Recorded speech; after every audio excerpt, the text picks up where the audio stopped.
Welcome to the May 11th meeting of the County Board of Supervisors. And in accordance with Executive Order N-29-20, the Humboldt County Board of Supervisors meetings are being held virtually. You can participate via the Zoom call-in phone number, which is located on the screen and on the front of the agenda. And so at this time, I'd like to ask Ryan to please do roll call.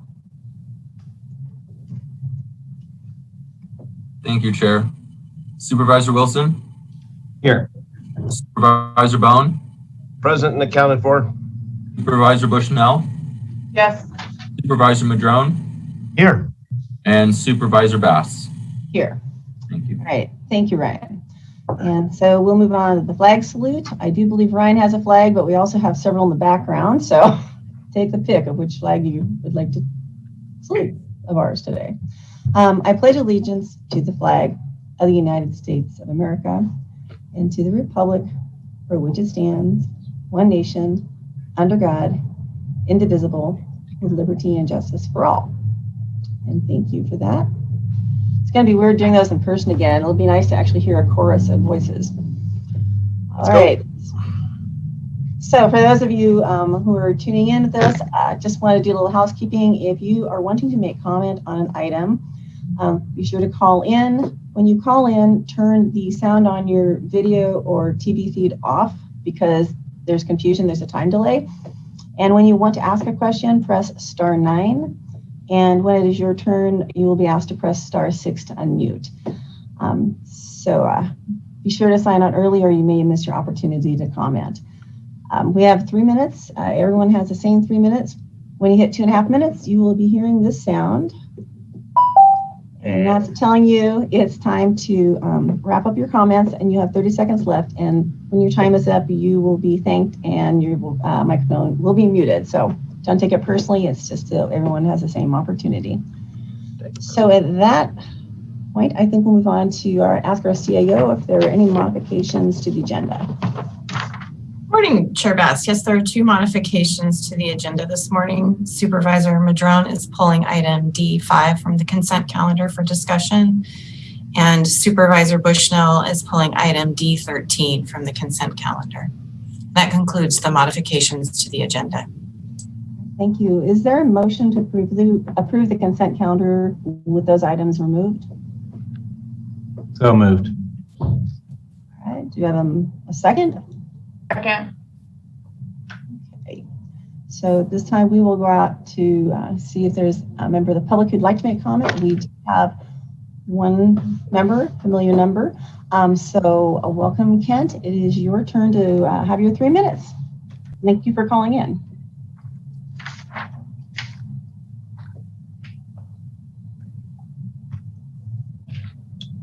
Hello, Kent. Yes, your unmute your microphone prompt probably has a 15-second lag, so you can be aware of that. I wish to thanks for having that item pulled off of consent. I will speak on that later. I did notice there's a few other things here. There's a proclamation regarding Special Districts Week put forward by Supervisor Steve Madrone. And I do want to do a shout out to all the special districts that do so much for us. A lot of them are volunteer districts. And those people are what we are dependent upon, and especially the fire people in this upcoming season. So I did wish to thank them for their service in advance. And just so you guys know, I don't speak for Jimmy Smith, but I'm channeling Jimmy Smith, and I'm always a lot of things I just say, what would Jimmy do? So rolling on, I guess we will head on, and I do not wish to make comments on anything else that I see on this agenda that has not been pulled on consent. Thank you. Thank you, Kent. And we'll move on to our second person who'd like to make a comment, and that would be last 4 digits of 0151. Good morning, Dottie Russell here. I wanted to have discussion on the abatement issue. I don't know what number it is. I'm actually in the car right now, so I don't know what number it is. Is that one of the ones that has been pulled for discussion yet? Yes, I think it has been. So if you want to just hang in there for a little bit, we will be getting to that. I'll hang in here. Thanks so much. All right. Thanks, Dottie. And I don't see any other hands up at this time, so we'll go back to the board. And I saw Supervisor Madrone, I believe you had your hand up. Yes, Madam Chair. Would this be an okay time to read the proclamation? Sure, it works for me. Okay. I don't see any objections. We're good. Okay, yeah, I just thought it'd be good to read it, and then I think there may actually be a couple other members of the public that might want to speak after I read this. So it's a little long, but it's important, as we all know, and as the previous speaker mentioned, special districts are hugely important, not only here in Humboldt, but all over the state. So we've got this proclamation to honor them, and it reads, whereas special districts are local governmental entities created by a community's residents, funded by those residents, and overseen by those residents to provide specialized services and infrastructure. And whereas today, just over 2,000 independent special districts provide millions of Californians with essential services, including services related to water, sanitation and water recycling, fire protection, electricity, parks and recreation, healthcare, open space, ports and harbors, flood protection, mosquito abatement, cemeteries, resource conservation, airports, transit, road maintenance, veterans facilities, and more. I mean, that's a huge list. They cover so many things. Whereas under the Wright Act of 1887, the Turlock Irrigation District became California's first special district and made it possible for local farmers to intensify and diversify agriculture in California's Central Valley. Been around a long time, over 100 years. Whereas in the 20th century, special districts increased dramatically in both number and scope, and during the periods of prosperity and population growth that followed both world wars, when the demand for all types of public services increased, and special districts met that need.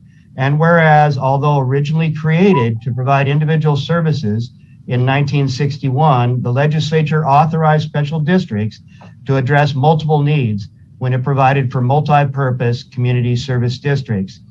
And whereas special districts vary in size, scope, and serve diverse communities throughout California, from small rural neighborhoods to large urban regions, and whereas local residents own special districts and govern them through locally elected and appointed boards, a series of sunshine laws ensure special districts remain transparent and accountable to the communities they serve, as these laws require open and public meetings, public access to records, regular audits, online posting of finances and compensation, and more.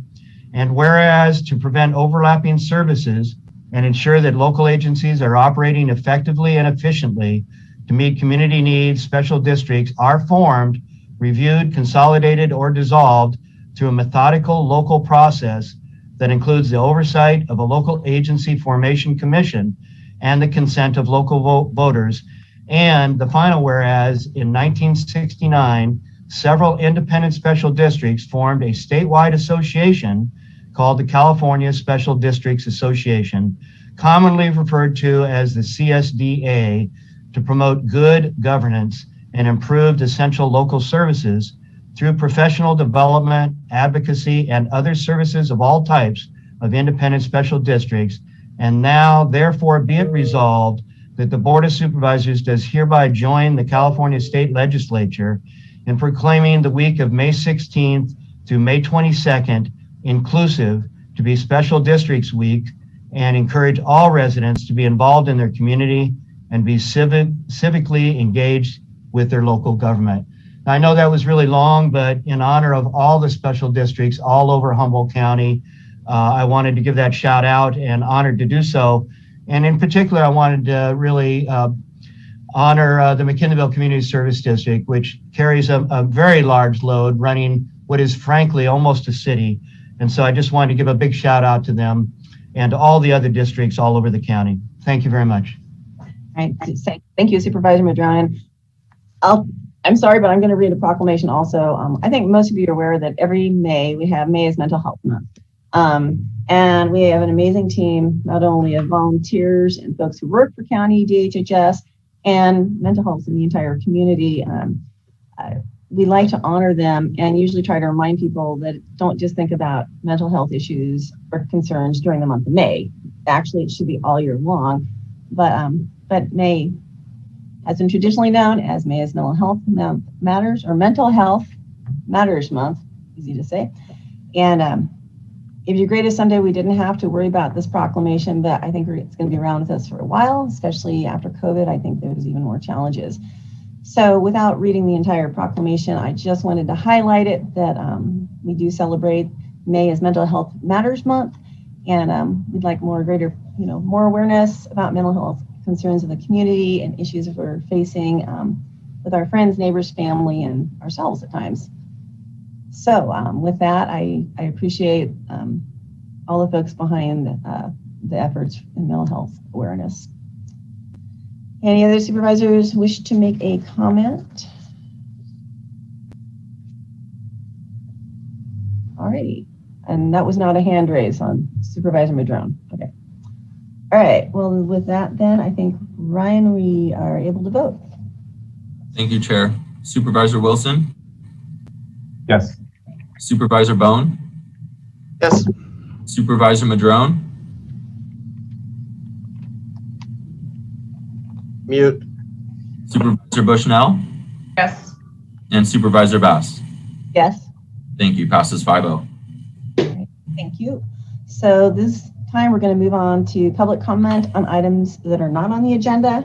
This is an opportunity for the public to comment on items not specifically listed on the agenda. There will be no action taken or discussion about those items that are brought up.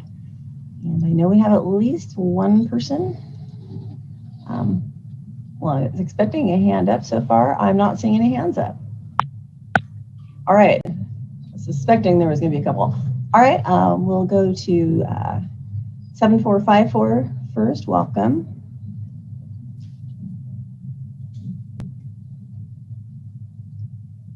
Just press *6 to unmute. There you go. Okay, there was no prompt at all that time, Virginia. I waited for the prompt. So for people out there that are trying to call in, you might as well hit *6 right away, because one time the prompt was 15 seconds late and the other time I didn't get one at all and just gave it a try. So yes, I think there's a major issue in Humboldt County and a lot of angst because all kinds of reasons have been given why the auditor controller has not been able to finally close the books. I think just about all the entries are done. We're minus a little piece to the puzzle is my understanding. Maybe I could be corrected if I'm wrong, but I am aware, because I was tracking this, that back in December, people were given deadlines, to have all their entries in by right around Christmas or something. That kept being extended and extended. I don't think you're going to find the auditor controller is the one holding up this process. I believe she would love to close the books. My understanding is that the books do not balance, and this, I could be corrected if this is not true, but that an auditor or anybody in accounting, your books need to balance. And if you have certain groups, such as planning and maybe, let's see, a few other groups here, Headwaters, maybe some other financial, where loans were given out and these loans were forgiven and the correct process wasn't used and the entries were not made, then those departments' books will not balance. And it is possible that there is certain things have been done when you forgive a loan. If it's not done correctly, that could be considered to be a gifting of public funds. And my understanding is hopefully that will all get cleared up, that these departments under direction, all of which fall into the direction of the CAO's office, will hopefully have done their due diligence. If they haven't, you may have to retroactively approve a whole bunch of things that were done without authority in the past. And then maybe we can get our books closed, and all this whining about the auditor controller being at fault maybe will just go away, and the correct finger pointing will go in the direction maybe where it belongs. And I guess we have another topic to discuss a little bit later here, why we would need a chief financial officer, and we needed none before. Thank you for the opportunity to speak on non-agendized items today. Oh, lastly, water. Of course, you're all aware of what's happening in water world. I probably will get close to my 3 minutes, and Virginia, you can turn me off at any time. But my understanding is that our snowpack is at 8%, and water usage for commercial use may be down to 5% down in the valley. So the sponge is drying up, and off we go. So thank you for the opportunity to speak. All right. Thank you, Kent. All right, I believe our next speaker is 0151. Welcome back, Dottie. Just press *6. There you go. Hi, thank you. It's Dottie Russell again. I wanted to bring up a couple of things. One is there's some discussion about rehab centers or housing that is taking place as far as helping with people that have some mental health issues. And I just want to kind of bring out that sometimes in the urgency and expectation of doing good, there's some mistakes that are made. So I think that any place that opens that is trying to serve people need to make sure that there are resources in place for the people that they're trying to help. So my suggestion is a case manager for any rehab center, if it's not already planned as part of the approval process through the planning department and Health and Human Services, that you have a case manager, because it can get way out of control really fast. We have an issue in Southern Humboldt that's going on right now that is way out of control, and neighbors are not unsympathetic. They just need to have some guidelines and some telephone numbers to call. So there's some people that whatever is going on in Eureka, I don't know, but there's some people that have mental health issues that are coming down to Southern Humboldt. They're not the resources that we should have in the first place, but it's making it more difficult. So just be aware of that it is a problem. The other thing that I wanted to address is law enforcement. Law enforcement really needs to be able to, I don't know how you do this, but if somebody steals from you, if somebody breaks in, if somebody does that, they might go to jail for, a month or maybe not at all. And then they're out and they're living exactly where they were living before with nobody really watching to see what's happening next. And there really needs to be some accountability, and those same people should probably not be living in a rehab center without a case manager. So I think we need to pay way more attention and keep everybody in our community safe, including those that need to have extra resources. They need to be just as safe as the rest of us. So yes, it's Mental Health Month. It's mental health every single day issue as far as helping people. And there needs to be an emergency number when somebody can't speak in a full sentence. There's a mental health issue or a physical health issue. There needs to be an emergency number that can be called. Is that going to be 211? Is it going to be 911? Who's it going to be? How are we going to have a flyer that says these are the numbers that are called, so that everybody without Zoom or internet or whatever has access to these numbers? Does every single person that works on the police force know what's going on too, and the numbers to call, so that they can help call if there's not a cell phone number available at that moment? I think that was my time. So in case it was, thanks very much. All right, thank you. Thank you, Dottie. And we'll then go to the last hand we have up is last 4 digits of 7108. And if that's you, press *6 to unmute. And you'll have 3 minutes. All right, if you were 7108, press *6 to unmute. There you go. Welcome. Thank you. Good morning. This is Bonnie Blackberry, and I'm calling about some process, public participation, and transparency issues. First of all, for the Planning Commission to provide comment to the Planning Commission, and in the hearing packets, comments must be received by Wednesday. The agenda with all the items on it doesn't come out until 2 days later. So unless you're an adjacent property owner, you've got notice, the general public doesn't have a clue. So there's no way they could make comments before they get the information on what they would be commenting on. And then all public comments must be received by Monday. Well, if you get the information at the end of the day on Friday and you have to have it in by Monday, I just don't think it's a process that is encouraging public participation. I think it makes it very difficult to be informed and make comments when you have so little time. The other thing is the zoning administrator meetings, which are very similar to the planning commission meetings, except there's only the zoning administrator is approving all these plans. Many of them are very large grows that I would have thought would come before the planning commission, but they're going to the zoning administrator. The zoning administrator meetings have no videos.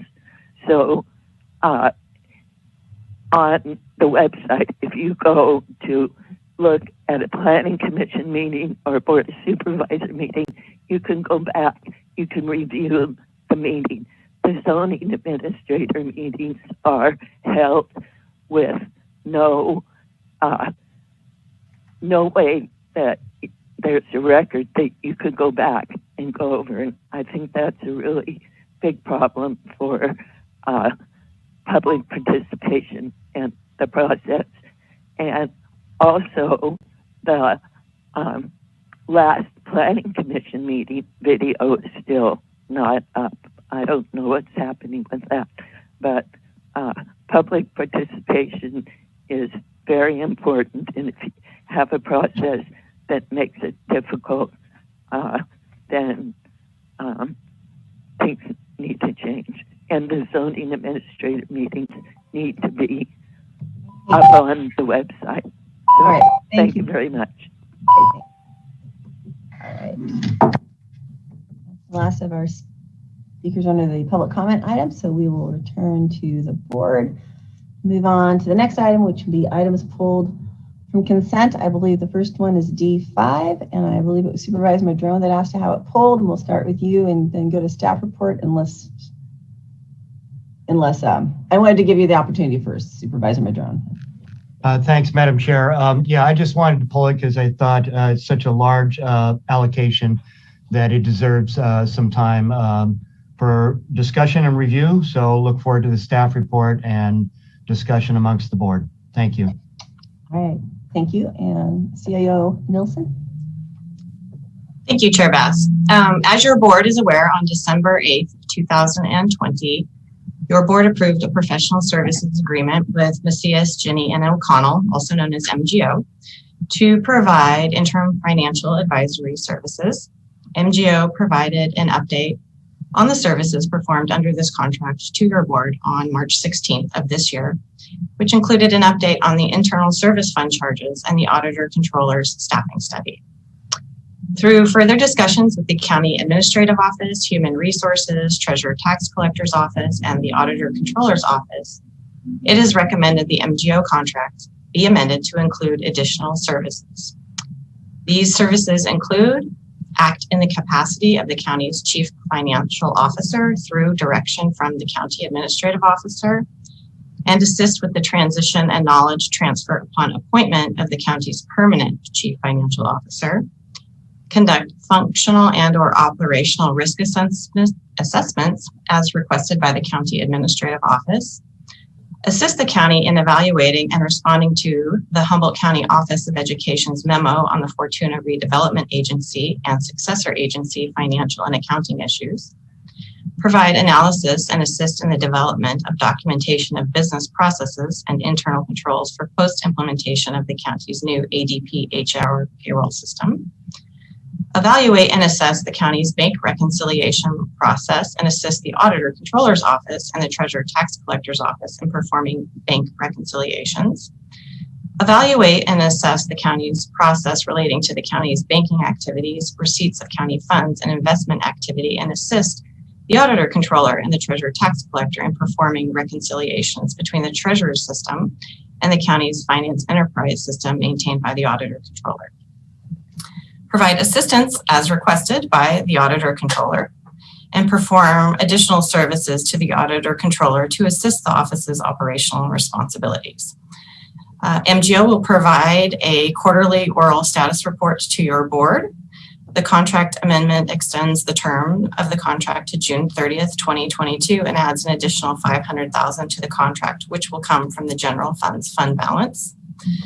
The treasurer tax collector is also here today to offer some additional information on the elements that pertain to his office as well as the auditor controller's office. And I'd be happy to answer any questions that your board may have. Does anyone have any questions for CAO Nielsen, or do we want to hear from treasurer tax collector? Okay, Supervisor Bohn. Yeah, would this just be considered I know the big word's transparency and everything else. Would this be another level of transparency so more eyes are looking at it? Because I mean, this has got to end somewhere. And I don't know whose fault this is, but I'm getting phone calls from school districts, special districts. I mean, just like Supervisor Madrone mentioned today, the importance of special districts being able to do their audits. I'm hearing now they can't do their year-end audits because our books aren't closed. And then I hear a speaker today that makes a lot of claims, but that it's the fault of the headwaters. I mean, I don't know. Are we being really penny wise and dollar foolish? Because I know we lost $600,000, no ifs, ands, or buts, because of a clerical issue with the roads department. And I'd love to know that my other supervisors' roads are so great, $600,000 wouldn't help them, but I could have used the $600,000 in the first district. So this has got to come to an end somewhere. And I think my biggest concern is I'm hoping to hear from some department heads today saying everything's great, we don't need this. But I noticed that our multiples of department heads never weigh in on this. And I would like for them to weigh in and say everything's fine and we don't have a problem. It just because we're the last county not to have our books closed. And I don't think our public knows what's going on, because I hear, what the hell's going on? And I'm going, I don't know. I'm hearing from some people everything's fine, some it's not. So would this allow some more transparency for the public? I think that was a question. Well, through the chair, I highly recommend that your board continue to engage the services of MGO. There are a number of outstanding items that continue to hinder this organization. So this contract is an avenue to an end. We don't have a fiscal year that's closed, and we are 8 weeks from the end of the next fiscal year, the current fiscal year. We have some issues with bank reconciliation, and the treasurer tax collector can definitely speak to that in more detail. And as I mentioned, this is an avenue to an end. This is to assist the auditor controller's office in the treasurer tax collector's office in meeting some state mandated requirements that have not been met, and hopefully getting us back on track. Okay, thank you. And before I turn this over to the tax collector, I did want to also ask, since Supervisor Bohn mentioned one of the comments that was received, I think there's also confusion that somehow the CFO gets people really like thinking something really, strange is happening. And it's different than, county auditors. Are you usually referred to in counties, I think, as CAOs also, a chief administrating auditor, I think, or something to that effect. So, but to me, I see the CFO as being more in general to the bigger financial health of the organization versus, I think to me, the auditor is just trying to make sure everything is in order. Do you have a real brief explanation of what the two differences are? Because I think there is a confusion that they are one and the same in some people's minds. Through the chair, yes, those are two separate and distinct classifications. In government code, the auditor controller is the chief accounting officer. And as your board heard in great detail from Human Resources Director Lee and Scott Johnson with MGO, the chief financial officer is also a separate and distinct classification.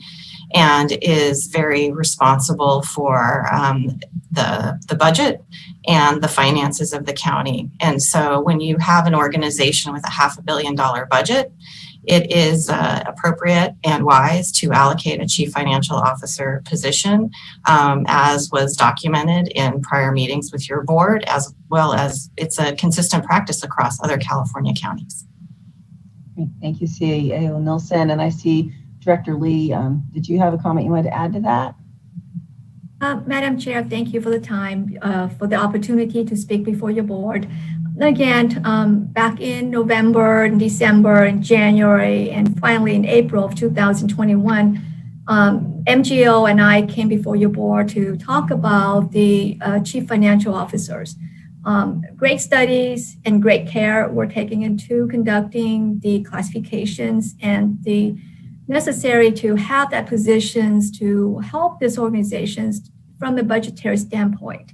And again, the CFO is to serve as a collaborative, as a nexus to with the Auditor Controller's Office to help this organization move forward in some of fiscal responsibilities and fiscal accountability.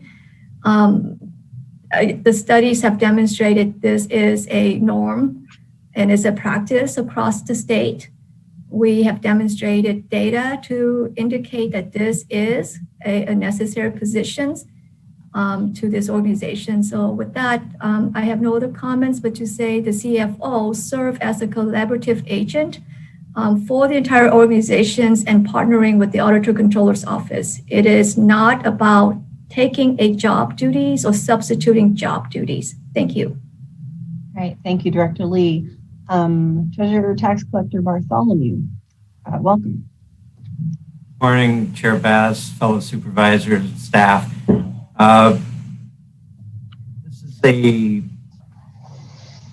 something that I'm concerned with, and I'm not concerned that the Auditor Controller is doing something inappropriate or that sort of thing, but as Supervisor Bohn mentioned, it's the transparency that I'm concerned with between banking operations and all transactions being posted to the general ledger in an exact duplication of what we are doing in the bank. Because each day, Treasury staff reconcile all incoming and outgoing transactions that are posted to the bank. That's all reflected in the Treasurer's daily report, which is then submitted. And along with that, receipt and disbursement batches are sent to the Auditor Controller's Office from Treasury staff. And we used to get batch proofs back at the end of each day so that we could compare the data that was submitted to the Auditor Controller's Office to the batch proof that was reflected back to us as posted to the general ledger, so that we could then confirm that all transactions were as accurate as possible. If there's any irregularities or something was amiss, then we could confirm and fix that any transaction that may have been irregular or wasn't as perfectly accurate due to a keying error or something like that. We all make mistakes. So the importance of the confirmations of checks and balances between our two departments is really critical, because we are transacting thousands of transactions every month. And without getting confirmation that the exact same transactions as reflected between the Treasurer's Office and the bank are not being shown back to us so that we can confirm that everything is accurate, we are, on the Treasury side, feel like we're operating in the dark. And this goes to a bit of a larger requirement per state code, Government Code 26905, in that all cash and investment transactions are to be reconciled every month by the Auditor Controller to make sure that everything reflected as taking place in the bank and as reflected in the Treasurer's daily report is in fact shown in the general ledger. So it closes the information loop between our two departments to make sure that all checks and balances are functioning properly and that all data input is accurate. So my concern is that transparency is not readily available within our operations. And this contract with MGO will bring in people with the expertise to be able to analyze the transactions that are taking place between our departments and solidify or strengthen anything that is not providing the transparency that we need, and confirm that everything is as it should be. Again, I'm not trying to throw aspersions at the Auditor Controller's Office. I have faith that they are operating as best as they can, but I really need to have a comfort level that the checks and balances between our departments do in fact exist, and that our operations are done in accordance with all government code to make sure that of the accuracy between our systems is the same. So that's the end of my report. Does anyone have any questions I might answer? Does anyone have a question for tax collector, treasurer? Not seeing any at the moment. So any board members have questions of any staff, or is it time to go to public comment? Or perhaps there might be some department heads who, Supervisor Bohn, I believe, requested hopefully hearing from a few. Sheriff Hansel? Good morning. I appreciate the opportunity to speak about this. This is something that I think the county needs to put a lot of effort into this to try and help fix this issue. And if this is the direction that needs to go, then it's money well spent, because the books need to be closed out. We need to find a way to finalize last year's numbers and then move forward. And however we can do that, I think it's something that needs to be an investment that we need to make time now, because things are not working good right now. And so I think you all need to hear that. And we're making it work, but right now it is going to be a very confusing time. When we're thinking about next year's budget and not going to be able to expand, even though costs are rising, it's putting a huge burden on your departments to try and offer the same amount of services moving forward. So not knowing what the balances are is very, very problematic. So I would definitely urge this board to take whatever measures necessary to make sure that we can close out those books, balance things out, and to get our financial situation in order. Thank you, Sheriff. I see a couple more. Tom actually has his hand up, so we'll go Director Mattson and then Director Beck. Since I'm seeing you on the screen, so okay, I didn't want to just assume. Okay, yes, Director Mattson.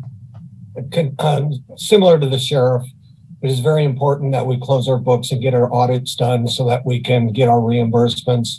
And Public Works strongly supports this item to getting the auditor everything she needs to move this forward. We're all here to work together, to work as a team to solve this problem, and any resources that we can get to solve this problem are greatly appreciated. So Public Works supports this item. Thank you. Thank you. Supervisor Bohn? I wanted to ask Director Mattson, are we in jeopardy of losing some of those one-time monies or those monies because of this moving forward?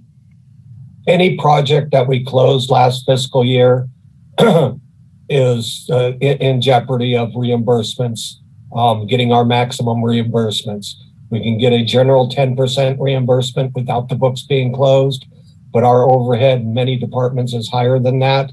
And we would certainly are at risk on a lot of our engineering projects of collecting our business and engineering overhead with the delay in the audit, because 18 months after we close the project, we cannot bill. And so if we close the project in June, those are at risk right now. Thank you. Thank you. And we'll go to Director Beck and then Director Ford. And I do see we have the Auditor Controller on with us as well. So Director Beck. Good morning, Chair and Supervisors. Yeah, the MGO has been very helpful to DHHS in getting the documents together for the auditor in order for our claims to be approved, especially in social services. You know, we claim about $80 million a year, and it's just really important that our claims are assigned and approved timely. And MGO was instrumental in helping us do that in the last year or so. So I and DHHS is totally for MGO to continue and do the work that's needed here. And Director Ford. You're muted. Thank you. My apologies. Thank you, Chair Bass. Planning and Building also supports this item. It is a bit of an irony today that under public comment, somebody made the point that Planning and Building had closed a loan inappropriately. And this is something we've been working with Auditor Controller's Office on. This was a grant that was given back to Open Door Clinics in 2007. We closed out the grant approximately 7 years ago. The law allows that, or requires actually, after 5 years to purge the file, which we did. The one thing that wasn't done was that a lien wasn't taken off the property, which was a component of the grant. And so in 2019-20, we allowed the lien to be removed from the property. And that, I guess, seemed like it could be a loan that had been closed, but it wasn't. It was a grant. And so any ability to help clarify these things and make them not so complicated would be of extreme benefit. Thank you, Director Ford. And Auditor Controller Paz Dominguez. Nice to have you back in the office. I think I recognize that background. Good morning, Chair Bass. Yes, I am back in my office. I sneak in here every once in a while, lately more often. I missed the public comments. I wasn't aware that this meeting was going to include topics about my office, but I am grateful to Supervisor Madrone and Ryan Sharp for sending me the link to attend today. I've heard some of the questions that have come up, and I felt it necessary to come in here and clarify some things. Specifically, the idea that we are not being transparent or that transparency could use more attention. I do agree. We do need to be more transparent as an organization, and I am supportive of that. In terms of the treasurer tax collector having access to see what we post, they have full access to the finance enterprise software that we use. They, at any point, they can log on and see what transactions we post. In fact, the IT department helped us develop a special report specifically to address the treasurer tax collector department's needs to track our deposits. One of the challenges that we have in terms of the bank reconciliations is there are numerous departments with outside bank accounts. These are bank accounts outside of the county's main bank account. That information does not get sent to us on a regular basis, nor do reconciliations get sent to us for those outside bank accounts. We get the information once a year at the end of the year where they certify what their ending balance is, and rarely do we get bank statements. This is one of the challenges. I do think it can be addressed. If NGO is willing to help, I'm all for it. Though I do think the county would benefit from maybe doing an RFP. If we're talking about transparency, we should see what else is out there, what other options exist. I appreciate Director Ford speaking up about his loans, but he doesn't have to take the burden of it all because it's not his department that we're having issues with in terms of reconciling loans. There are other departments who issue loans, other departments who we've learned are forgiving loans without the authority to do so, causing some confusion about what our ending balances are. I am very cognizant about the need of special districts and schools districts to have their books closed, which is why I closed their books. All of their funds have been closed and rolled over to the next year. What I can't roll over is the county's general fund because I don't know what its ending balances are. If you will have me just close it, however it is, fine, I can do that.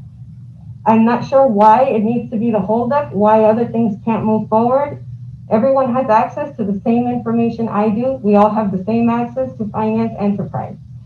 It might be a training issue, and I'm more than happy to host the training. I will invite all the supervisors. You can watch as, without having to participate. It can be publicly televised. Whatever is going to make you all feel comfortable. I want everyone to have full access to finance enterprise, to see this information. I want us all to be on the same page. Hiring MGO to serve as the chief financial officer, that's very much specific to the CAO's office. What she intends to have them do, I'm not sure. In terms of the auditor controller department, I will focus on training our staff. We're slowly transitioning back to in-office work. And I only see things getting better from here. As soon as human resources releases our recruitments and we're able to fill our supervising our accountants, our fiscal assistants, we're going to make even more progress. If anyone has any specific questions about any specific accounts, I'm more than happy to answer them. I'm here, I'm ready. I don't have a PowerPoint prepared. I wasn't aware that we were going to do this today, but I'm more than happy to share my screen and give you whatever information you are in need of. All right, thank you. And I know I have some questions for you, but I do believe Director Lee, I just saw her video go on, so I'll turn it over if you had something you wanted to add. Yes, thank you, Madam Chair. I appreciate the opportunity to clarify. Myself and Ms. Paz Dominguez met last week. We had a great conversations. We have a game plan regarding the recruitment.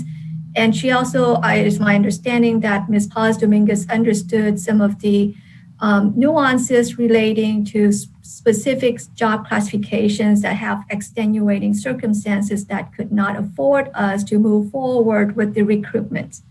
However, I also understand that some of the recruitments, requisitions, applications have been made forward to Ms. Paz Dominguez, that interviews began. We will continue to have that collaborative partners engagement with my office and Ms. Paz Dominguez. Thank you. Thank you. And I was just gonna, my questions for the auditor, if you don't mind. I was trying to hear in the few things I kind of lost. I know you mentioned special districts, and I know you mentioned financial enterprise, and I know that my understanding is county folks need on the financial enterprise.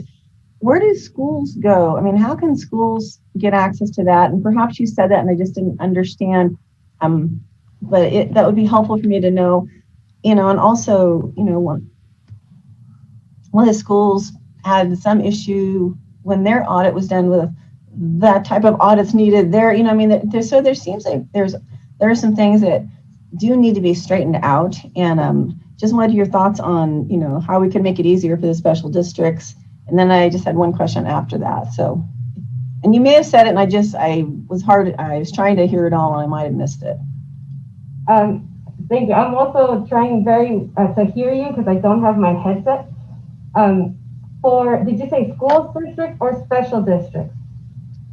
Well, special districts, I was thinking with, in the school districts, do they all have access to finance enterprise also? So for school districts, they have a centralized office. That's the Humboldt County Office of Education. I advocated for them to get access to finance enterprise, and with IT's help, they purchase their own laptop. They do have access. They are able to run reports and see their information. But that's only the centralized office. So they would have the task of disseminating information to all of their school districts. If school districts want to have access directly through us, I don't see why that would be an issue, but they would have to be prepared to buy their own equipment and set up an MOU with IT to make sure that the security is still intact. For special districts, we have 12 dependent districts. It's 12 or 13. Now I'm not sure. 12 or 13. Those dependent districts are similar to departments. They should have access to this software. Same kind of deal. They would need to purchase their equipment and set up an MOU with IT. For the independent districts, they're operating independently of this county. Some of them have outside bank accounts. So what they get from us is they send us a request for their report. We send them, here's what you have in your fund. But it won't give them the full picture of their finances because they're operating somewhere else as well. One of the things that I foresee that I'm going to bring to the board is terms of engagement. How far do you want us to engage with districts that are independent of your board's governance? As I understand it, only those that are dependent are under your direction, are under your governance. They get the full suite of services that we offer. The independents don't, but there seems to be an expectation that they should. So I would need the board's clarification. How far do you want us to go with independent special districts? Do you want them to have access to the software the same way that departments do? I'm okay with it. There is no secrets in this office. If you want to publicize all of our software online for the taxpayers to see, I'm okay with that too. It's just a matter of establishing those agreements with IT to make sure that the information remains secure. Okay, and I was going to say, no, I appreciate it. I think we're just going beyond this item. I was letting it kind of wander off the topic there, so certainly worth the conversations later. Any supervisors have questions for any of the department heads? Yes, Supervisor Bohn? Yeah, thank you, Ms. Dominguez. You said the schools are closed and they've rolled over. I got a call from Fortuna School District yesterday and followed up this morning, and I don't know if they've been to that. They have not got their apportionments yet. Are they doing something wrong? Do they need to go buy equipment and get it done right? Because they've never had this issue before. And I'm wondering, the special districts, again, like the commendation or the proclamation we did today, most of them are volunteer bake sale. A lot of them are, smaller districts that don't have the money to hire a financial person and go hire equipment. They're smaller districts. So I'm just wondering, the full slate, as we call it, give to them. I don't know what that entails of, and how did we always do it before, and what has changed? Is it just because are we thinking that it wasn't transparent and there was money being taken? Or I'm just trying to figure out what we're trying to find in these transparencies, because these people aren't getting their money and it's causing the schools, special districts, fire districts, a lot of, what's that word? I don't know what it means. Somebody says angst all the time, which I have no idea. I thought that's what but anyway, what has changed and how can we get these people on board? I know we can have trainings, but you're much too busy to have trainings. I mean, we had that auditor committee meeting, and as you said, you're way too busy to do those, to get to that one. So how can we do this? How can we, I don't care how we get there. How do we get the people their money? And how do we do it as seamless as possible? We've added personnel at your request. How do we get there? I mean, we're spending so much time on this. We've spent more time on the Auditor Controller's Office the last 18 months than I have my previous 7 years here.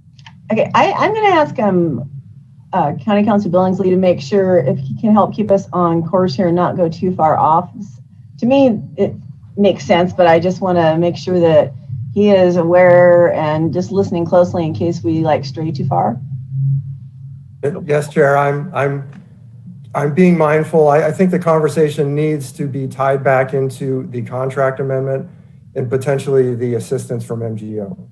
Okay, thank you. And so in some ways, some of these questions could be asked and they could be phrased like, would MGO be able to help in cases like that? I mean, that's a safe conversation to have. Is that? Yes, that's the topic before your board. Okay. So whatever we're going to ask, try to do it in the closest relation to this specific topic. Can MGO fix these issues? Because and seriously, we just had department heads come out and agree to take $500,000 out of the general fund for another department so they could get their finances. Do you know how hard that is to get department heads to agree to take $500,000 out of the general fund unless they're getting it? It's extreme. Well, and regarding what County Council Billingsley suggested, I have a question, I guess, for, I'm not sure if it's the CAO or the auditor or Linda. some of the other things, that have tied the hands of things getting done is just that there's things that need, they're kind of backed up. And one of the things that had come up recently that I'm wondering if MGO, if this would tie into their contract, this potential contract, or if it could be added, is, we had a tax lien filed against the county on what the IRS, I believe it was, felt that certain taxes didn't get paid.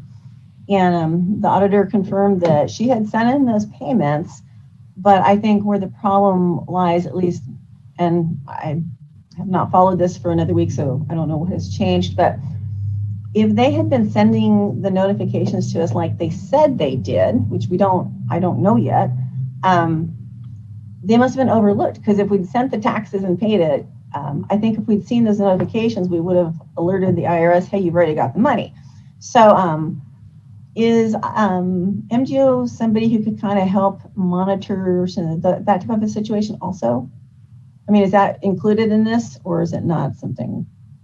CAO Nielsen. Through the chair, yes, there is flexibility in the contract to evaluate business procedures and processes, internal controls, opportunities for improvement, conduct financial and or operational risk assessments. So yes, that flexibility exists to assist in ways that will benefit the organization. Well, and try to keep things cleared up that have been kind of muddied up a little bit. Director Lee, did you have something you wanted to add? Thank you, Madam Chair. If you can allow me to go a step back in time, I believe back in the fall of 2020 and in January of 2020, questions were posed to me in terms of the interim measures that can be provided to the Auditor Controller's Office. And at that time, and I continue to maintain that belief, recognizing that there is a lot of needs to be done. There's staffing changes, increase in regulatory requirements, state mandates, and of course, we're also in the midst of a pandemic. We're all doing the very best that we can. Back then, I also recommended that some interim measures be afforded to the Auditor Controller's Office, which include the staffing that you provided to the Auditor Controller's Office, the staffing study, which is currently in progress between myself with the Auditor Controllers and MGO. But I also recommended, knowing that we were facing upcoming close to the year end of 2021, perhaps looking at some additional, what I call staffing support grounds on the boots to provide that support assistance. So I truly believe this MGO contract is allowed to have that flexibility to, with the Auditor Controllers, assignments and delegations of tasks, things like that. I believe some of this, the day-to-day functions can be assisted by the MGO. Overall, that is why the staffing study is so critical, and we are still in the midst of that staffing study. Thank you. Thank you, Director Lee. Auditor, I can't use Ms. Karen Paz Dominguez, like Auditor Controller. My words are getting twisted. Just a point of clarification. I'm very, I would like to understand, is this contract, this 500 grand for NGOs to come work in the Auditor Controller Department?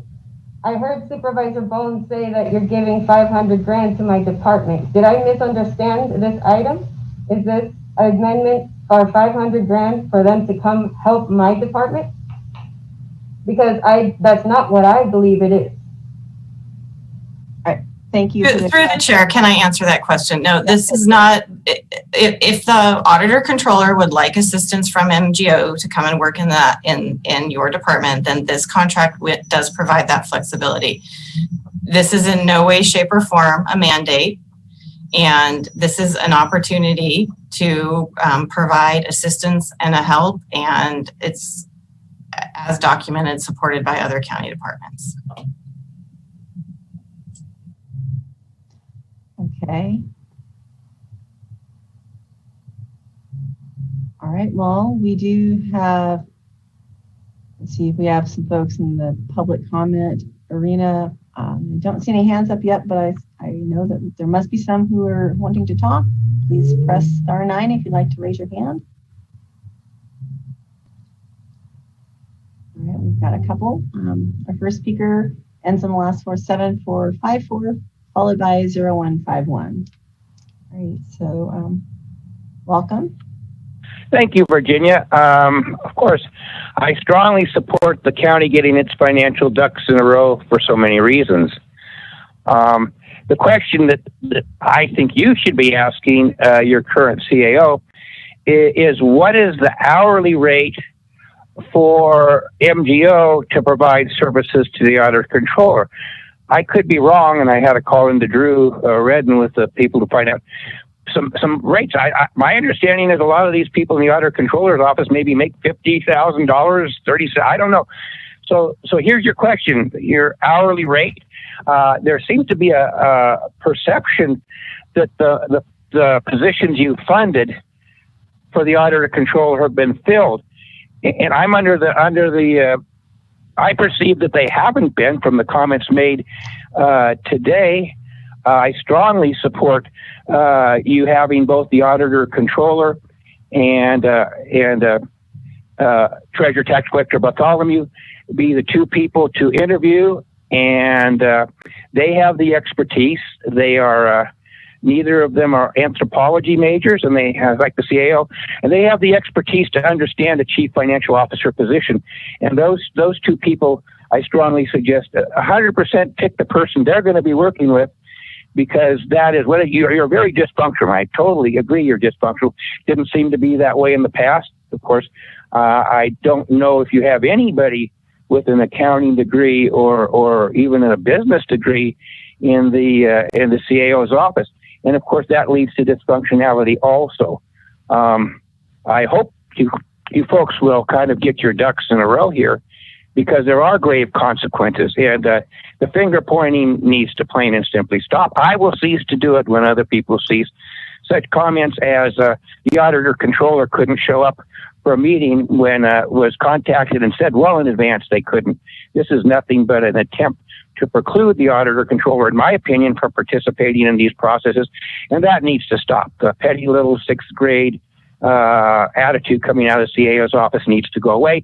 We're all big people. Let's put our big things on, and let's deal with a financial crisis which will be worsening drastically in the future. But on the other hand, you need to know how much this company's costing on hourly rates, and can we save money by using existing staff or transferring people around that are satisfactory to department people. I wouldn't expect John Bartholomew to work with somebody in their department he wasn't happy with, nor would I expect Karen Paz, the auditor controller, to work with somebody that they weren't happy with. Let them pick these people, and I think you will end up with a lot more functional government, and I think you'll find these problems will rapidly change. The past is the past, and it was accounting and things was handled very poorly as far as I've been involved, which is 8 or 10 years now, in my opinion. So anyway, a time for some changes, but not sure you're making the right ones and spending the money correctly. That's my opinion. Thank you for calling in, and we will now move on to Dottie, I believe. So 0151, press *6 to unmute.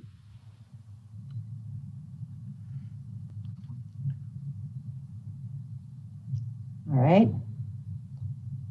Press *6 to unmute if you are 0151. Okay, welcome. There you go. Hi, Dottie Russell again. Yeah, this whole thing with not getting the funds that we need and closing the books so that we're losing money, seems to me that the finances for Humboldt County are like off the hook, crazy, not working. So let's figure out solutions. Let's be creative. Let's figure out solutions, trying to take people's properties away for abatement instead of balancing books for money that's needed. It makes no sense. So let's try to figure out, how do we fix the problem? I can assure you that there have been multiple problems that have happened in the last few years. We need to say, okay, how do we work together? How do we solve this problem? How do we manage this? How do we become a team? We are not a team. We are fighting with each other. Everybody's fighting with each other. Everybody's passing the buck. Everybody's blaming each other. And they have a right to do that, because there's been the most amazing mistakes made that, I mean, it could be documented in a documentary that this is the most screwed up county on earth. but it doesn't have to be. Let's go forward. Let's figure out what mistakes have been made, try to make them right, and move forward. And the only way we can do that is just to be able to compromise.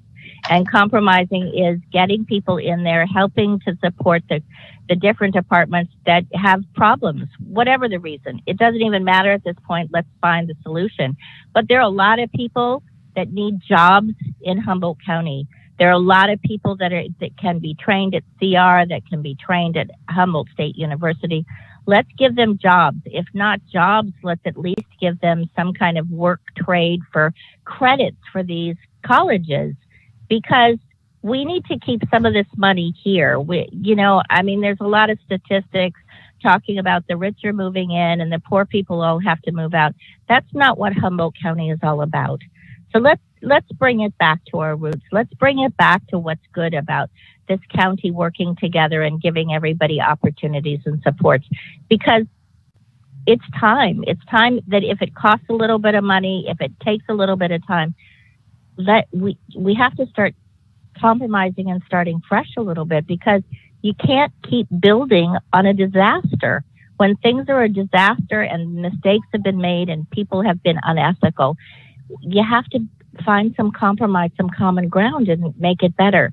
So get those books taken care of, get the funds that we're supposed to have for grants, and let's not lose them all for this year coming up. Thanks. Thank you, Dottie. And that is the last of the people who had hands up. So we will go back to the board. And hello, District Attorney Fleming, we'll go to you next. Good morning, and I apologize, I've been in and out, so perhaps I'm just going to repeat some things that I've already said. I really would like to see us work together. I know that Ms. Paz Dominguez has made herself available when we have those last minute grants that need something additional done. She's worked really diligently to help my department, and I know I'm one of the smaller budgets, smaller departments, but really tremendous effort on her part. So I would like us to do whatever it takes to help her department move forward to solve these problems. I know that a couple of us have been working with her, and if available, we will certainly start the testing for finance enterprise services to sort of give us sort of real-time understanding of what's been closed, what's in our budget, those sorts of issues. So I really think we need to work together to solve this, and I hope that we can do that. Thank you. Great, thank you, DA. Any comments from board members right now or questions? Supervisor Wilson and then Madrone. Thank you, Chair Bass. I think we're just being asked today to look at a contract amendment. That's really what it is, and it sort of turned into an ad hoc audit committee meeting, and I was not prepared for that. I don't think the auditor was prepared for that, and others. And so in some ways, if we're going to have that deep of a conversation about the details of these systems, we have a venue for that, and today's item is not that. So I just, with a grain of salt or whatever, we just are not going to vet all those things. With that, I do understand, through all of our explanations from the past with differences, and quite frankly, from working with and in companies myself, the CFOs are important roles. They are separate and distinct in organizations of this size from auditors and from treasurers. And so I think that's not a bad way to go in terms of freeing up our CAO's office to really do a lot more operations in terms of kind of programmatically, with relationship to the county. And so I see that as a positive direction. But again, today's issue is really whether or not we expand on the scope of services with MGO and if that's functional. All things being in balance, I think this is, I in what I see in front of me, I support that. Is it perfect? No. Is it a little messy? Probably. I mean, that's just the way these systems are.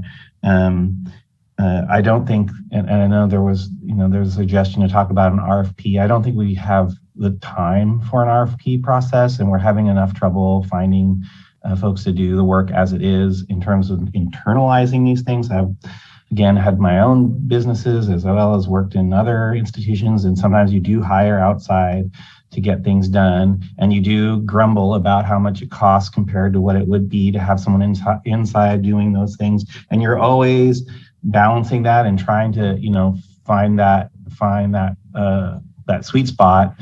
But again, that's an iterative process, and I think this is part of that. I do know that if services are not rendered, we will not be charged, right? And so this is I think that's will we use this entire amount? I'm hoping not.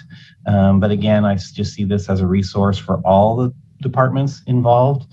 And I hope that everybody uses it to, if we choose to move forward with this, that everyone uses it to the most effective and efficient way possible. So with that, I'm ready to make the motion to move forward with the staff recommendation. However, I'm amenable to more discussion.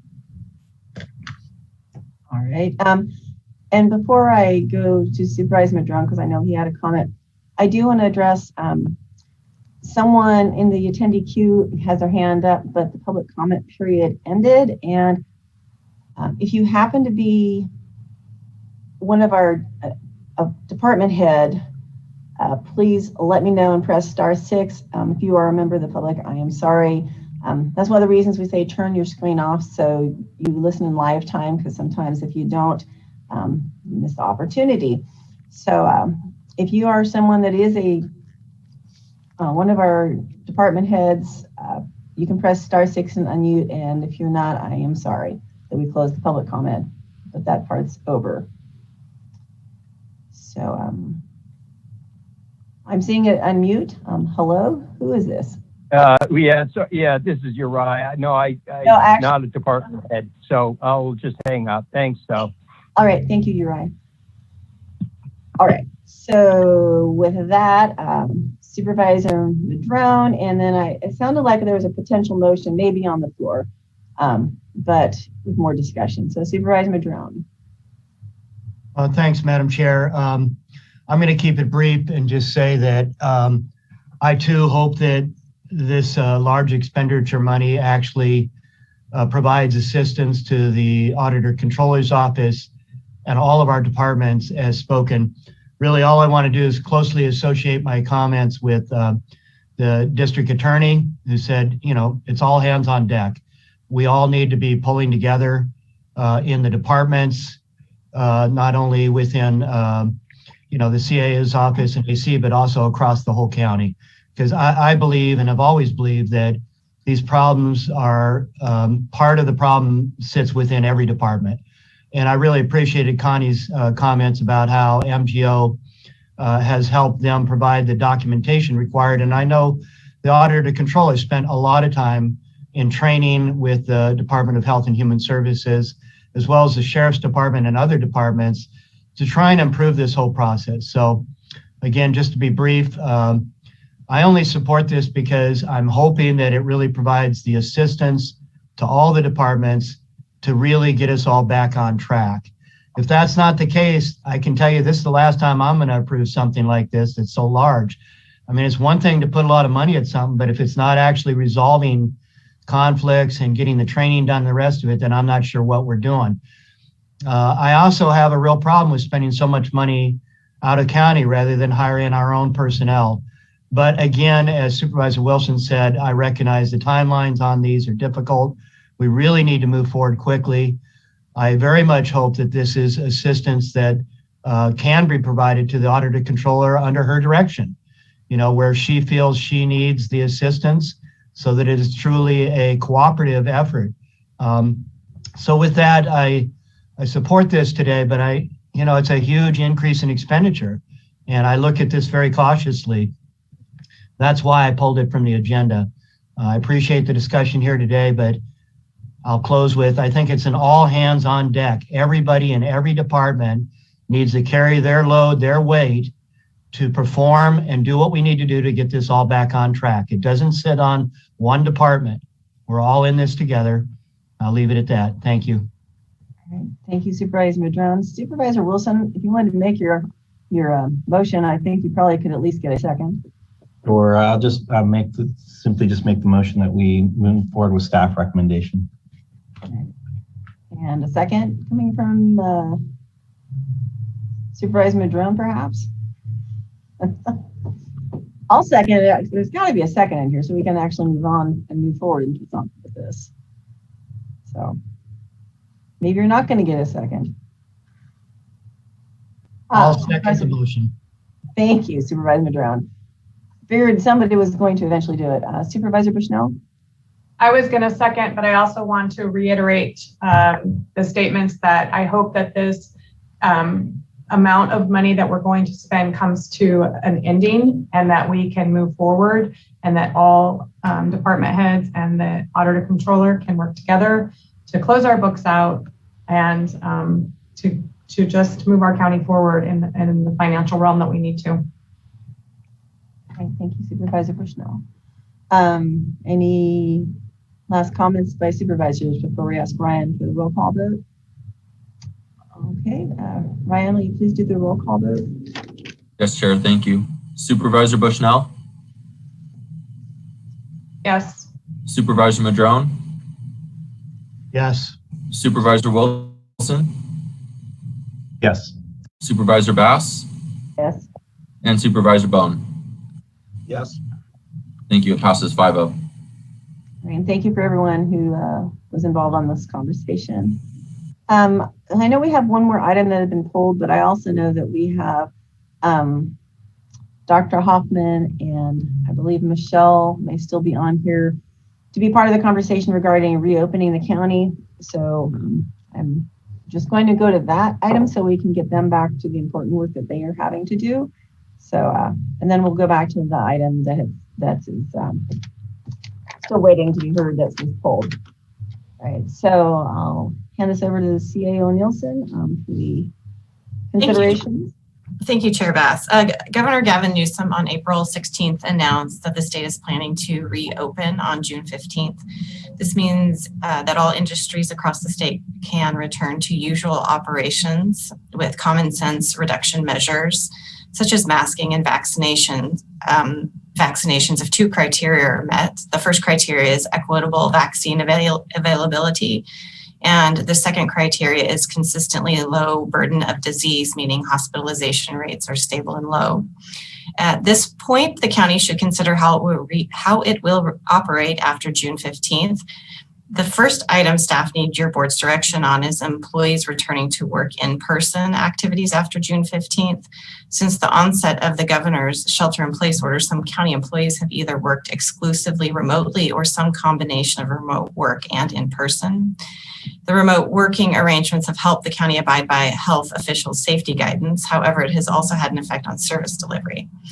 The California Department of Public Health and California Department of Industrial Relations, or Cal OSHA, maintain guidance documents on office workspaces and other areas that may apply to county functions. Staff need direction from your board on bringing employees back to in-person work while following applicable safety guidance as determined by the Humboldt County Health Officer, Human Resources, Department of Health and Human Services, Public Health, and the County Administrative Office. The second item staff need your board's direction on is returning Board of Supervisor meetings to board chambers. The governor's executive order number 2920 authorizes local legislative bodies the ability to hold public meetings via teleconferencing and to make public meetings accessible telephonically or otherwise electronically to all members of the public seeking to observe and address the legislative body. Your board has been doing this since April 14th of 2020. Mentioned in the staff report are two pieces of legislation that indicate that the state legislature is interested in modifying the Ralph M. Brown Act meeting attendance requirements, and that's Assembly Bill 339. This only applies to counties with populations over 250,000. And then Assembly Bill 361, which would provide local agencies with the ability to meet remotely during declared emergencies. Staff need direction on whether your board will hold in-person meetings at board chambers beginning the first meeting date after June 15th, while again following applicable safety guidance as detailed in the staff report and in the attachments, which would still include masking and social distancing among board members and the public. The third item staff needs direction on is the creation of the ad hoc on telework. The board on March 16th, 2020 adopted resolution number 20-20, which allowed departments to permit employees to work from home. While remote working has had impacts on the county's service delivery, in certain places departments have seen there is potential for this working style to be implemented effectively. However, there are also some issues that need to be worked through. So therefore, staff recommends that your board create and appoint 2 board members to an ad hoc to identify telework issues and or develop a permanent telework policy. The last item before your board is related to the California Supplemental Paid Sick Leave. On March 19th, 2021, Governor Newsom signed a new legislation, Senate Bill 95, creating a new labor code section 248.2, requiring employers to provide up to 80 hours of supplemental paid sick leave for employees to use for specific COVID-19 related reasons. This new labor code section is retroactive to January 1st, 2021, and will apply to all employees, including part-time and extra help. Therefore, staff recommends that your board adopt the attached resolution approving the California Supplemental Paid Sick Leave effective January 1, 2021 to include a grace period and sunset date of October 30th, 2021. And just for clarification in the financial impact section of the staff report, it said a sunset date of October 31st. It is October 30th as documented in the resolution and the majority of the staff report. So I apologize for that typo. And also for your board to direct the Human Resources Director to establish a new 80-hour bank of sick leave hours for each county employee in accordance with SB 95. And that concludes the staff report. And Director Stevens and Dr. Hoffman are here to also answer any questions that you may have about in-person meetings and staff returning to the workplace. Thank you. Thank you, CAO Nielsen. Any supervisors have questions off the bat here? Just a process question in terms of this discussion. So are we just going to go through each one of these in the order in which they are in the staff report? And do you want to, are we going to open up public comment at the beginning, at the end? How, I guess I'm a little unclear as to how this discussion is going to go. And thank you for asking, because, you know, I was just going to take it to see where the conversation led us at first between those items, the 3 items that we've got. Is there, CIO Nielsen, is there one direction you think makes more sense than just the general conversation at this point? Well, Chair Bass, I think items 4 and 5, the staff recommendations 4 and 5 are pretty straightforward, that you adopt the resolution and that you direct the Human Resources Director to establish the new bank of leave. Quite frankly, that's not particularly negotiable since it's state law. And then I would recommend that you take items 1, 2, and 3 separately. All right. So there you go. Sounds like a good plan. So then, since those other 2 were kind of like, we don't have a lot of conversation on that because it sounds like we need to do those. Anyway, let's just then go do getting the employees and directing departments to reopen by December 15th. So anyone care to weigh on that one from the board at this moment or ask questions of Dr. Hoffman and Michelle? Through the chair, if I may, I would like to have at least some summary from the public health office about employees returning in person after June 15th and what they would expect some of the parameters of that to be. All right. Thanks, Supervisor Wilson. So we do have some new Cal OSHA recommendations that came out late last week and are going to be voted on later this month, May 20th, I believe. So they aren't in effect yet, and we don't know for sure if there could be changes to them still, because that board, hasn't met and voted on them. But what's being proposed is that in certain workplaces where people are entirely vaccinated, they could forego masking and distancing in those environments if all employees had proof of vaccination status. There will be masking requirements for those who do not have vaccination status, the document goes into details of how that works. I think so that's for office spaces, and I think the difference for the Board of Supervisors meetings is that that's a public space, and so currently under the recommendations from CDPH for public meetings, everyone would need to be vaccinated or tested. And so until the blueprint retires, I think that in-person Board of Supervisors meetings would be extraordinarily difficult. We don't have confirmation exactly what that's going to look like after June 15th. I think that what we're hearing is that many of those restrictions are going to go away and become purely recommendations. Assuming we get some confirmation on that, in the next month or so, hopefully before June 15th, what it's all going to look like, we could advise better on what a Board of Supervisors meeting would look like. But my guess at this moment would be that everyone would need to still be, at the very least, masked in that space, and because it would be a public space, regardless of vaccination status. And that there could still be distancing requirements around that space. Maybe not capacity, though. I think those are some of the things that are going to go away, are the capacity requirements. Through the chair, I have another question for the public health. When you're talking about an office, in a place of employment where everybody is vaccinated or has proof of vaccination, what about front desk type activities? And so where does that kind of play into it?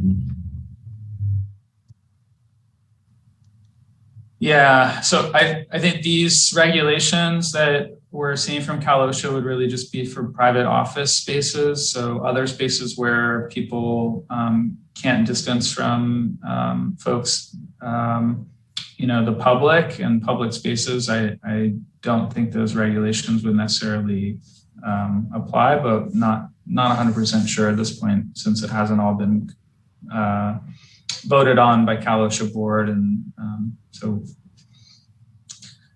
I think that for the most part in those public spaces, we should assume that those folks are going to be wearing a mask.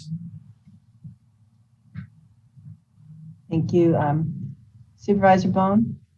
Through the chair, and I'd like to give a shout out to Public Works, because I don't think I've been into an office in the county that hasn't had a professionally built divider screen from the public with just a pass-through window, or the opportunity to stand behind that window to create the separation, beside the masking and the sanitizing and everything else.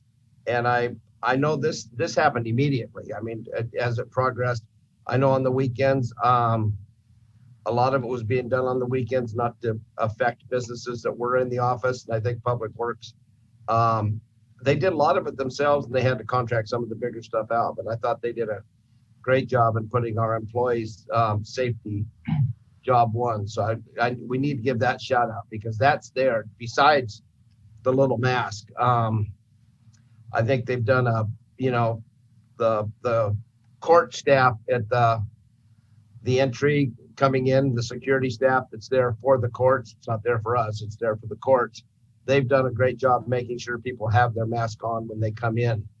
So I think that's another plus. So the county's done a pretty good job on that. I did notice the other day in our chambers, there was they were using it for a court, and there must have been 23 to 25 people in there, and that wasn't, but they had the judge and everything else on one of our smart boards. So I don't know what the judicial system's using, but I noticed that they were they had our chambers, because we've got the chairs marked off for distancing. So they are using our chambers for courts. Why we aren't. Thanks, Supervisor Bohn. And actually, I'm wondering, it would be interesting for me to hear from Dr. Hoffman or Michelle about why that is. How are the courts able to do it if it sounds like we're not going to be able to do it, or we may not be able to do it? So I don't know if either one of you can kind of clarify if there's going to be a double standard, or maybe the courts aren't really supposed to be doing it either. So. We early on, we brought Dr. Baird on as extra help to assist the courts with how they might operate in the time of COVID. And so I don't know specifically if that was the sort of workaround that was identified. I'm not familiar with what that process is that they're using. So I don't know that I can speak to that necessarily. I think we're going to see changes come June 15th. We just don't know exactly what those are going to be. And I think the message here that we're trying to make is that until then, it's hard to say, yes, plan for this June 16th. And so our recommendation would be, let's watch and see what happens. Board members could certainly meet in board chambers. It's just a matter of whether or not the public should be coming in. It's the issue of the distancing and masking. There are boards that have continued to have in-person meetings, despite, what the precautions should be. And so I think our recommendation would be masking and distancing, and board members certainly could be in person, but it would be advised to wait until June 15th to see what the governor does with the tier system and any other prevention measures that are in place. One difference I might highlight between, say, the courts and a public meeting is that, the courts are really bringing in a subset of people. It's a defined group. Each day it's defined. There's a roster. Whereas a public meeting is really just that. It's open to anyone. So anyone could walk through the door, and yes, we could, take down people's names, and that could allow for potential contact tracing if there was exposures in that space. But I think it's a less controlled environment than the courts are. Okay, thank you. That makes sense. Any other questions from the supervisors regarding this piece of the agenda item, Supervisor Bohn? And I don't know, because we talked about where we're situated now.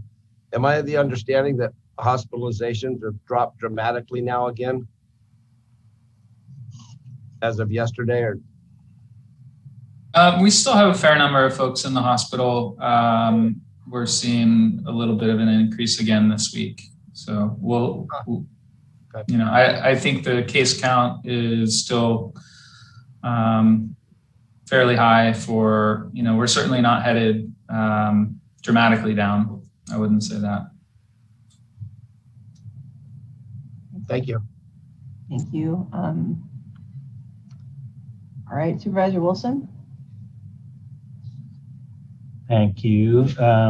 So I guess we're being asked about, we seem to be jumping to mixing 1 and 2 here a little bit.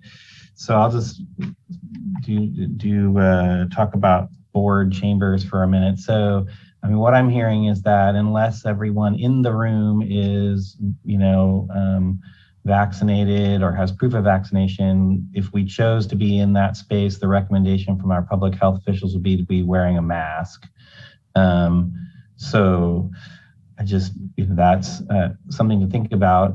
As long as these meetings can go, that's a something we should be understanding about that. And I don't know if, and especially if we're excluding the public just so the 5 of us can be in the same room, it just seems a bit awkward, more awkward than what we're already doing now. So and then if we are putting people in the room, then we really would have to be masked the whole time, as far as I can understand, at least in terms of the recommendation in the current context. So, yeah, I mean, that's going to be that would be interesting and quite frankly a bit uncomfortable. But a lot of workers work all day in masks. I mean, I just have to say that is something that happens. But that's out of necessity to provide a specific service. I don't know if having us all in the same room provides a specific service under these conditions. All right, I had Supervisor Bushnell had her hand up and down, then back up. So I'm going to go to you, and then Supervisor Bohn. I just wanted to say, yes, while wearing a mask might be inconvenient, our school-age children do it all day long. Our teachers do it all day long. And any worker right now does it all day long. And although it is convenient for the Board of Supervisors, our entire community is doing it. I don't think we should exclude ourselves. Okay, thank you, Supervisor Bohn, and then I have a comment. And I was just wondering, since the UC said, well, earlier we heard that OSHA is going to come out saying that if you're properly distanced, you can drop the mask. So I'm seeing our Board of Supervisors being properly distanced because we have a sneeze screen all the way around us out there from what I've seen, and then the setbacks will allow for that. But I'm also wondering, can we have a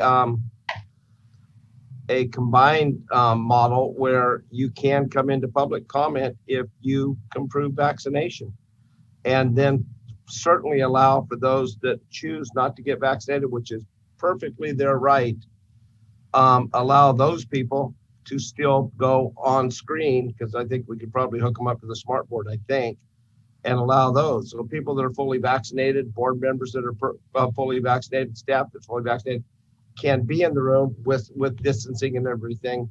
But the people that don't want to get vaccinated, I can tell you, I made an appointment with somebody that I do business with the other day, and it was going to be one-on-one, and he says, "Are you vaccinated? Because I'm not meeting any clients unless they're vaccinated." So I think we can allow that, because the UC system says you're not going to come back unless you're vaccinated. I saw somewhere in the news. So would that be an allowable, and sad but true, it might be for some of our more prolific speakers, it might be an opportunity for them, if they want to come in, to get vaccinated also, because we are, promoting that quite. So with that, I see Jefferson popped up. Yeah, I would ask Jefferson on that one. Through the chair, Supervisor Bohn, I'm not aware of any county that has set it up that way. I would want to research that further, because you're talking about rights of public participation. So it's not exactly the equivalent of a private business, but I will look into that question.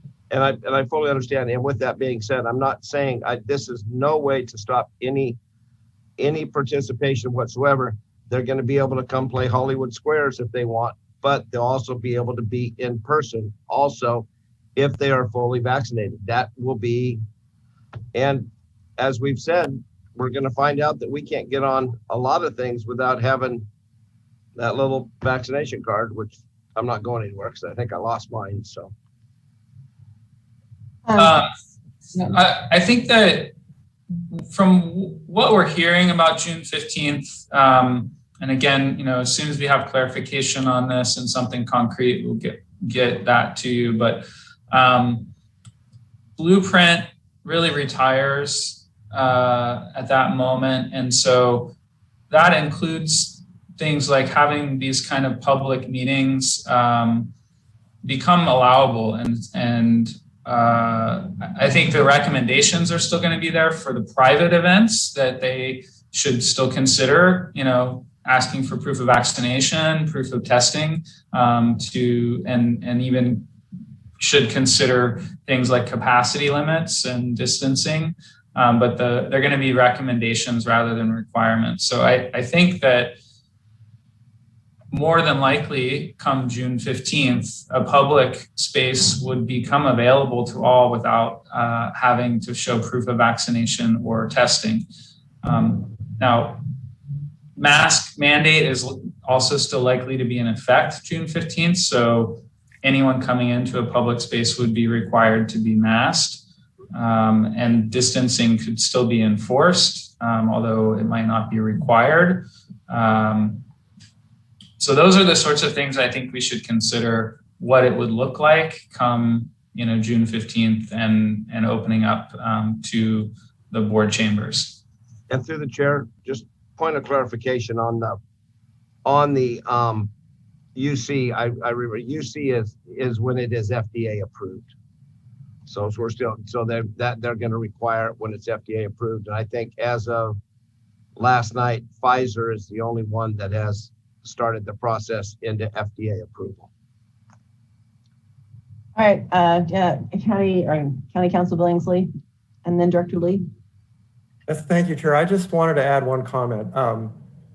It's clear there's a bit of uncertainty about June 15th. The other thing that is uncertain, the board meets this way because of the executive order, and it's not clear when the governor is thinking of repealing that order. I don't think it's envisioned that he would repeal it on June 15th.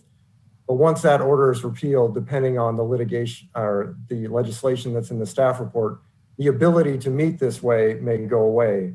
The Bill 361 would attempt to make the executive order sort of permanent legislation.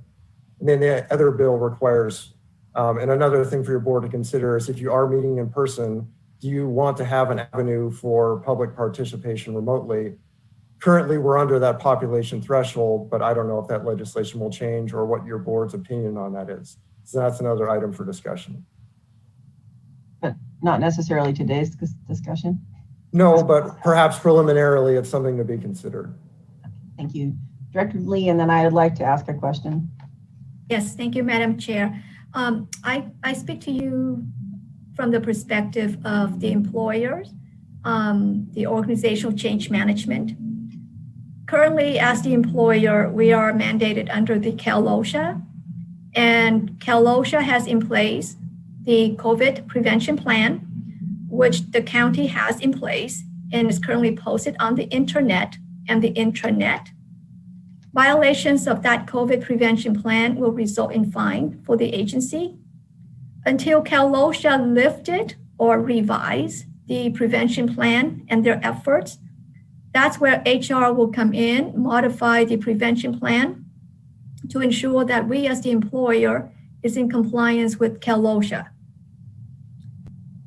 And at the federal level, the Equal Employment Opportunity Commission was charged by the White House to look into what is this temporary standards will look like post-pandemic. So that conversation is ongoing with the Budget Management Office and the Department of Labor. And from what Dr. Hoffman indicated, yes, staff and I have been also monitoring the Osha. So the executive board will be looking at California OSHA mandatory modifications comes May 20th or so. Based on that, HR will need to come in, may or may not amend the prevention plan. And that, what will that look like for the employees? So I offer from the perspective that 14 months ago, it was so easy for all of us to turn off the switch, to shut down, to do what we can, and to continue to provide services to the best of our ability. But to turn the switch back on, I recommend that we proceed methodically, carefully, thoughtfully, and taking baby steps to ensure that we are in compliance with the varieties of regulatory requirements. From the employer perspective, I am mandated to abide with Osha, not by the guidance of CDC or the guidance of the California Department of Public Health. And we seek this opinion from our legal counsel to ensure that we, as the employers, will not be fined and in violations of Osha. So it is it's a dichotomy that we're looking into this, and I'm not sure what the juncture will look like for us comes June 15, or what this Osha board will adopt post May 20th. So I appreciate the opportunity that we are engaging this conversation today so that we can start planning what the plan ahead for all of us moving forward. Thank you. Thank you. Well, and I had questions, but I will go over instead to Supervisors Wilson and Madrone. I believe Supervisor Madrone had his hand up for me. Okay. I see 2 yellow hands, so thank you, Supervisor Wilson. Supervisor Madrone. Thank you, Supervisor Wilson and Bass. Yeah, I'll just weigh in. On the first one, employees returning to work. I duly respect everybody's right to choose whether or not to get vaccinated, to choose to go into congregated settings or whatever, even though I very much wish that everybody would get vaccinated. And I have, and my family is fully getting vaccinated. I respect people's personal opinions on that. But that being said, as long as COVID is widely circulating in our community and our case numbers are going up and things like that, I'm in no way interested in getting into congregate settings. I'm almost 70 years old and I have immune compromise issues. And I'm not, even though I've been vaccinated, I see no reason to lower my guard, so to speak, and to put myself into vulnerable situations. So, as far as employees coming back to work, I want to respect that for them as well. And I think number one ties in with number 3. And I look forward to, the recommendations that will come out of number 3 about telework, because there are people who are going to want to be able to still work from home. And frankly, I think that there's been a lot of things learned through this pandemic. One of them is perhaps shaking hands is just a really bad idea, no matter whether we're in a pandemic or not. I mean, when you look at our families and the fact that I know in my family, nobody's been sick for 14 months. Nobody has been sick, and I mean, that's just phenomenal, right? When you look at the health benefits of the new measures we're taking as a society, I think Oriental societies had it right, bow, fold your hands, present yourself, but that's going to be a personal choice, right? Bottom line is sick leave's another one, and we'll talk about that in a minute on number 4 and 5, but I really want to respect employees' personal choices as well. And if people can be productive from home, why wouldn't we add that in as an ongoing solution, to how we do business? But just in general, on number 1, I want to support employees' choices. And I hope we can support number 3, teleworking. With number 2, I'm not interested, as I said, in coming back into the chambers with people that may or may not be vaccinated, may or may not be tested, et cetera. I mean, there's a lot of talk about what those guidelines are going to look like, et cetera. But for myself, I'm not going to come into chambers or come into congregate settings as long as this stuff's circulating in our community, even though I've been vaccinated. So that's kind of how I feel about that one and number 2. And we'll see where the discussion goes with number 4 and number 5. Thank you, Supervisor Madrone. I see Director Stevens has her hand up, and then I'll go over to Supervisor Bushnell after that. I just wanted to comment on the ad hoc item. I think it's a really great idea because, as Director Lee commented, that we flipped a switch because we had to early on, and I think a process in place to develop a policy, what a potential policy might look like, so that we cover all the bases would be a great idea. It's certainly worked in many ways, and it's had challenges in other ways in terms of telework. But I think it is a good opportunity as an employer to have that as an option for staff. I could tell you that, in the summer, there are summer camps that are operating at limited capacity. And so there's a lot of childcare issues out there for working families, our staff included. And so it would be challenging for staff if they were required to return to the office right now for that reason in particular. So giving some time to get through the summer and create a potential policy for your board to consider would be a great recommendation. Great, thank you, Dr. Stevens. Supervisor Bushnell. Thank you through the chair. I just am, I heard what Supervisor Madrone said, and I'm curious, and maybe I'll ask Dr. Hoffman, but what,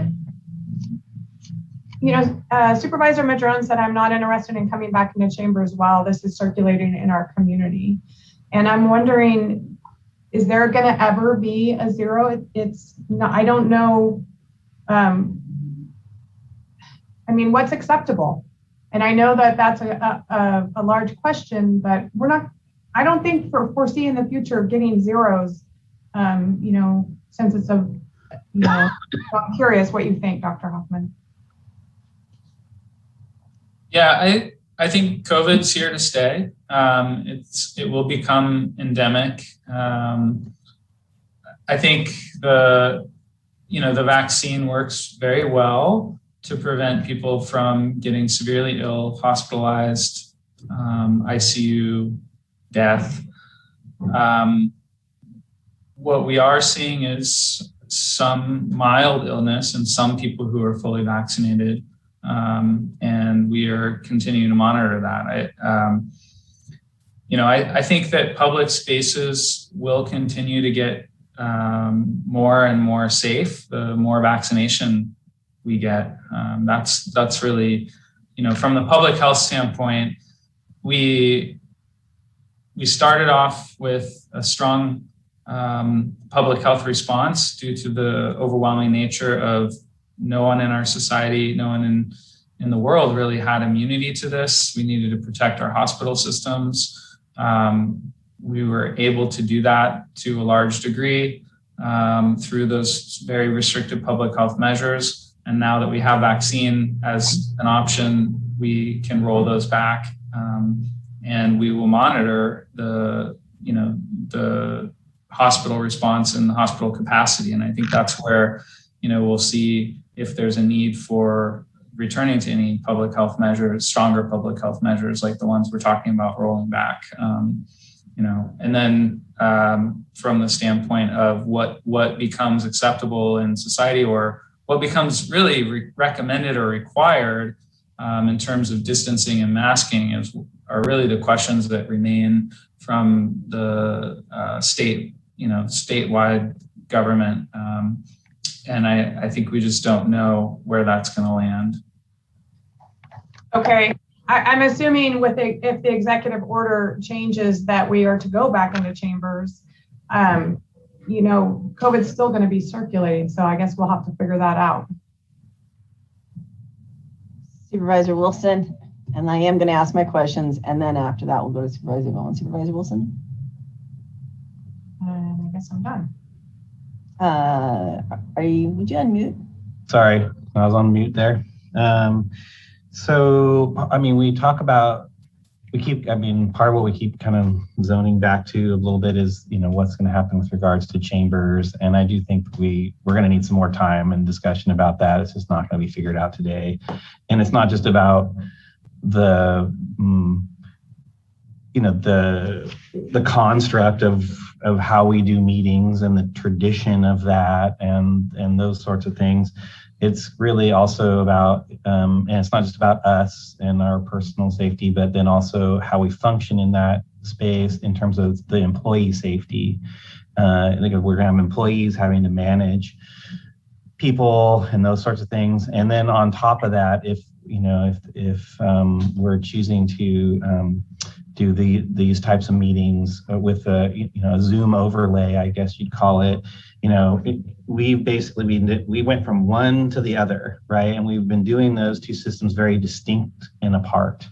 And I think the whole state, and quite frankly, the nation, is going to really have to reconcile how to blend those two things together, and what that hybrid is going to look like. And it's not as easy as we're just going to have a meeting and then have a board and it's just all going to function, because how we're going to manage that, as as the chair, you're looking at a screen trying to manage the people coming in and coming out. We have staff doing that, and then we're going to have staff doing it in that space. So there's just the mechanics of that is not going to be simple. It's not saying that we shouldn't do everything we can to encourage and have public participation, but we're just going to there's just going to be issues with relationship to that.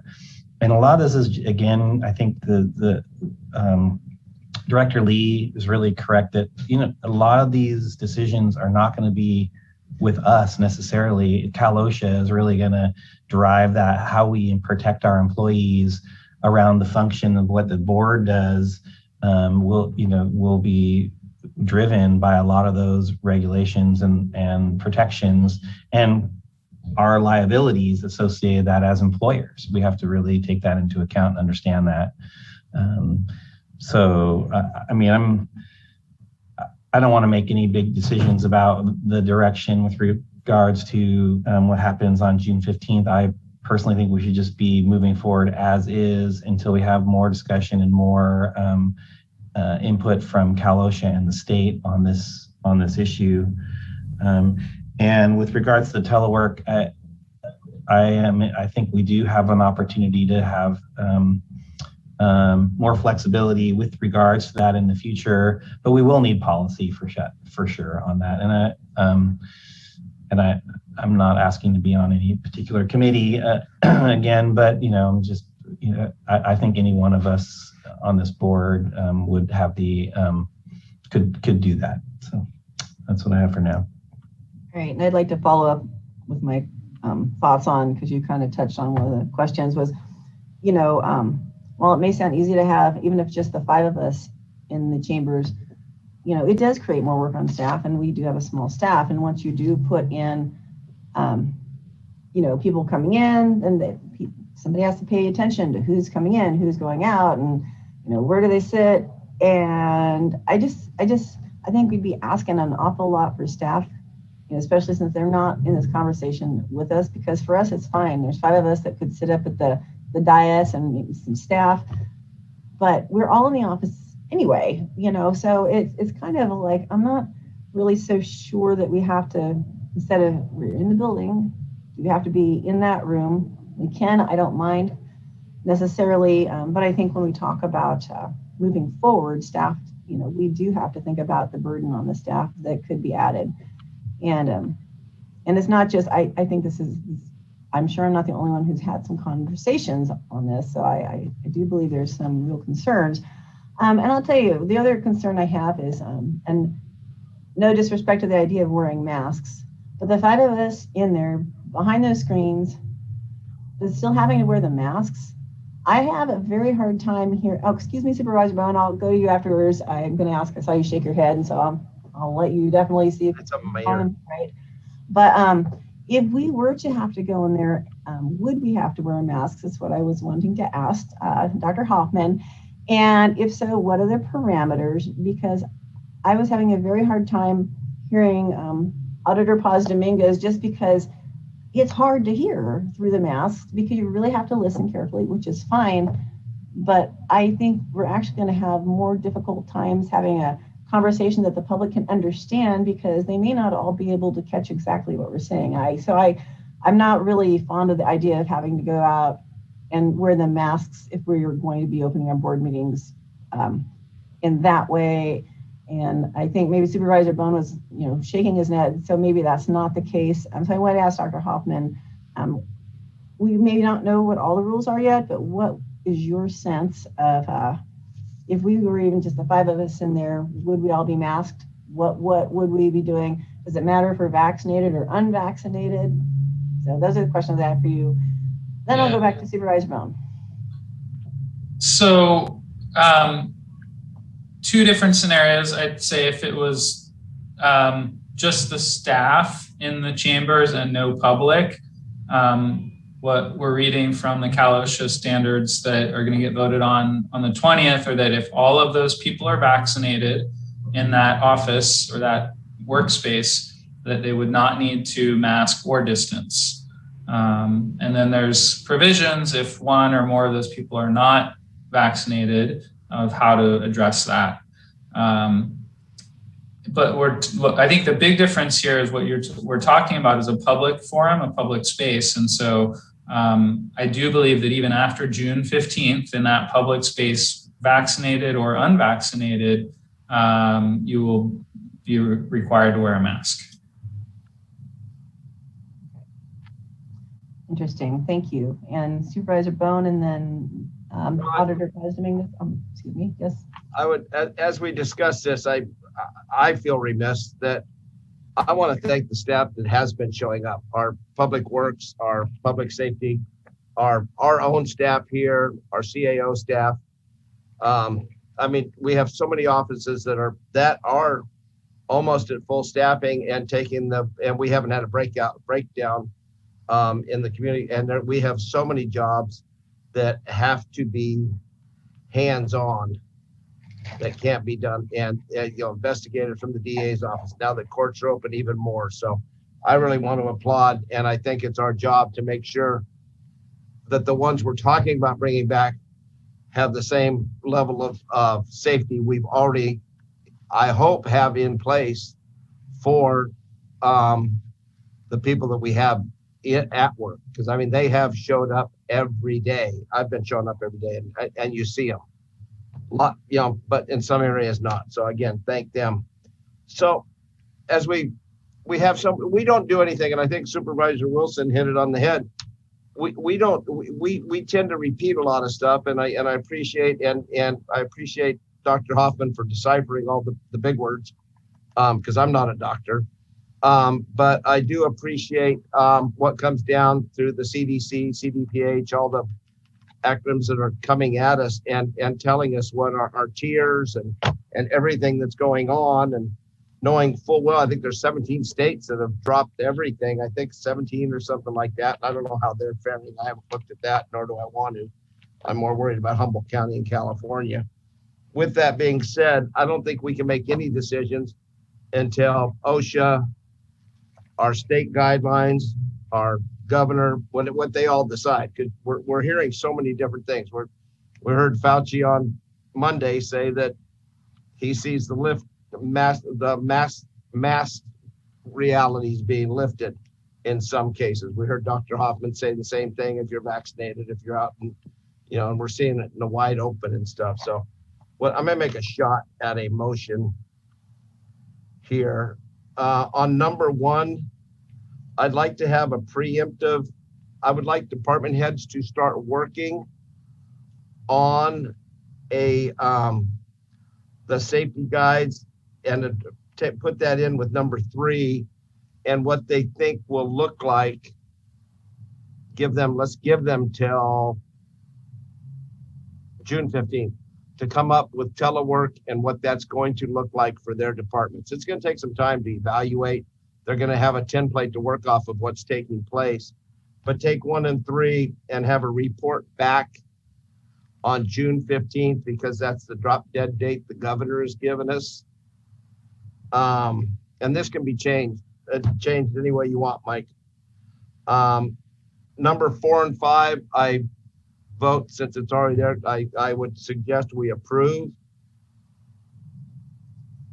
And number 2, you can almost throw number 2 into looking back at this on June 15th and evaluating, instead of having our first meeting on June 22nd or whatever it is, evaluate where we stand in the rest of the state, what guidelines we're getting from the state to operate under these guidelines. Because the state's going to have the final word. I mean, we could break rank, but we're not known to do that, nor should I say we should. So does that make any sense?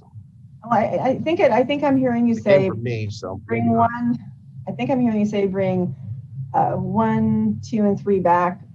Basically, 1, 2, and 3 start having conversations, bring them back. Department heads looking at who they want to bring back, who they think they can telework, or in a lot of cases, you work from home 2 days, you come in 3 days, and that allows separation in the offices.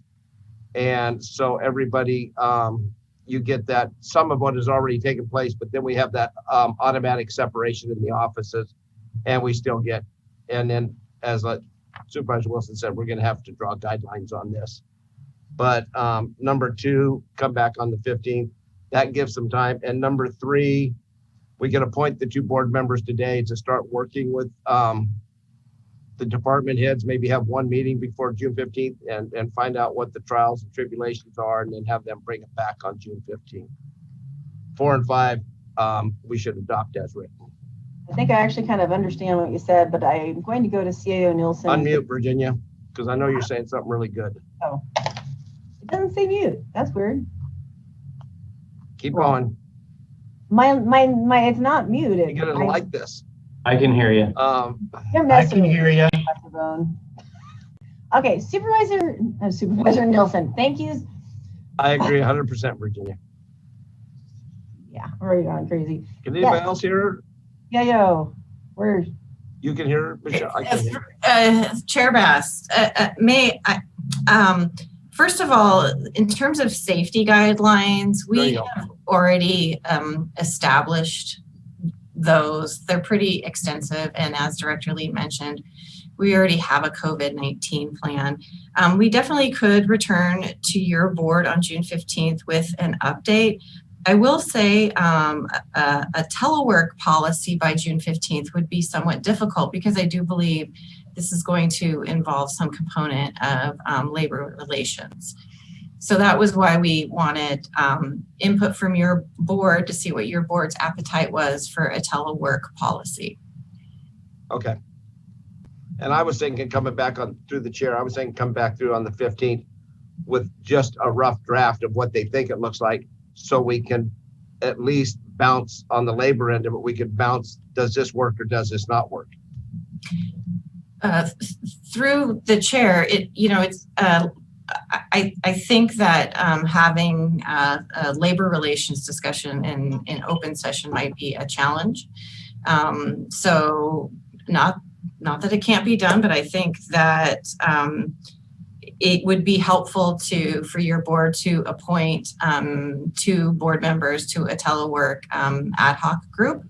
And then staff can work with the board members to, again, better understand what your board's appetite is for a permanent telework policy. And then once those discussions have occurred, the staff will develop a permanent telework policy and bring that draft policy to your board. So potentially, if I'm hearing you correctly, CAO Nielsen, it would be bring 1 and 2 back June 15th for further conversation once we know what the parameters are. We can create appoint the 2 board members now today that can start working on what potential telework policies look like, and then just straight out accept 4 and 5. Is that kind of what I'm hearing? Yes. So through the chair, I think it would be helpful that staff return on June 15th regarding recommendations 1 and 2, that your board actually appoint 2 board members to the ad hoc telework group, and that your board adopt recommendations 4 and 5 in order to implement Senate Bill 95. Okay, thank you. And before I continue on with that conversation, I know Auditor Controller Dominguez has had her hand up patiently. Thank you so much, Chair Bass, for being willing to hear a department head's perspective. I figured out that the microphone is in the camera, so I'm going to get really close. I am totally fine with developing a plan and giving our results to you. Our office has been back in the office for 10 months. First on a rotating schedule, and today, this week, we're all here. Our door is closed and will continue to be closed because there's no reason to open it. But I do have some questions, and I'm hoping that you can help provide guidance so that we are on the same page about what coming back to the office means for all of us. Specifically, if we're in the courthouse, some of the efficiency issues that have been reported to me by staff and that we've experienced ourselves have to do with parking. There are not enough parking spaces for everyone who works in the courthouse, and that can be challenging for staff to make it to work on time. There's also issues about security and people coming through with ringing the alarms without being stopped or checked. If an employee has a fever, what do? What we've been doing is we keep a log at the front desk at the entrance. When people come in, if they haven't already taken their temperature and self-reported, we take it for them.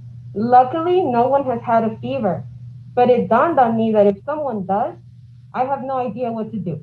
Do I send them home? Do I have that power? And if they go home, excuse me, Auditor, I don't mean to interrupt. I think I just want to confirm with staff. I think that's the kind of stuff we'll come back with on June 15th, and there'll be plenty of time for conversation there where all the where all the directors and department heads and electeds can be. Okay, I don't need answers. I'm just hoping that by sharing the questions, it will give the people on that committee something to think about that they can talk about later in closed session. All right, and I would say we could probably throw into the motion that ad hoc committee and others would be, actually having the department heads and other electeds in on the conversation too. But we can certainly move forward and continue taking concerns from all the directors and separately elected department heads. But I did want to, since we kind of had a motion that did not include 2 board members, I wanted to know if we want to try to kind of sew that piece up so we can actually try to vote on the motion. Oh, wait, we haven't gone to the public yet, so I don't think. Supervisor Wilson? I was just hoping that we'd hear from the public and then, and if there are any other directors as well, any other Sounds good. department heads. All right, so we have no hands up yet for public comment. Okay, we're starting to come in now. If you want to comment on this item, please do press *9 now, or you may miss the opportunity. Okay, we have 3 hands up right now. So we will start out for the public comment with 7454 followed by 2122. So welcome, Kent. I believe just press *6 to unmute. I just did. Thank you so much for my opportunity to speak as a frequent public commenter and one of the most frequent participants in your process. I do think it's time we get back to a level of normality. I hope the governor is funding all the private sector to also have all their sick leave or leaves brought up to state somehow. I think that would be parity, fair, and whatnot, so the private and public sector were treated in the same manner. Your item number 1, and it doesn't sound like you're going that way, but it said direct the departments. And my understanding, and I could be corrected by county council should you ask him, that you can recommend to the electeds, but my understanding is that it is their job to decide how and when and where their employees work and under what conditions, and that they have latitude to do that as long as they, of course, adhere to OSHA. Which, by the way, I don't know if they funded them a couple extra $1 million or whatever it takes to enforce. Cal OSHA kind of always was, hey, they're complaint driven, and that's the way I understand it. So it's going to be an interesting one to have what I feel is sometimes a dysfunctional organization overseeing this particular process. And I'm just curious, you might ask if they've upped their staff by 10 times what it used to be to enable them to do any good here. I anticipate going ahead and getting a thing that holds your fishing license and wearing my COVID vaccine card, and I haven't lost mine, Rex. Know where it is. Highly recommend you get a duplicate of that, because I think that should be, and I use the term passport, I don't care what it is. I think the people who have been responsible, have been vaccinated, should be rewarded for our efforts. Same as originally when I was the only person with my wife wearing masks in Costco. But now I'm pretty well done with that. It's hard for me to breathe. I think I should not have to wear a mask anywhere. And if you get a chance to forward that as once we've had our vaccines, that we should be able to, and maybe you folks need to provide testing to show that we actually have the antibodies. That would be another thing to consider. And a combination of that and the vaccine should be able to get us to reopen up all of our sectors and move on with our lives. I think that's functionality. And that's my request for this time.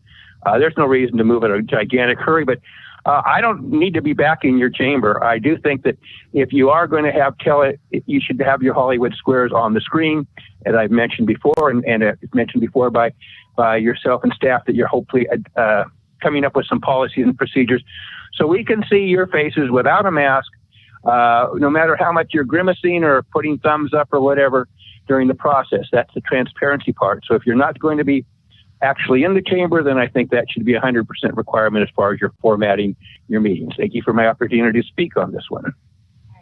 Thank you very much. And And we'll now go to our second speaker, last 4 digits of 2122. Welcome. Press *6 to unmute. Welcome. Yeah, hello, this is Uri Driscoll. I've been looking over the dashboard here, and I see that roughly about 4% of those that have been tested have tested positive in this county. And a little bit more than 1 out of 1,000 of our residents have had to be hospitalized, which is sad for sure. But I want to talk about the vaccinations a little bit. Obviously, it is a personal choice. I don't think that we're going to end up having to do vaccine passports. I mean, if we have any privacy for our medical history, we should not be forced to disclose that. I mean, otherwise, what are you going to do? So make sure people are on their meds when they talk to you in the chambers? I mean, that doesn't really work. Roughly about 30% of the population, our Humboldt County population, have been vaccinated. Vast majority of them are whites, white people, and very small amount of African Americans, Asians, etc., comparatively have been vaccinated. So I think that insisting on vaccination in order to participate in public would be discriminatory against, whoever chooses not to be vaccinated, regardless of whatever race you happen to belong to. And I personally know several people that have a hard time hearing, and masks make it very difficult to hear people rely on lip reading, etc., and just the muffling nature of masks makes it difficult to communicate. I don't think we should be discriminatory of people who want to participate in the public process. I think instead, really I'd love to be hearing from our health director is what can we personally do to improve our health and boost our own immune system with or without vaccines. If you want to get a vaccine, that's fine. But I must say, I'm a little bit concerned about people who have been vaccinated and still do not want to participate in public events. I mean, there's just zero incentive to be vaccinated then if it's not leading us back to being somewhat normal. But I do, again, think it's a personal choice that we should all be able to make, and we should not be discriminated against for whatever reason that we want to, maintain our health with the way that we choose. So thank you very much. Not an easy task to sort out, but those are my thoughts on it. Thank you very much. All right. Thank you. Thank you, Uri. The next person has the last 4 digits of 1703, followed by 2381. So if you're 1703, press *6 to unmute. I think the wrong one unmuted. Yes, 1703, go ahead.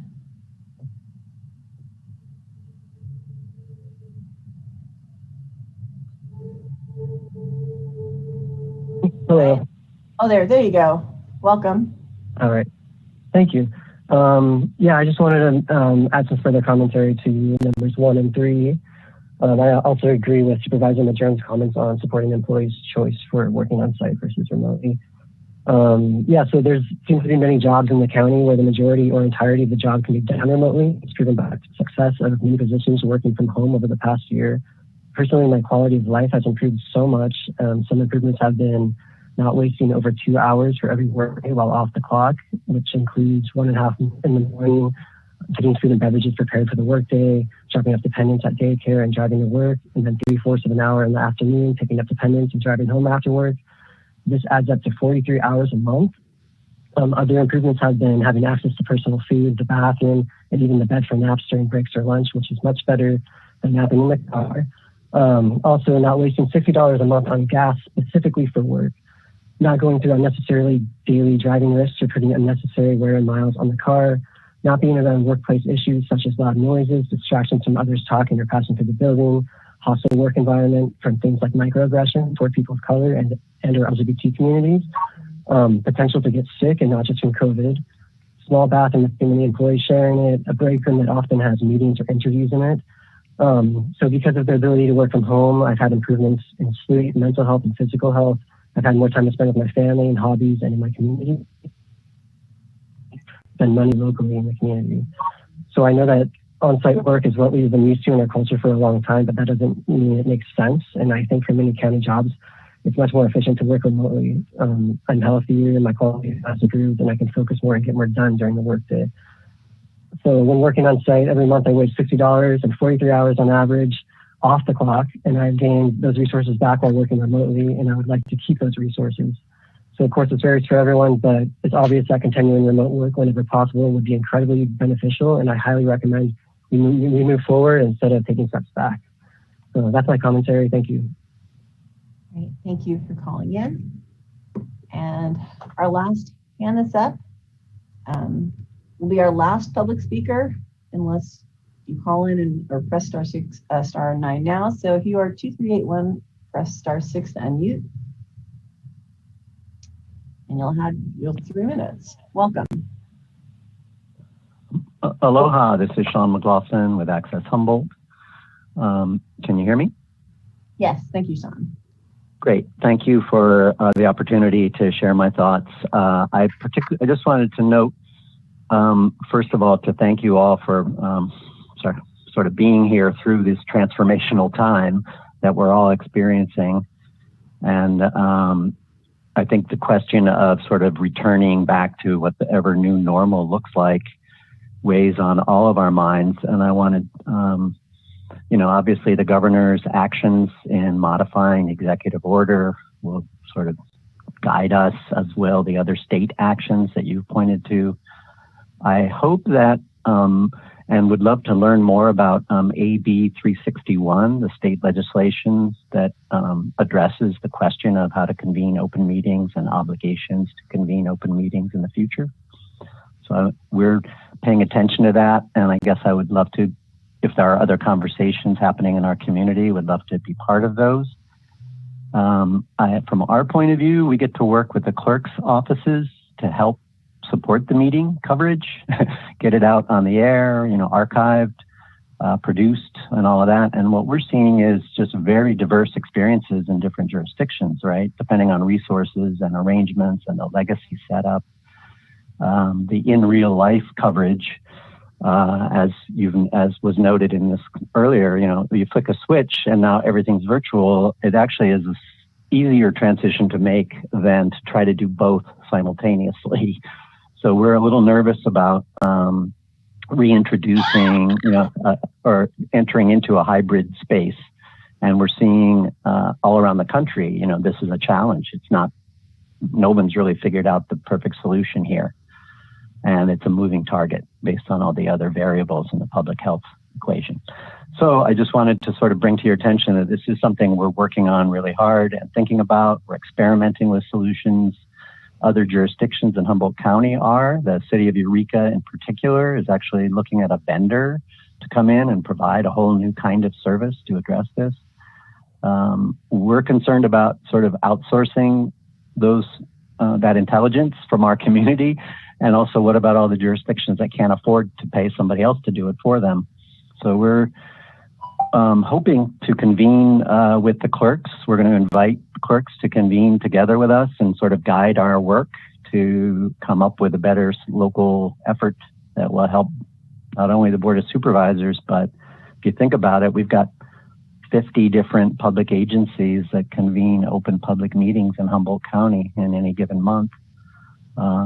So this is a big problem across our whole community. So thank you for the time that you're spending to think it through and address it and sharing your process with us. Okay. Well, and thank you for calling in, Sean. And thank you, your whole team, for getting us onto airwaves most of the time. Couldn't do it without you guys being here, keeping us on track. So I will go back to CIO Nielsen.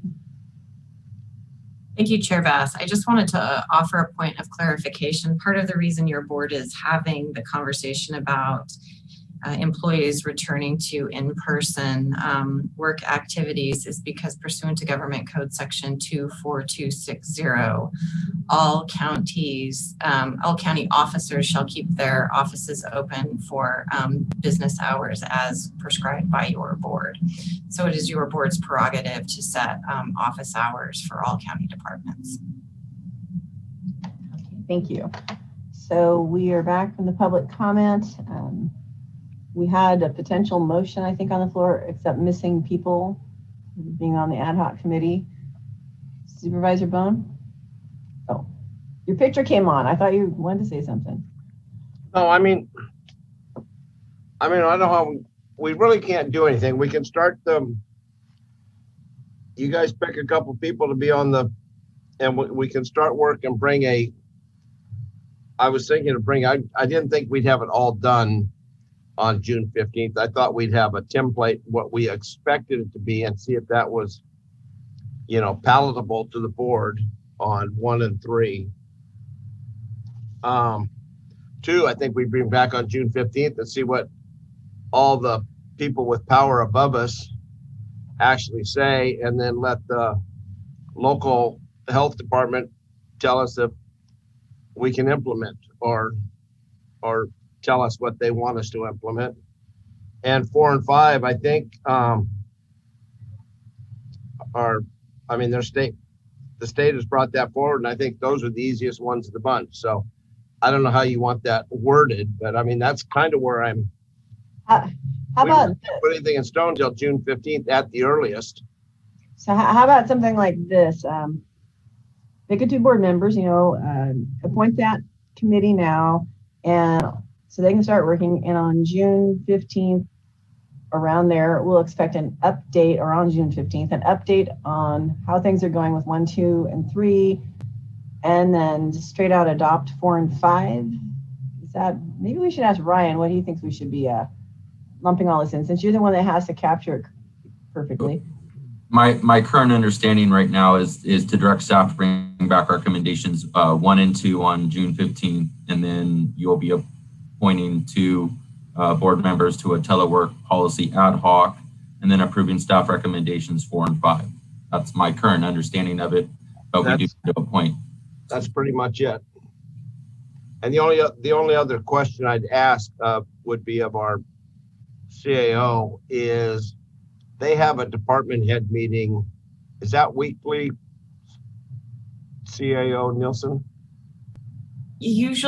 Typically they're through the chair. Typically they're monthly, and just for your board's knowledge, anytime there's a policy developed, we do work on the policy with departments, and then there's usually numerous drafts that are sent out to departments for their consideration. Okay, I'd like to. Go ahead.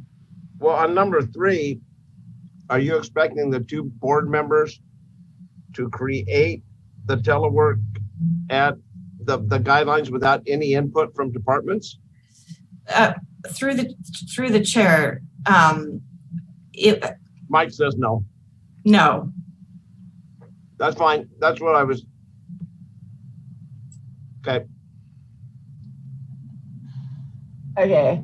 I did see Linda's face pop on. I think we just about have, if we have 2 volunteers to be appointed to that ad hoc committee too, it'd be great. But Director Lee?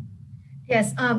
With respect to the concept of teleworking, I wish to offer throughout the state of California, with my counterparts, 50 other 7 county HR directors, we are conflicted with this. Organizations set the policies, set the standards. And from an HR perspective, we just need to have a better guidelines of what is the expectations from the governing board, so that from a management perspective, we are treating all employees with the same standards. So 57 other counties, they're doing a variety of issues. They're doing an organizational development. They're having a consultant coming in to reevaluate what is this new normal will look like. So teleworking is a concept, but it's not a new concept. It is what is the best structure will look like here for the county. But from a policy development perspective, because we are talking about teleworking impacting work schedules, we will need time to also review and discuss any proposed policies with the labor groups. So ideally, with this ad hoc work, develop a framework. Staff would then develop some kind of a recommendations of policies with several options. Once your board made the options, we then defined the set policies with the policies and procedures, the how-to. It is the how-to that we will now need to engage with our labor groups so that everyone's on the same page. It is a very lengthy process to develop any kind of a policy. I just want to offer you that perspective. Thank you. Supervisor Wilson. Thank you, Chair Bass. I mean, I would say that, as I said before, although now we're a few years on, a year from now is not going to be the same as a year ago, but also a year from now is not going to be the same as 2 years ago. And we are in a transformational shift, and telework policy is going to be one of those elements. It's not just around the core of, say, this building or the structures and places that our employees are working in. It's like it's going to transform how we live in our neighborhoods. It's really transforming just a lot of just a broad landscape of issues. I'm not totally sure. It seems to me that this board hasn't really given any particular direction as to what we want to come out of that, other than to get some ideas. I would be happy with really just directing staff to come back with some options on this, like everything else. I'm not sure we need to supervisors to direct that in any particular way. That's just me, because we're going to have to filter it through the entire board anyway. I'm not, and we haven't given any direction. So either way is fine with me. It just seems like it would be just as functional to ask staff to come back with some options for what telework policies might be based on what really we're seeing nationwide. Because again, we're going to be sort of following in the tracks of probably some organizations that are ahead of us on this. Okay, Supervisor Bohn, you had your hand back up. I agree. I think Linda Lee said it best, and I say this on most of this stuff we do. We don't have to reinvent the wheel for Humboldt when there's so many other people doing it.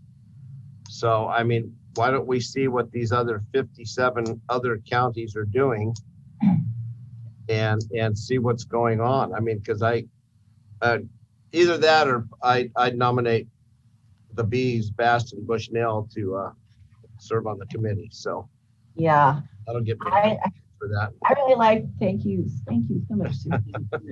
I actually am really comfortable with what Supervisor Wilson and you had mentioned about, and Director Lee. So maybe we should just take item, is it 3 off the table for now? Is that what it was? What? I don't think we take it completely off. I think we still need to identify telework opportunities.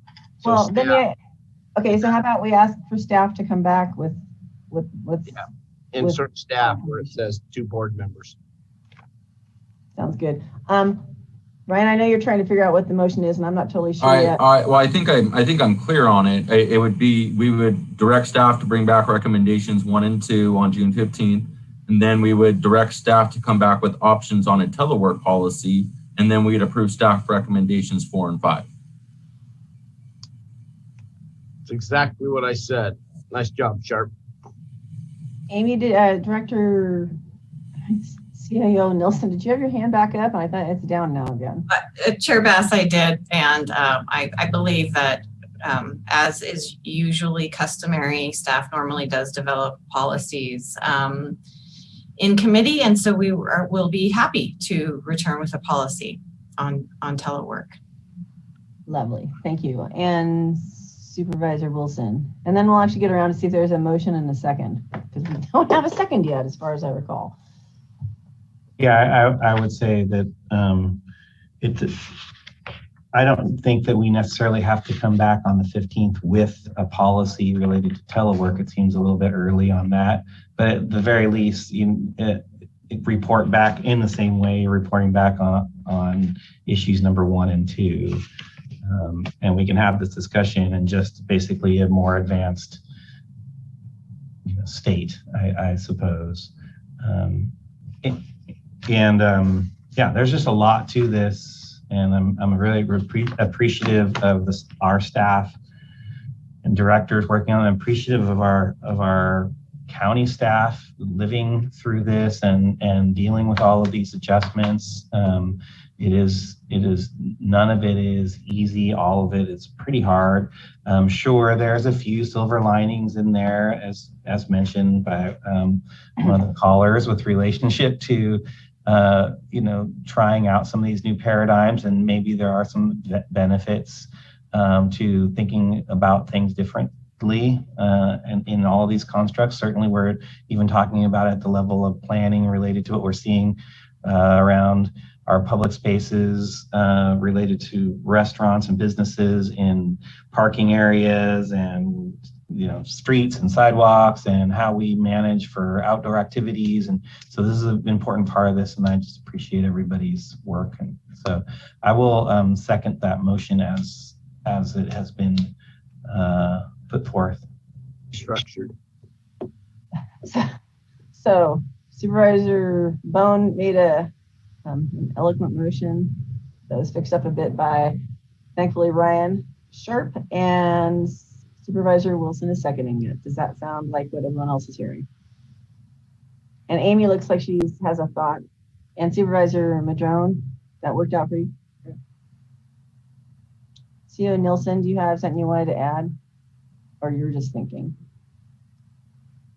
I'm always thinking, Supervisor Bass. So no, I don't have any further comments. All right, thank you. Supervisor Madrone. Need a thinking statue. Any rate, I just wanted to comment on the sick leave part, and I appreciate this bill that's going through the legislature at this time. But I think one of the lessons learned from this pandemic is that we really need to, as a society, support ongoing sick leave at a significant level. This is just going to last for a little while, then it goes away again. And the reason that disease spreads one of the reasons that diseases spread in our community is the lack of sick leave, in particular for the poor and lower income folks in our community. When you're low income and you get sick or your kids get sick, it's pretty much impossible to take the day off of work, because there goes the PG&E bill, or there goes, half the week's food. So folks come to work and they send their kids to school sick.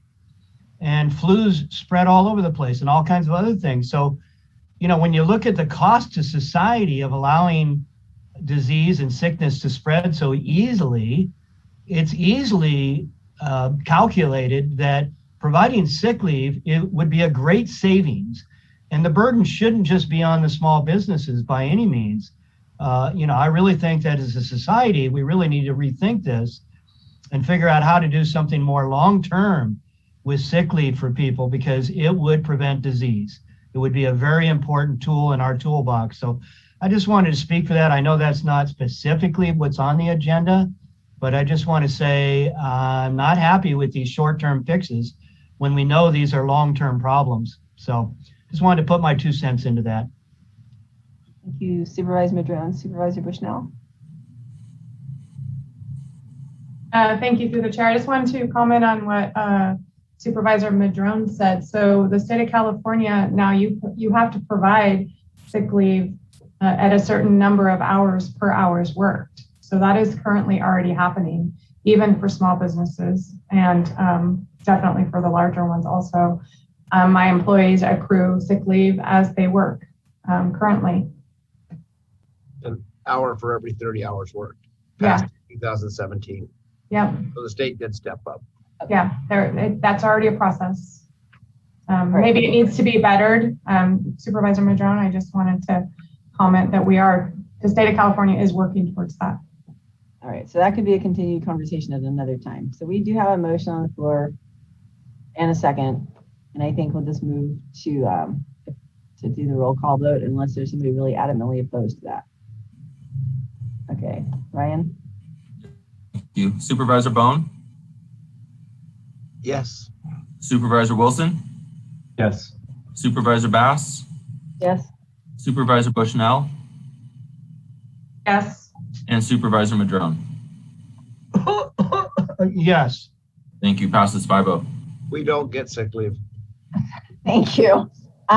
So we have 2 items left before our closed session. We have not had a brief break yet. I know I need at least 10 minutes. So, either we can do like a 10-minute break and then come back and power through till 1:30, or we could take like a 40-minute lunch rest break and come back to deal with the last 2 items and the closed sessions. And I just, does anyone have any real strong opinions? Keep going. Well, that's your opinion. I know. Is anybody else? You asked for it. We do need to. I know. Don't get mad at me. You asked I have to do what I say, but no, I just wanted to know, because I think, and it's not just us, the staff needs a lunch too. So, I don't know how long these other 2 items are going to end up taking. So we could take 10 minutes to come back and then maybe take another half hour before the closed session for lunch. Through the chair, looking at the agenda, so we have the letter, and we have one more item pulled from consent. Oh, we have one more item pulled from consent too. Yeah. Yeah. That's where my dilemma is. I see. I don't know.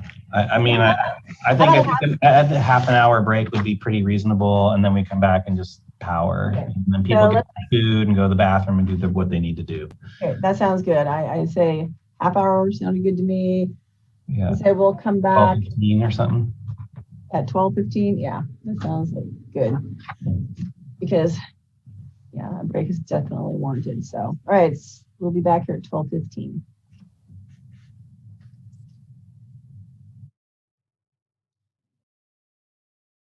The item pulled from the consent calendar was D13, and it was pulled, I believe, by Supervisor Bushnell. But since she's not here yet, there she is. Okay, we're good.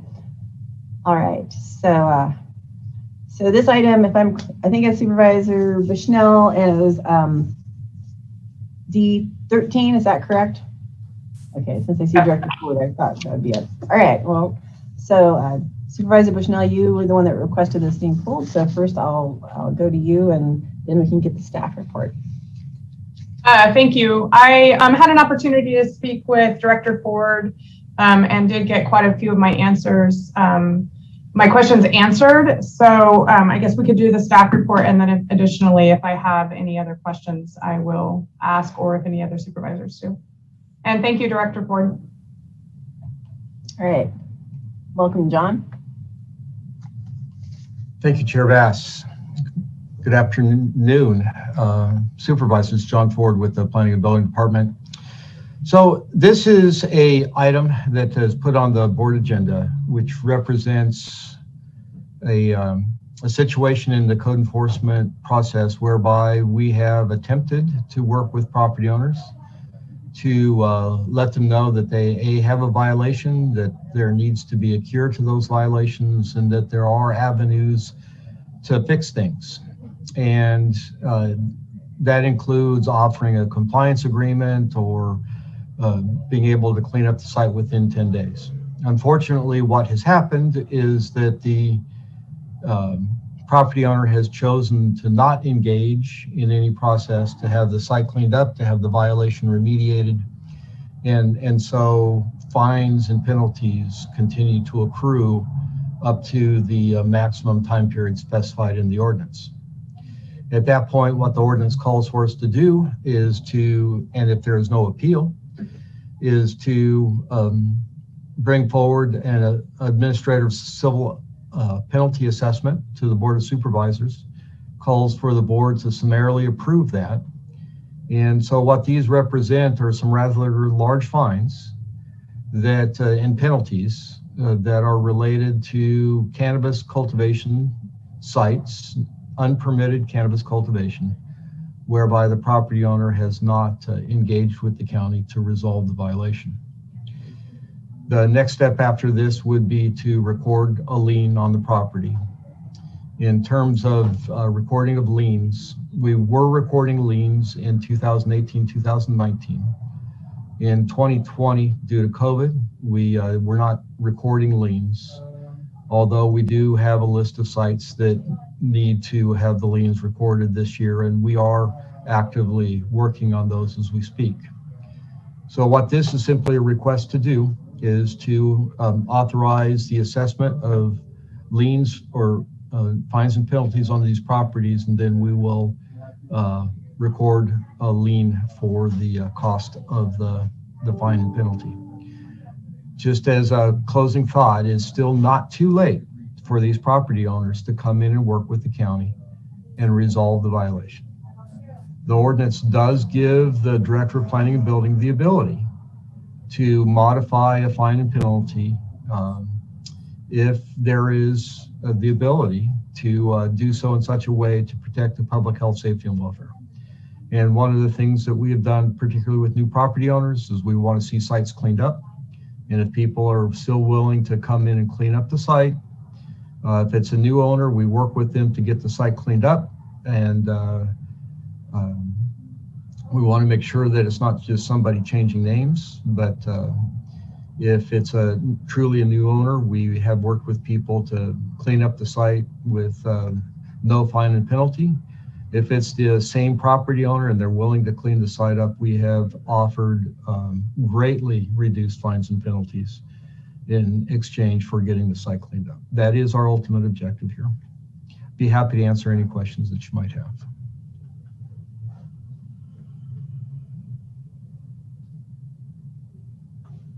You're muted, Virginia. Yeah. Rex was enjoying that too much. I should have known. Thank you, Director Ford. And I'll go to Supervisor Wilson and then Bushnell. And Rex, did you have, well, and maybe Supervisor Bohn. You know, I think I'll let Supervisor Bushnell go. Mine's kind of a side question, so I'll let this conversation move along. But I'm in favor of staff recommendation at this time. I do understand these processes, and I do appreciate the work that goes in and the results that we've gotten in terms of cleanups. So, okay, thank you. Supervisor Bushnell? Thank you. So my question is that when we had our code enforcement report a couple of weeks ago, we had $10 million in outstanding liens. Those properties to date are not cleaned up. We have these outstanding liens, and I'm wondering about the limbo. It concerns me, and I understand the process also, but I don't like it just hanging out there. How do we, as a county, putting a lien on a property doesn't enforce compliance. It just sits there. So I'm wondering if there's an alternative. One of the things that, through the chair, one of the things that is available, and we have not gone to this, taken this step yet, is to go to court and ask for the lien to the county, ask for the ability for the county to act on the lien. And that would be the next step once the liens are recorded. Then there's a process where we go by. It'll be a couple-year process. But ultimately, the county would then go through the process of taking action against the lien and ultimately taking the property back, cleaning the property up, and then reselling it. So our hope would be to recoup our expenses by the resale, right? Correct. And in the meantime, am I to assume then that the lien is just so the property doesn't get sold? What is the intent of it if we're not enforcing compliance and cleanup? Well, unfortunately, what happens in many of these cases is the property owner kind of drops out of sight or is difficult to get a hold of, chooses not to pay for the cost of the cleanup. Some cases the cleanup is pretty significant, other cases it's not as significant. It's a difficult situation where people don't willingly engage in cleaning the property up. It does take severe action. Frankly, we have not wanted to take the role of being too aggressive about going after property, because I think that is what some people think the county wants to do, is just go out and take property. That's the last thing we want to do.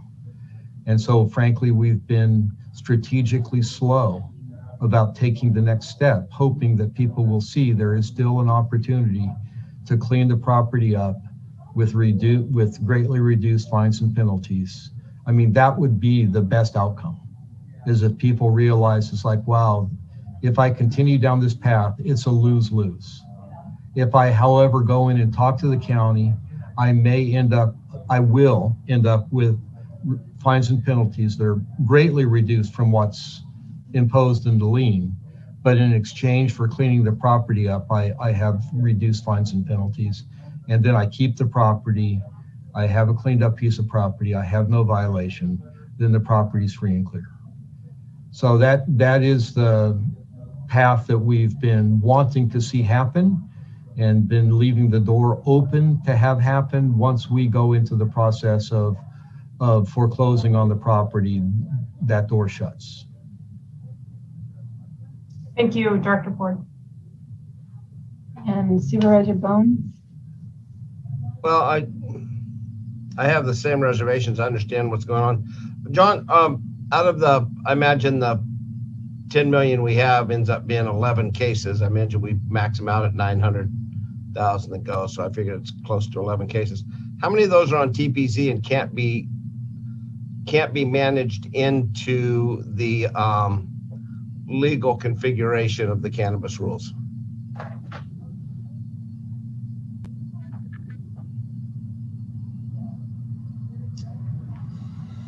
I don't have a direct answer for that. I haven't examined the zoning. I've got all 11 of those cases here in front of me, but I don't have the zoning of them in front of me. I'm beginning to wonder if it's extensive or they just can't get legal for water, for zoning. So I'm almost wondering, since they have to get $900,000 worth of penalties, cap out, and the degradation upon the environment must be pretty extreme. Is there something we can do and obviously you've sent off 6 letters, some registered, everything's coming back, no contact with the owners, do a public notice. Is there a way we can streamline this process from 2 to 3 years, because government is government, kind of like what we do with code enforcement. It takes 5-6 years to get somebody that doesn't even belong in the house out. Is there a way we can streamline this so we can actually get the property clean and put it up to recoup our funds and to stop the environmental degradation, the runoff, the runoff into the creeks, the fuel tanks that may still be sitting there? I mean, everything still sits. Is there a way we could streamline this and actually pay a company to go in, fix it, and make sure we at least get that much money, and then the property, at least the money will go back on the tax rolls, because I imagine they're 3 years behind in their taxes too. So is there a way we can streamline this rather than just a tax sale, but a degradation of environment situation? So for situations where abatement is needed, we do have the ability to go in and abate the property. That is a direct cost to the county. We can recoup that cost ultimately if the property sold, but we can go in and clean it up right now, but then we'd be cleaning up a piece of property that with an unwilling property owner. And at that point, you're probably right. We'd want to expeditiously go through the process of of leaning and, if necessary, foreclosing. And that's a little bit different strategy. That's far more aggressive, far more assertive, but that is a strategy that's open to us. Well, through the chair, the reason we're there, usually it's an illegal activity, but what furthers it is water diversions, illegal grading, sediment that's built up that hasn't been, the slopes are too steep. I can go through the whole myriad of things. And at the end of the day, we don't really care if we get the property or back. We want to make sure the environment is protected, and basically that everybody lives downstream. We make sure the downstream neighbors are protected. And if we keep an attractive nuisance there, as we all are fully aware, we probably have 100 of them throughout the county. Somebody that has nothing to do with the property and the person that did has moved away, moves on to the property and outlaws it or cannibalizes it or whatever, or just they have a cabin to stay in out in the middle of nowhere, a pretty good deal. So I think what we need to do, instead of letting these sit fallow for so long, is to move it forward. And a certain part of that funding would go to the team that moves it forward and the eradication process, or in this case, the abatement process. I think that's where we need to go, because if we're waiting 4 or 5 years, Mother Nature heals herself on everything, earthquakes, fires, everything. She heals herself. These will eventually, the cabins will fall down, the waterways will break out, and they will heal themselves. But I don't think we want to go through the degradation while they're doing that. Okay. Supervisor Wilson, then Bushnell. Thank you, Chair Bass. I think we're really, part of this is the damages that are done to these sites. Oftentimes, the cost to fix them actually is larger than the value of the property. That's part of the issue here. And so, yeah, there will be at some point, basically government subsidy to remediate some of these sites. And as Supervisor Bohn was alluding to, some of them just, people wanted to engage in cannabis growing on a location that just cannot be permitted, like for whatever, either through ordinance or through environmental law, state environmental law, or whatever it is. It's just not, it just isn't a permittable site, which is the value of the property is based on its ability to generate income. And if it can't generate income legally, its value is pretty low. And we've talked about the idea of somehow incentivizing repatriating some of these properties into neighboring properties, larger properties that are managed on a more landscape level space, because what we're seeing is some of this partialization is unsustainable. This is a really good example of that. It's just, you can't generate enough income to live on these spaces unless you're doing something illegal for a lot of places. And so we have to, formulate a path forward to basically manage this in a bigger landscape. But nonetheless, we have to have those liens in order to, when properties do transfer or could transfer, at the very least, there's some incentive to reinvest back into that space, either by a new owner or by another entity. So I'm still okay with us moving forward this. There was something that was brought up earlier with it, that you had brought up, and I'm just kind of wondering, so are these liens being recorded into our general ledger, and is this something we have to be thinking about? Because that is something that I find I had not thought about until today,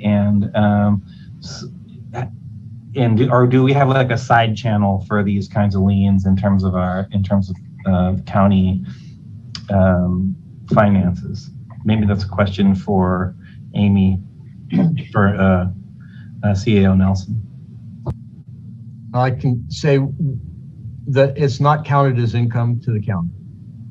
It is something that's just on the books, that is out there. It may come in next year. It may come in 10 years from now. It probably definitely will not be the amount of the lien. I understand that, but it seems like oftentimes liens are accounted for as assets. even though, you know, they're an asset that's very difficult to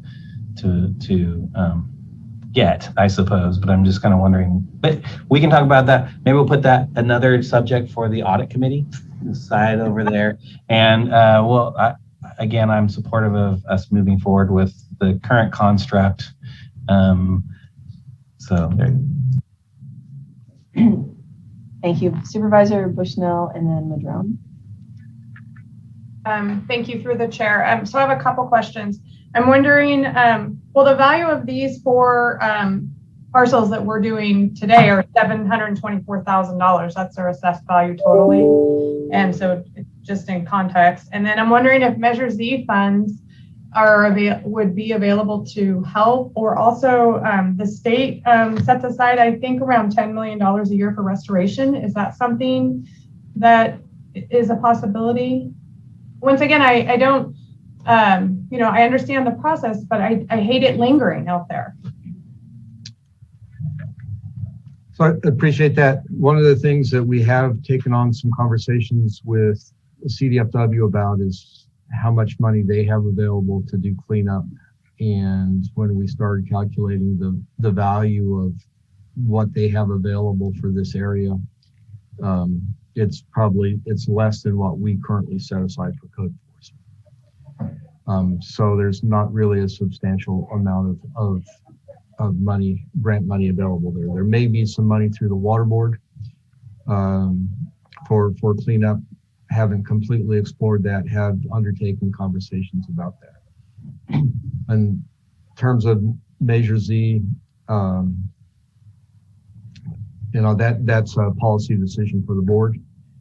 I would say the other policy decision that's out there is how much, if you're looking for a funding source, how much of the fines and penalties that we do collect should be set aside to do remediation. Right. Currently, we target set aside $500,000 a year. You know, if we were to up that, we could be more assertive with cleaning up the highest priority properties on this list and doing summary abatements on those. And then obviously the leaning of those properties would be a far higher priority and moving those forward to becoming county properties in our books, something that we would then put on our ledger, would be something that we'd be talking about more specifically. So thank you for that. And I'm wondering, Fish and Wildlife, you know, they have tons of fines going on in Humboldt County, and that's not a pathway either. That's just, I'm just making a statement and wondering. And then also additionally, if we were to set aside more funds from the abatement fines for cleanup, and maybe some of the issues are the property owners don't know how or have the finances to start. Is there, or would there be, say, we cleaned up a property and we spent $30,000 plus administration fees, would we could allow those property owners to have a payment plan so that we, you know, I'm just curious. Has that something that's ever been looked at?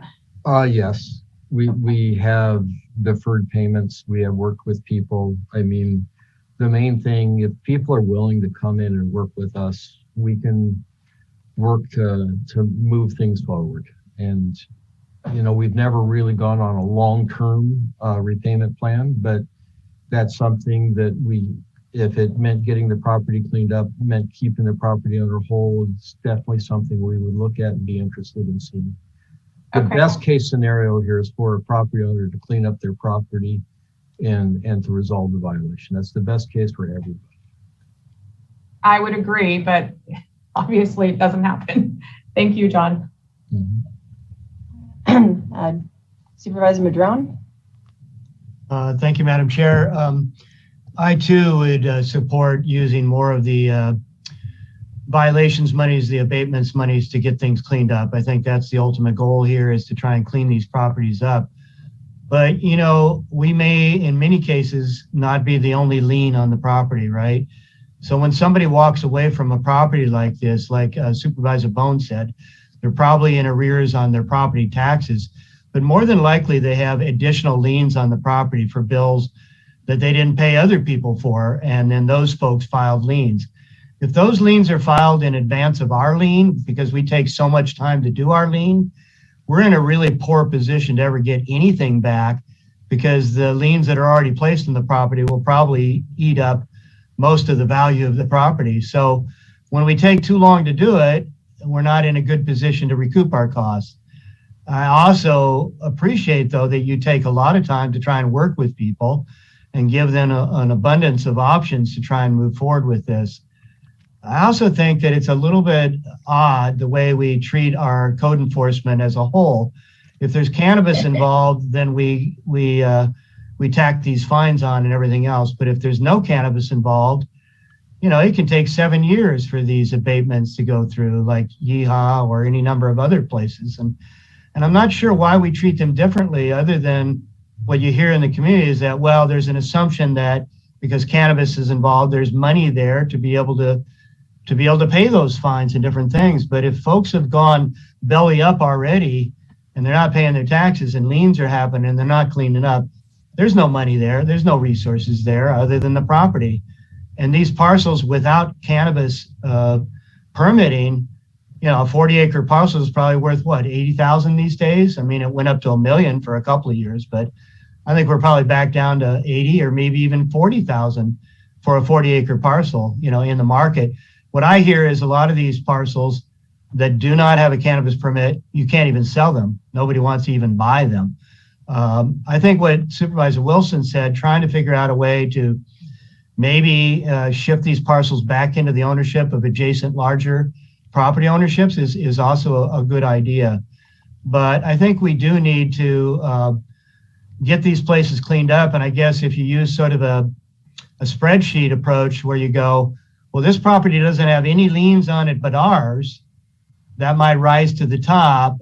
So no liens on it but ours, and serious environmental damage, then that pops to the top of the list, you know, to treat.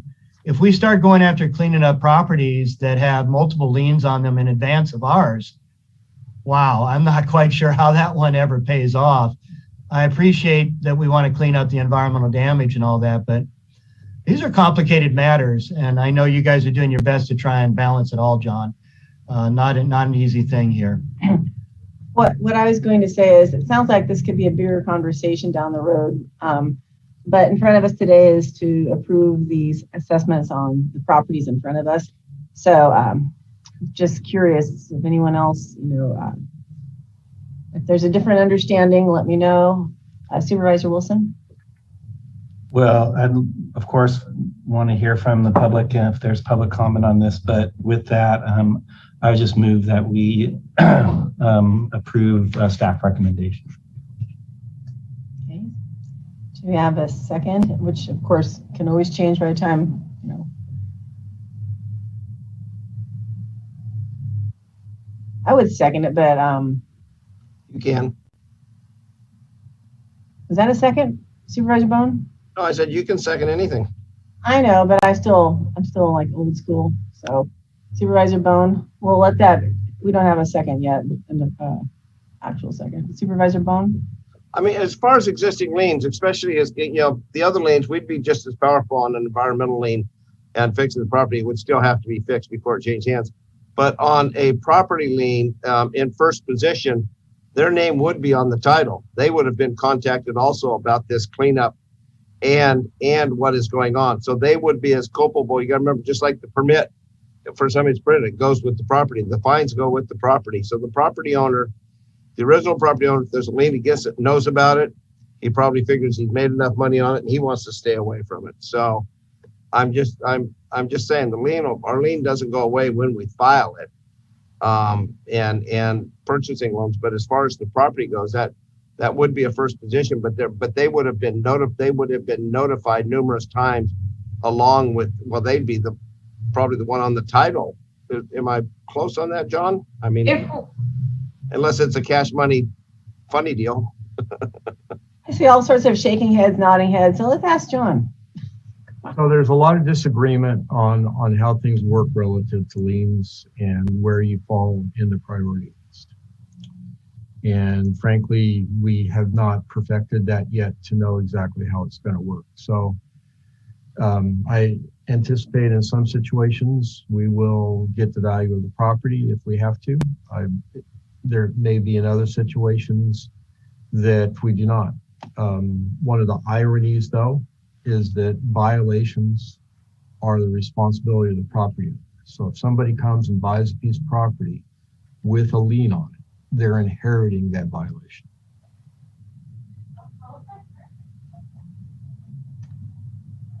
Okay.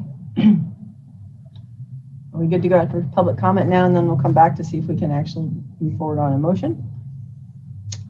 Chair, we did not get a second.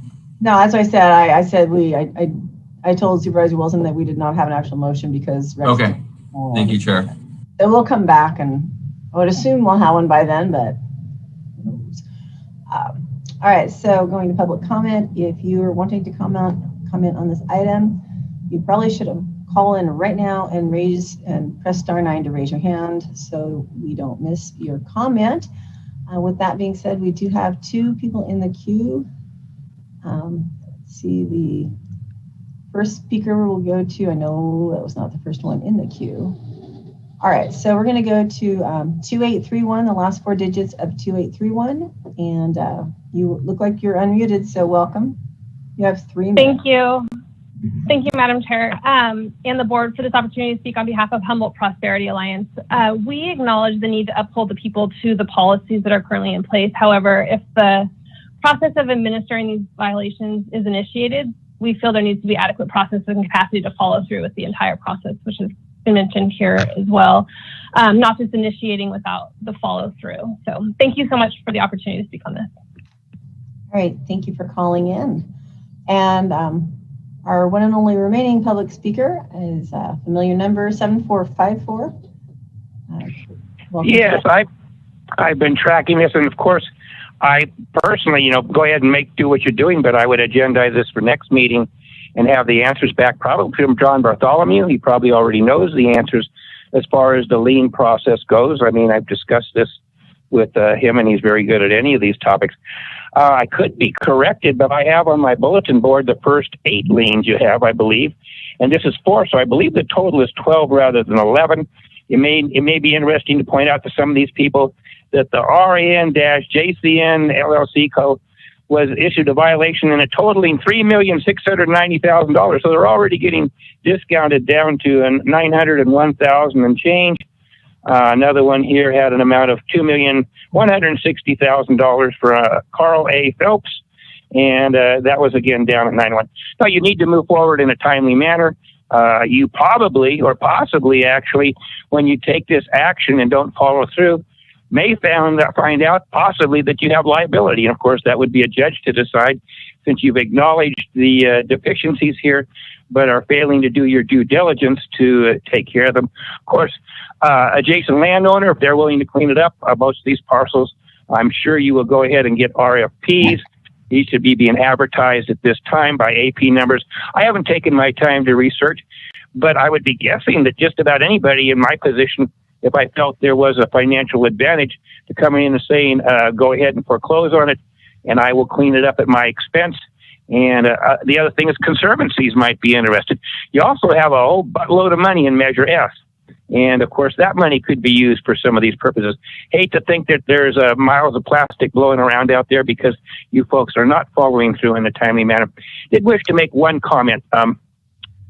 Basically, during a prior comment period, I highly suggest that all department heads do not accept an invitation to comment during the regular process and go ahead and do it in public comment, so they hopefully will have 3 minutes of uninterrupted comment. I find it objectionable when someone's asked to speak and then are cut off when trying to make their comments. So I highly suggest you use your First Amendment rights, and I consider it error, which is arrogant and ignorant and rude when someone's interrupted when they've been requested to speak. So that's my opinion on that topic. Thank you for the opportunity to speak on this. I have a comment for that, but we will go to our last speaker, and that's 0150. And I think it's Dottie. Welcome. Welcome, Dottie. Are you there? Press *6 to unmute. All right, can you hear me? Yes. Okay, great. So you know how I feel about code enforcement and some of the ways that things happen. So I wasn't able, I've been on the phone since 9 o'clock this morning, but then I had to get off for a little bit for work. So, and a medical situation. So here I am talking about code enforcement. I think that it's completely outrageous and unbelievable the way that code enforcement has been handling things. I think that you should do a cease and desist right now and stop these code enforcement issues the way that it's happening. And maybe have public comment, maybe just assign some of the supervisors to meet with individuals. But it is ridiculous to pin people against one another. So there was a situation just recently where somebody decided not to call code enforcement, and instead they called the landowner and they talked about it, and it was worked out in 2 weeks. So taking 2 years to work out a problem is insane and shouldn't be the case. If there's a problem that has multiple telephone calls from a complainer, you should probably tell them not to complain and instead to try to find a solution, because there is no excuse for taking somebody's property. There's no excuse for not giving a solution. There's no excuse for having an abatement going on or some kind of warning or something for a year and a half when for out of the 18 months, 16 months, nobody's said anything, made any comments, done anything. Right now, I have a code enforcement issue on 2 boxes with 1 door that's sitting on the 2 boxes outside and 2 cars that run but aren't registered. There's a code enforcement and you're thinking about maybe seriously even taking my property away. That's the dumbest thing I've ever heard. And then you're talking about, giving somebody an abatement when there's stage 4 cancer and, they only have a few weeks to live. That's not the time to give somebody a code enforcement issue. So you have it all wrong, and you have to be compassionate. You have to be understanding. You have to get this together to find solutions. You can't just be picking on people, harassing people. There's a kid and your records are all wrong. The whole thing is so bizarre. I mean, I was told that I couldn't do this and I couldn't do that. And then it turned out that I could do it because it was on the floodplain, but I couldn't do it because of what they were telling me to do. So you guys have to get this right. I mean, somebody has to get this right. You can't be making the mistakes like tearing down a church that would absolutely not have been torn down anyplace else but here. So yeah, this is just crazy, and you need to stop, because you're going to have to spend so much money on all the mistakes you made if you don't stop making those mistakes right now. So stop making the mistakes and be kind and be compassionate and find solutions. I don't know what the problem is with finding solutions. Thank you very much, Dottie. Yes, you're welcome. Okay, so no one else has their hand up. And I did want to say, in the earlier conversation, there was a comment made about cutting off someone, and I wanted to make it clear that that was only because we had been told that we had been going further afield of what that actual scope of that agenda item was. And then also, not every other department head was able to be on, or elected either. So I wish I had been able to handle that differently, and I'm sorry if it seemed like I purposely cut someone off because I didn't want to hear what they want to say. I actually recall telling, I said that it's important conversation to have at another time. So anyway, I apologize if it came across differently to anyone who was listening or watching. All right, Supervisor Bushnell. Thank you. So, and I pulled this item, so I just wanted to recap what my concerns were. And so, John, I just want to, our Director Ford, I wanted to make sure there's a pathway forward for the landowner. It sounds like that there is, and that we've engaged the landowner several times with no response. And that even with these numbers coming out, we're willing to re-engage with the landowners to get satisfactory and reduce those fines. Is that correct? That is correct. Okay, thank you very much. All right. So the motion still stands. Okay, so there's been motion made to approve staff recommendation. Is there now a second? I'll second, but I also want to make a commitment to try to find a better solution that if there's funding there, that we can do that. All right, thank you. Supervisor Wilson? Yeah, just to be clear, this is all last resort sort of stuff. And I do believe that, everything has to be done to clean things up. But it really does go back to the issue of when there's damages done that are beyond the value of the property, we really kind of run into some issues that we're going to have to either through policy or other mechanisms deal with as we move forward. That challenge is only going to become probably more and more, not less. And so anyways, I thank again staff for getting us this far on these things. And I just really want us to get towards cleanup as best we can, and wherever we can leverage resources externally and internally, let's do that. Thanks. One last question, I'm sorry, through the chair to Director Ford. So if there is a note existing on these properties, are we not obligated to inform that the first, which would be the first note holder, or second? I believe when the lien is recorded, they are notified at that point. Oh, but we're not obligated through as the county. So when the lien happens, then that holder is notified that there's a lien. Yep. Okay. All right. Thank you. Supervisor Bohn. And for someone that has been through this numerous times with property owners, the cleanup, even on a bad situation, if handled in-house, basically not by us doing prevailing wage and all that, but by the property owner with help. John has worked side by side, or his staff, with getting that property back and getting the slopes right, reseeding, knowing full well you're not going to have 30-foot trees there, but I mean replanting and everything else. And the costs are not extreme. It's more time consuming than it costs a little bit more than what it did to tear it up. But I want to applaud staff for all their efforts. I want to applaud staff. We keep hearing every week about a church in Garberville, and I want to applaud staff for their help on that one, because I was getting phone calls on that one. So I don't think whoever owned that church was doing very much to comply with anything, because the neighbors were calling me at the same time as well as their supervisor, because they just wanted something done. So I appreciate what staff's doing on this. These are just numbers. We have yet to have somebody come in and write a check for $900,000, I believe. But if there's some of those 40-acre parcels that have a road to them for $40,000, give me a call. And I don't want to grow dope. Some of these people just want to live out in the country, especially with COVID. Okay, I think let's move to the vote. Ryan? Thank you, Chair. So a motion to approve staff recommendations: Supervisor Wilson, Supervisor Bushnell, Supervisor Bohn? Sure. Supervisor Bass? Yes. Supervisor Madrone? Yes. Supervisor Wilson? Yes. And Supervisor Bushnell? Yes. Thank you. Passes 5-0. Right. So now we'll move on to the next last regular item before we go to closed session. It comes to us from Public Works, and it's regarding a support letter for proposed rail banking of the North Coast Railroad Authority line within Humboldt County. So it looks like Hank Seaman is on as our staff today. So welcome, Hank. Nice to see you. Good afternoon, Chair Bass and Board.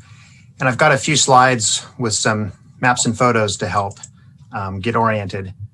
So I will get that started. There you go.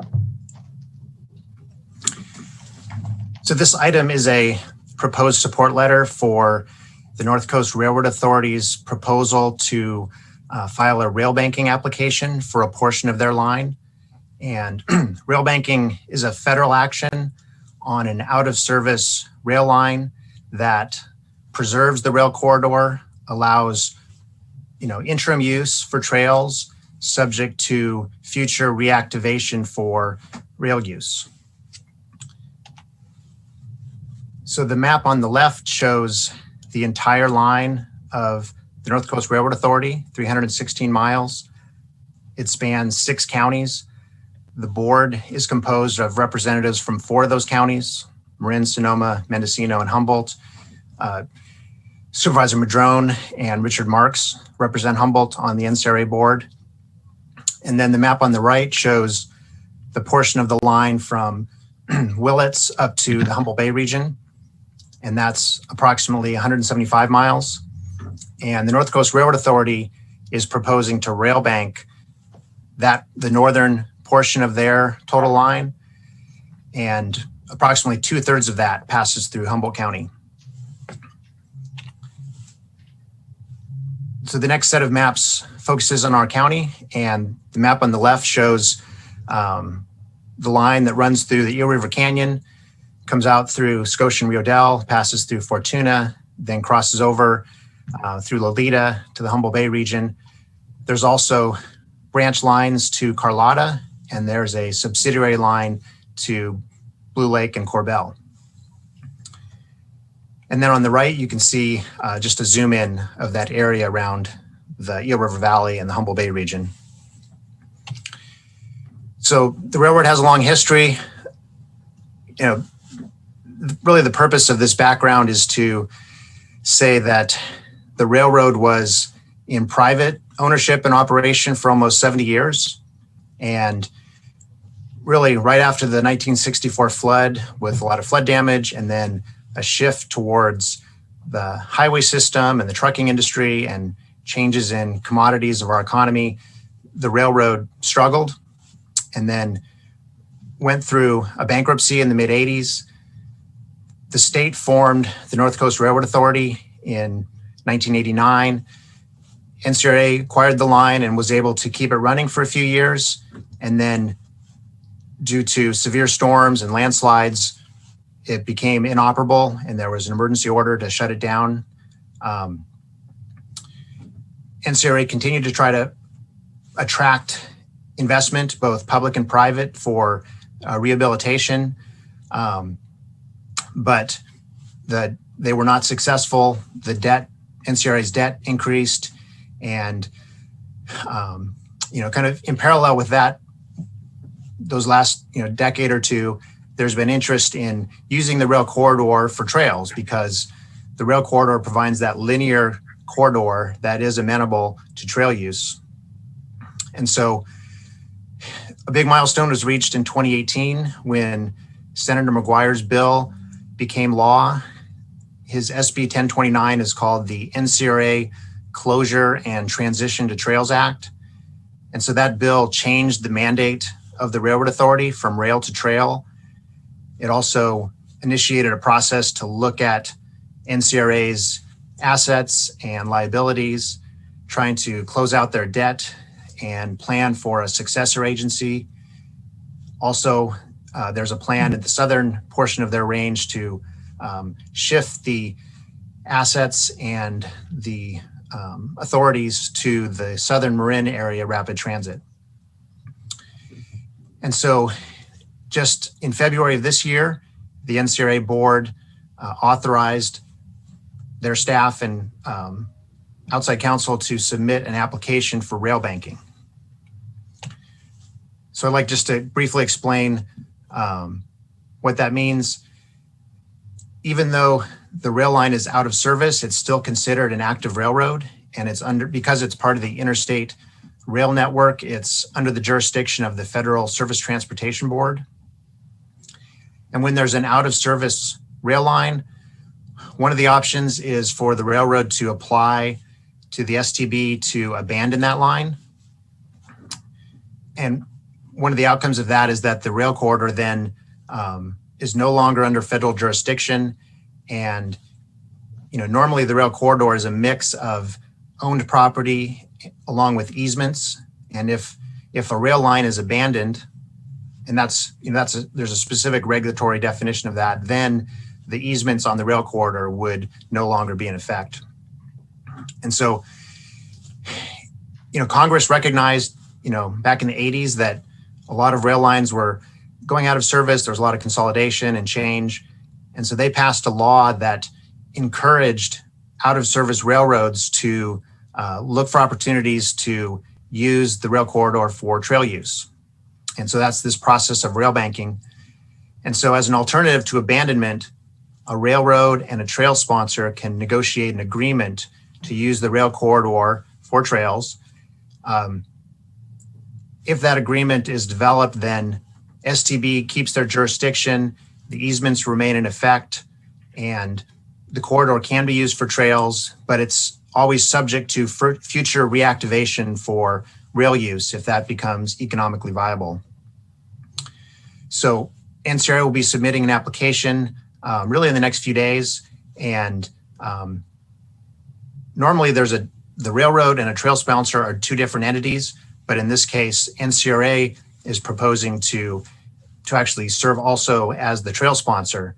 And then those authorities and responsibilities will be conveyed to a successor agency that will be formed by the state at some point. So what does this mean for trail development in Humboldt County? It would create an opportunity to develop more cost-effective trails in shorter periods of time. We'd be able to attract probably more funding and have projects that are less expensive. Just because a rail corridor is rail banked doesn't mean that the trail would necessarily go right on the rail prism. There's situations where it could still be used for rail use. So all that would need to be worked out really on a site-specific basis. We do have a grant application pending to do a trail study to look at extending the Eureka Waterfront Trail from Eureka to College of the Redwoods, trying to create opportunities for students and staff to travel to College of the Redwoods, without relying on a motor vehicle. And that's really, what we're trying to do with trails is create, recreation opportunities, but also safe and balanced transportation network. And so having a separated trail for biking and mobility devices separate from roads is really the best way to improve transportation safety. So I wanted to just also talk about the nexus with the county's current project called Humboldt Bay Trail South. And I'll show that on the map here. The county's project is the line in red. And so for the last several years, we've been developing the project to connect the southern end of Arcata's project with the Eureka Waterfront Trail by Target. So this is a really large infrastructure project. So we're currently in the right-of-way and the permitting phase, and right-of-way negotiations are going well. And I expect within the next few months, we'll be coming to your board with two proposals to acquire right-of-way that would complete the right-of-way for that project. And then we're hoping to go to Coastal Commission hearing this fall and have all our permits ready to go for hopefully construction starting next year. And so this has been a challenging project just based on the context. And we've tried to do what we can within this design to accommodate use by the Timber Heritage Association for their speeder cars. And I want to show, where that will be continue to be feasible. So this shows the western end of our project area from Target and Eureka Slough to the old mill site at Brainerd. And so we have an innovative design for the Eureka Slough Bridge that will allow continued speeder use as well as safe trail use. And then this is a segment, probably about 1.5 miles, where speeders can currently use that section. And so with our design, they'll continue to be allowed to use that if they choose. So there's the more northern or northeastern portion of the project area is between the Brainerd Mill site and Brackett, right by Indianola Cutoff. This is a segment that has been severely damaged by erosion. And I can show you some pictures of that. Back in the New Year's storm of 2005, there was a big king tide along with wind waves that caused overwashing of the railroad and closure of southbound 101. And then in the aftermath, there was quite a bit of erosion of the shoreline and the ballast on that railroad. So this is a section that is not operable for any rail car. And this is an area where there's a lot of flood hazard risk to Highway 101 as well as the railroad corridor. And so part of the Bay Trail South project, we've been able to plan for making significant repairs to the shoreline and also to rebuild the ballast. And in order to accommodate that flood hazard and also with the consideration of sea level rise, we're proposing to remove the rails and ties in this section, raise the rail prism up 1 to 2 feet. So that would help protect not only the existing 101, but the future Bay Trail from those flood hazards. So that is part of our proposed design. And then, what we're also, an important point here is that our design has a horizontal separation between where the tracks are currently and the trail. And so a third party would be able to come in and develop the rail infrastructure. And we'd be open to, discussions of a funding agreement if a third party wanted to come in and do that. So that's an overview of the Bay Trail South project.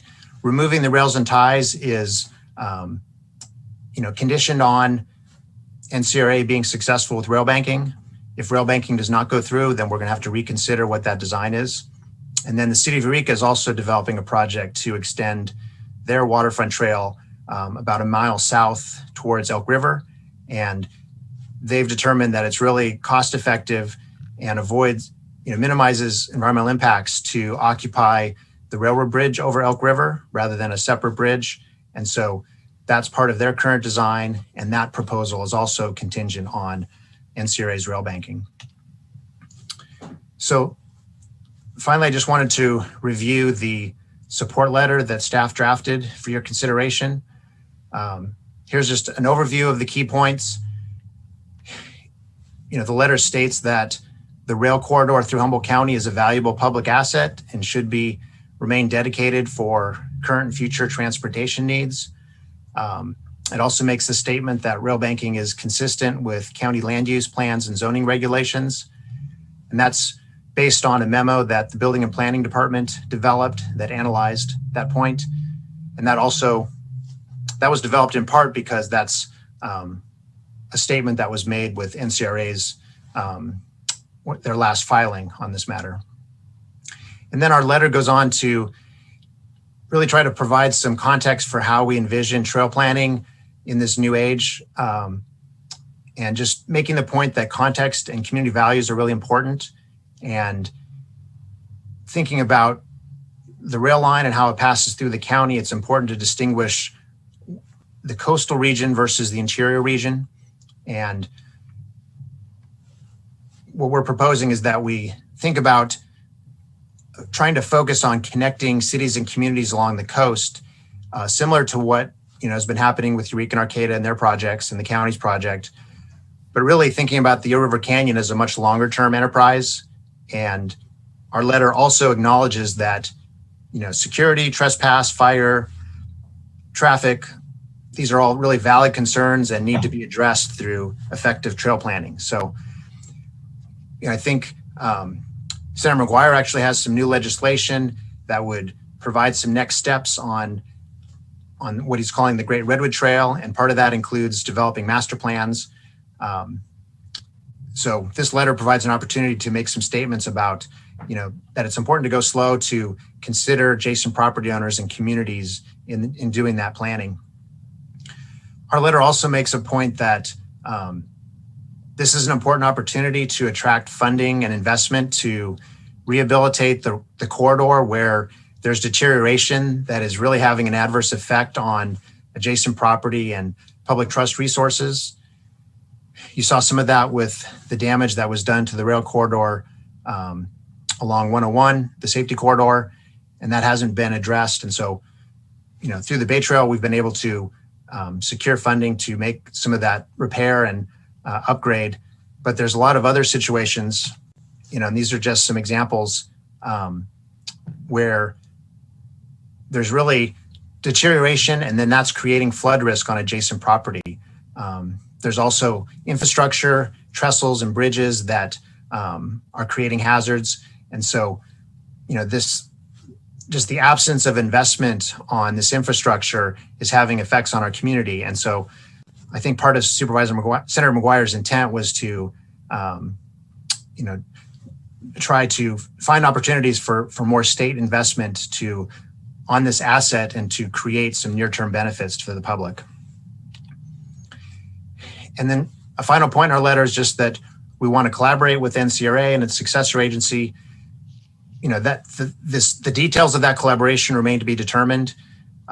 Just what the county's role would be, what the successor agency, how they'll operate, what their funding is. For us, a big question mark is the funding for maintenance. And so that's really a limiting factor in thinking about expanding, our trail portfolio. And so that's going to be a really important issue to work out. But at this point, we're proposing that the board, express some key principles for how the future would unfold for kind of this new era of the Railroad Authority. So our recommendation is to approve the draft letter supporting preservation of NCRA's railroad right-of-way through rail banking. And I'd also like to amend the recommendation and request that the board authorize Public Works in coordination with County Council to submit filings to the Surface Transportation Board consistent with the board's whatever action you take today regarding the proposed letter, because there may be a need to provide some clarification or direct communication to the STB over the next few months. That ends the staff report. All right, thank you, Hank. There's a lot in there. I know I have some questions for later, but does anyone have questions for Hank now? Or do you want to do the public comment first and come back? Yes, Supervisor Bohn? You know me, I always ask. Hey, Hank, I get the definite impression talking with Pete Johnston yesterday that Timber Heritage was kind of not included in this. I noticed he sent a letter this morning. And I know we're giving them 1.5 miles to run their speeders, but I mean, they talked about, we talk about looking at things long-term. And I think all of us has been to areas that have excursion trains, that not just freight trains, but excursion trains, and they're wildly successful. And I just don't know if this place, I have a real problem with them not being in on the conversation with this, because I think they expected more because they'd like, their headquarters are in Samoa. That's where all their cars are. And we're basically saying, well, you can keep them in Samoa. And I think they have dining cars and everything else. I think they had a plan at one time. So I have some concerns about that. And the other thing is, it's only been 4 or 5 years ago when we had a big thing out on the South Spit. Does this tie into, I know the Great Redwood Trail, the costs, even on its site, says between $1 billion and $5 billion.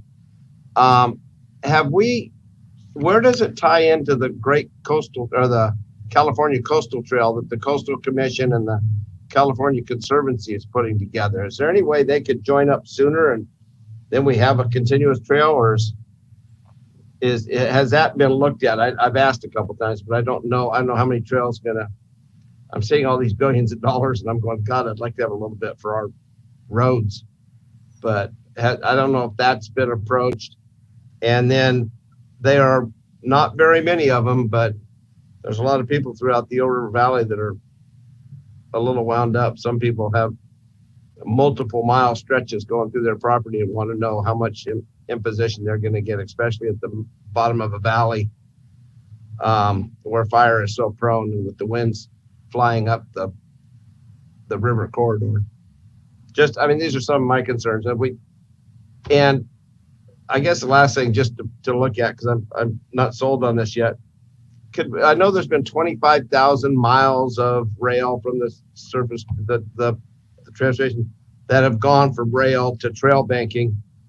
How many have ever come back to actually putting rail back in, or is that just a nice way of putting a bookmark there and then putting the book on the shelf forever? So some of my concerns. Through the chair, I'm happy to respond. Please.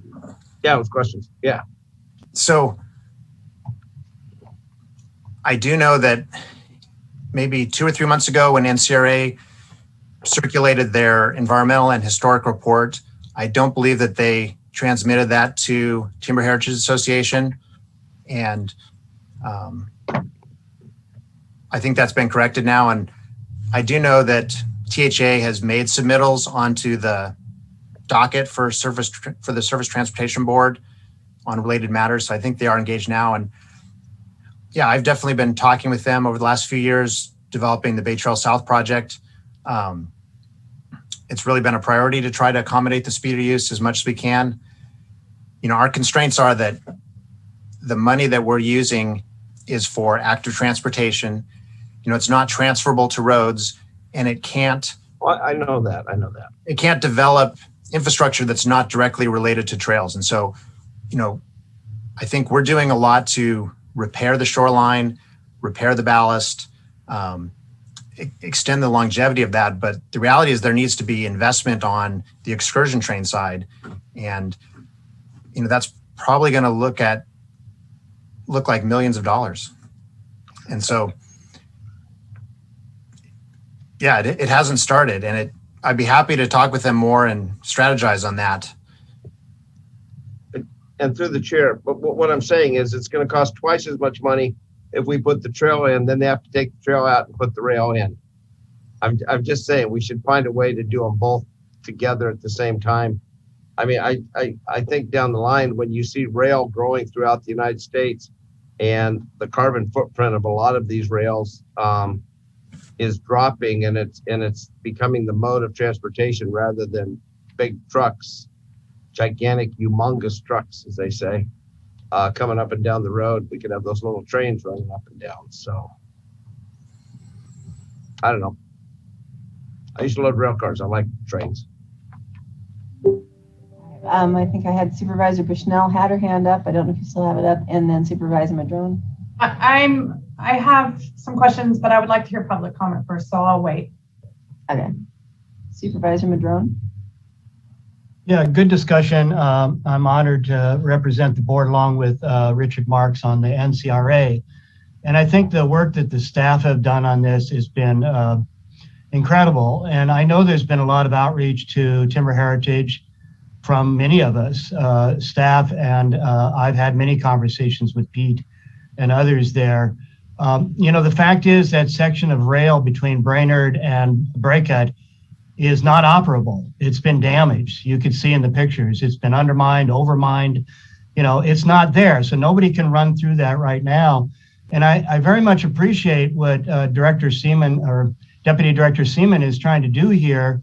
And that is trying to use the trail project to not only make sure that whatever investment we put in the trail lasts and stays around, but to improve the shoreline protection and increase the height of the ballast or the berm that the rail used to run on and could run on in the future. So we're doing our best within this project to try and make those things happen, because you have to do it to protect the trail. But it provides this side benefit of actually providing a substantial improvement to that area, so that if there is ever the economic viability of running the excursion train around the bay, we've made an investment here to try and repair the ballast and that slope protection. You know, in the long run, there's been a lot of talk about living shoreline protection. That actual section of the bay has very little, if any, living shoreline, which is your high salt marsh plateaus that you see out in front of the tracks for the majority of the rest of the route between Arcata and Eureka. And the Harbor District is looking for new and improved ways to handle their dredging spoils that are now testing clean, and that in the future, there might very well be able to be a project that's integrated between the Harbor District and the Railroad Authority and the county to use some of that dredging ballast to rebuild these living shorelines between Braecut and Brainerd, which is what will provide the long-term protection for the trail, as well as protection for the railroad. I, like many people, would love to see an excursion train, but the fact is that the one that's closest to us in Fort Bragg, the skunk train, is not super economically vibrant and successful.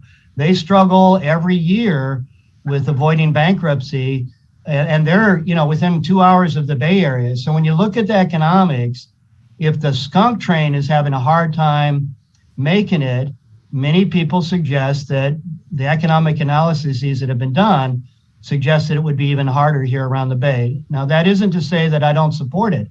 I think it'd be great to have an excursion train, but economically, that's going to take some time to figure out.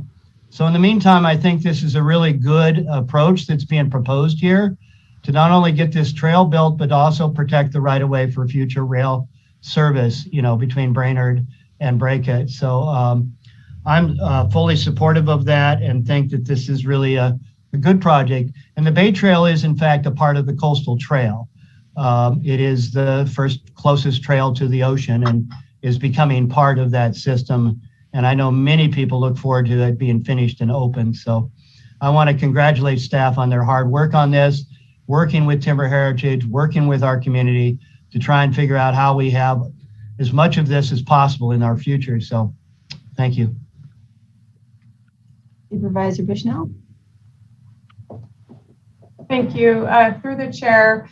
Hi, Deputy Director Seaman. How are you? I have a couple questions. A lot of the rail through the Eel River Valley is in my district, and I've had a lot of landowners reach out to me that haven't been engaged, and they are concerned for the health and welfare of their properties and their cattle and so forth and so on.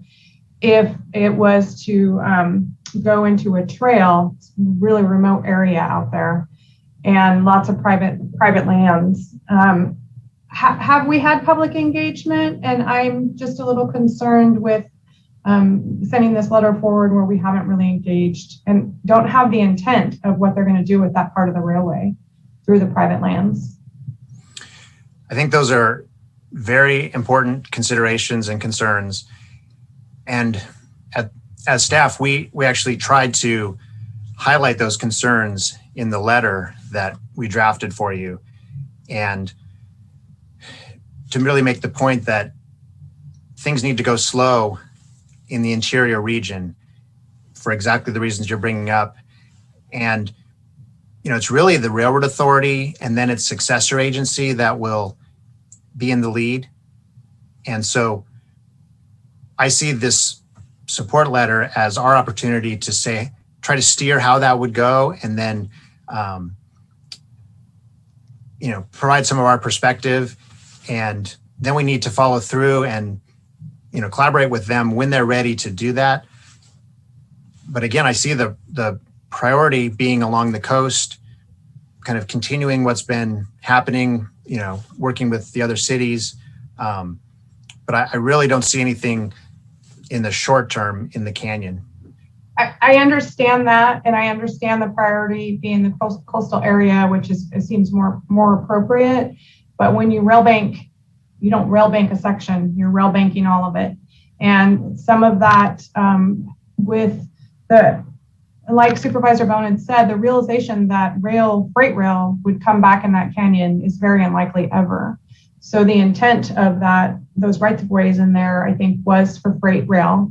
And so the concerns, they're valid, and because we're going to be rail banking or signing a letter, rail banking the entire rail, it is, in my district anyways, is very concerning. The property owners are very concerned.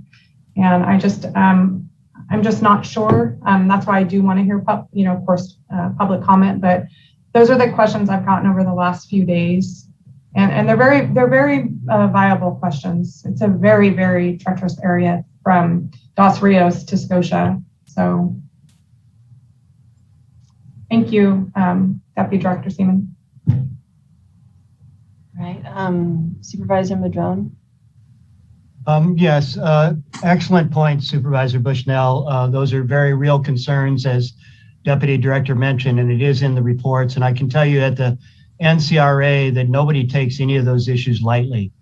By example, when we were building the Hammond Trail in McKinneyville in an urban area, so, we think about these trails out in these super rural areas as being problematic and coming through people's backyards, right past some of the houses there in the Fort Seward area and other places. I mean, it's literally in their front yards, and while that was rural and in McKinneyville, the Hammond was urban, We had the same concerns in McKinleyville from adjacent property owners when the county was working to build the Hammond Trail through McKinleyville on the old abandoned railroad right-of-way that was acquired. We took 13 years as a county and as a nonprofit that I worked at, RCAA, we took 13 years to meet with landowners and to work with them to figure out what their needs and concerns were. And we figured out how to build a trail up there that would actually benefit the landowners while also benefiting the public. And I can tell you that I'm personally committed to that type of an approach. And I've heard nothing but that kind of discussion going on, that we're not going to force our way through. We need to work with adjacent landowners. We need to figure out if there are alternative routes that might be able to be arranged that create less impact for the landowners. And we need to figure out how this project can actually benefit them as well. And I think that that's what we did in McKinleyville. And, you know, many of those property owners along the trail there in the Murray Road area and adjacent areas were completely opposed to this trail when it was first being proposed in McKinleyville. But over that 12, 13 years, they finally came around to realizing that maybe it could benefit them as well. And so we designed it in a way to do that. And now many of those landowners are the emissaries of building the new river, the Little River Trail into Trinidad, the Annie and Mary Trail, and other things. So I take your comments very seriously and have a lot of personal experience in working with ranchers and others to try and look at those options and figure out, is there a way to make this work for everybody? So you got my commitment to that as an NCRA board member, and I know the rest of the board feels the same way from what I've heard in conversations. So very good points you've made, and we have to tread lightly and carefully. Can I respond, Virginia, please? Or Director Bass or Supervisor Bass? Thank you, Supervisor Madrone. I would, Hank, when you were going through what's going to be in the letter, the one thing that I didn't see in there was commitment to the landowners in the rural areas. And while it addressed fire and this and that, it never said engagement with the landowners. And I would feel much better if the letter, if our letter of support recognized that. And that's just a comment I have.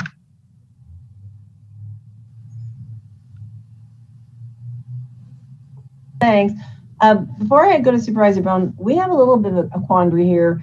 We do have a 1:30 time set. We have attorneys from, waiting for this. I believe it may be a short closed session, and we may need to just take a break because this conversation looks like it could go for quite a while still. And I think we're going to have a lot of public comment. And I just wanted to take a break before we did go to public comment and see if we could find out more from County Counsel Billingsley, how long he thinks the closed session would take. I can't hear you.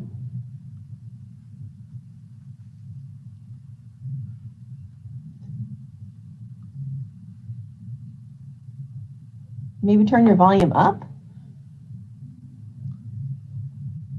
You have your volume down? Supervisor Chair Bass, I believe Director Lee can also offer you an estimate. Not often you get in a county council that's silent. Interesting. Thank you, Chair Bass. The closed session items will approximately be about 1 hour long for both items. Okay. I'm not comfortable breaking. Is only one of those items bringing in attorneys from elsewhere? 2 items will require outside counsels. Different attorneys. Well, I was hoping it could be just a quick 5-minute break. I had a brief conversation earlier with the CAO, and I'm just curious her thoughts on this. What is the shortness of the 5-minute break for that was suggested? CAO Nelson. I actually was just suggesting that in between items. I wasn't suggesting that in the middle of an item. Okay. Sorry for that. I wanted to clarify because I thought, okay, fine, good. Let's keep going and let's try to get the attorneys before it gets too late. But all right. I was all excited. I thought we had a short closed session. Maybe we could go to public comment. Yeah, I think that sounds wonderful. Sorry, my screen just, I lost all of you. Yeah, because I had some questions too, but let's see who we've got.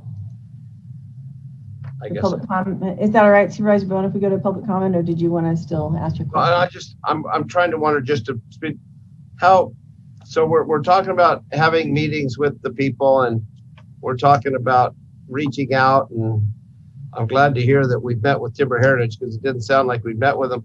How important is this letter? I'd like to still hear, but how important that this letter goes today, considering the NCRA hasn't even gone out of the way and turned this over? So I'm just, is there a time constraint on this? Are they going to hear this week or something? Hank? Through the chair? Yes. Yes, please. So NCRA plans to submit their rail banking application on Friday. And when will it be met on? Excuse me? And when does the Surface Trans, when do they meet on it? Their filing triggers a process, and it's actually very fast moving. Things happen within 15 days and 30 days. So if our board adopts a letter today, it can go in the NCRA packet. We could also come back later, and then we'd have to make a filing in the docket. I think it would be a little challenging to get in the docket in time for consideration. One alternative is to amend the letter to include a statement about how important it is for NCRA, the successor agency, to engage with landowners, especially in the Eel River Canyon. I think I'd be happy. If we put a letter, we're going to have a letter to follow after we engage with the residents. I think that engagement is a process that's going to happen over many years. I wasn't envisioning engagement before this letter, but engagement as trail planning occurs. Hank, we had meetings in the conference room with property owners in the 2nd district and the 1st district 3 years ago. And there's never been any follow-up by anybody on this. There's been no engagement and I'm talking people, I'm talking over 80,000 acres total with some of them small landowners that only have 2 acres, but it goes right through their yard. And there's been no engagement. And now we're telling them, don't worry, we're going to put in a letter as an addendum that we're going to talk to you about it, but we're going to put in a letter of support. And I have a problem with that, even though those numbers are small. Those numbers, I mean, the bodies are small. They really, really feel left out. And I've been hearing it, and I know I believe Supervisor Bushnell has, because they're calling her first or me first and then following up. So I don't know, and that's my concern, that we're willing to just roll over and say, hey, this is the greatest thing because we can get more funding. I mean, and I understand about saving the highway, but I mean, with a $75 billion surplus, I mean, Caltrans could save that in a heartbeat without it doing anything. I'm just saying, I know it has to be protected, and that storm in 2005 was bad because it did get the highway wet. But I'm just saying, we've left a big portion of the people, the ones that are directly affected, out of this. And I feel that I feel, maybe convince me that we've talked to them, because they said we haven't. Through the chair. So, today's letter is just about whether we comment to NCRA about their rail banking submittal. They're going to make their submittal no matter what, and then STB is going to make their decision. I don't think we're necessarily going to influence the STB decision, but this letter is an opportunity for us to express what we think is important for the future. So it's true that I don't think NCRA or anybody has talked recently to Eel River landowners. We just don't have the capacity, and this really is kind of outside of our, like for Public Works, this is outside of our immediate primary duties. So it's really thinking about more of the future. And I apologize, because I'm just thinking about their future too. So, thanks. So I am going to I have a couple questions, and I mean, this isn't like it's something new. And when I saw this, I was actually supportive. Yeah, it sounds fine. Until you start, looking, and, I'll go back to, I know the THA has been working really hard. I've been to many fundraisers. I think Supervisor Bohn has probably raised more funds than most humans possible to help THA. And, I mean, it's not like they're, they're like, not like they're a little train that could maybe, I'm trying to make it, boil it down to really simple. It's like they're incredibly hardworking. I'm glad that there's something there.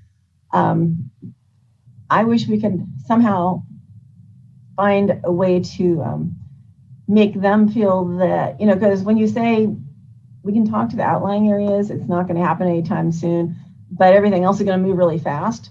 Well, I think as soon as you said that, we probably had some people's hearts moving really fast with like THA who are going, well, what about us? So we are just, being thrown to the side. I'm just guessing that they might be feeling a little bit left out as well of the conversation. So in your conversations with THA, and I also understand that my understanding would be if a private party wanted to go in and redo the trail, they certainly could do that. I mean, if that was freight, it would make sense because they would have money to do it. Would we really be expecting THA to go back in and do everything? Do we have any idea of how we could help them with funding? What does their future look like as an organization? Maybe it is a mile and a half is what it'll end up being. But I'd just like to know a little bit more of the conversations with them because it almost sounded like there wasn't a lot of it. Or maybe, you were very thorough, Hank. So I know that you have definitely reached out and tried. I just feel like something may be missing a little bit. So I don't know if you have any thoughts on. Yeah, I can speak briefly, and then perhaps there's a THA representative at the meeting. But over the last several years, I have talked to them several times, and about the Bay Trail South project in particular, between Eureka Slough and Breakit. And I think it's true that we didn't reach consensus on that proposed design, where THA would like the county to reestablish the rails and ties. And our position is that's not allowable under the state funding that we have. And again, we'd be willing to talk about a funding agreement if they could bring in additional funding. This has been talked about, back in 2012, there was a big Humboldt Bay Rail committee, and there's a resolution trying to prioritize development of excursion surface and railroad trail around Humboldt Bay. And so there's been a lot of time of trying to make this work, but securing the capital funding is for the excursion train has really been the challenging part. And I should just say that rail banking doesn't preclude rail use. In fact, what rail banking does is preserve the right of way, and then it's up to the trail sponsor and partners on what the improvements look like. It could be rail to trail, it could be rail with trail. It's really what is the context, and it'd be good to talk with them about where their priority areas are and how we can work together. Yeah, and then I think someone had brought this up yesterday in an earlier conversation that the THA may get nowhere anyway if rail banking is not even in the equation. Like if they didn't get to move, if NCRA did not move forward with the rail banking, what would that mean?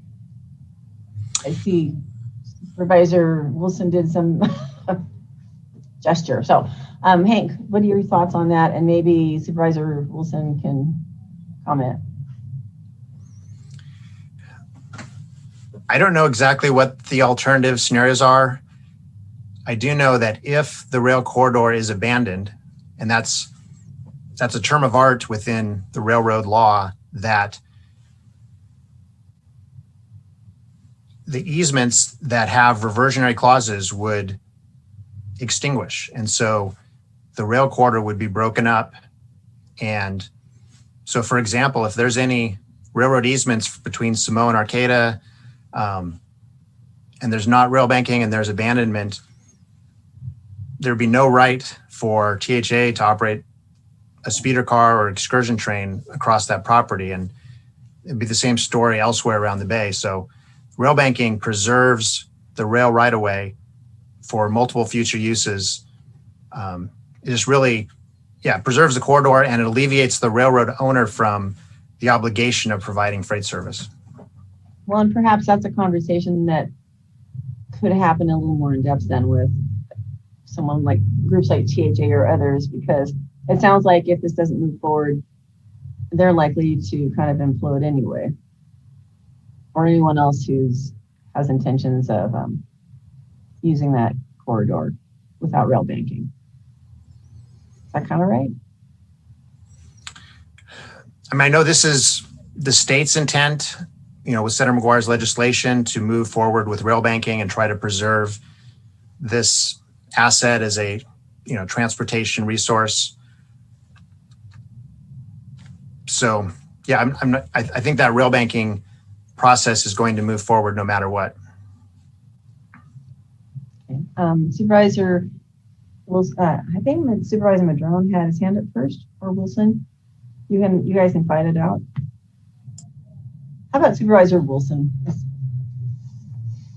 Okay, so from my perspective, we really just have one basic question with a kind of a tangent. The question is whether or not we support the process of rail banking this asset, this publicly owned asset, and is rail banking the best thing that we, moving forward with all its flaws and all its, issues, is it better than not doing it? And I would say it's unequivocally better to move forward with this process than not moving forward with this process for a host of reasons. Trail connectivity between communities, and that includes Fortuna, which also has a host of citizens there interested in trail connections to the north and those sorts of places, all the way to Blue Lake. So in terms of connecting communities, really important. But trails are not the only option for within rail banking. It allows for a whole host of uses associated with transportation and other uses as well. That's why it's there. It's really just to preserve the corridor for future rail use should that allowed to come back. And that includes excursion trains and other things like that.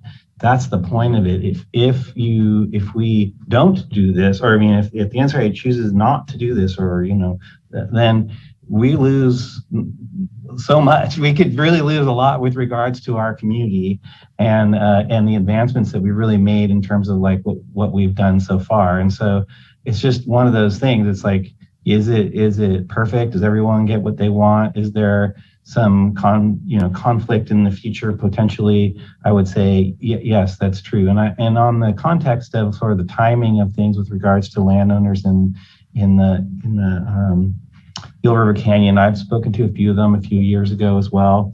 There's just no planning process that's really started yet, and you need this to even start a planning process. And is it potential that nothing ever happens in that space? Absolutely, that is an absolute potential.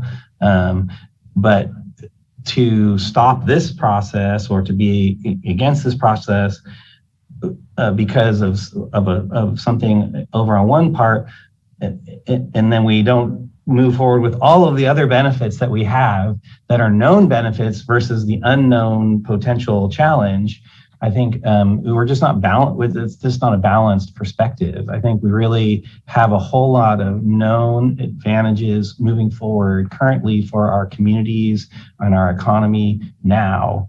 That this is a good move for us to support. And I think the details that Hank has put into that letter kind of really does have a lot of those sides to it. I do think a sentence in there, and I think a motion could be made if we move to approve this, that it includes the staff's ability to add a sentence that includes recognizing dialogue with landowners, which I think is wholly important, and I think there's always been an intention to do that.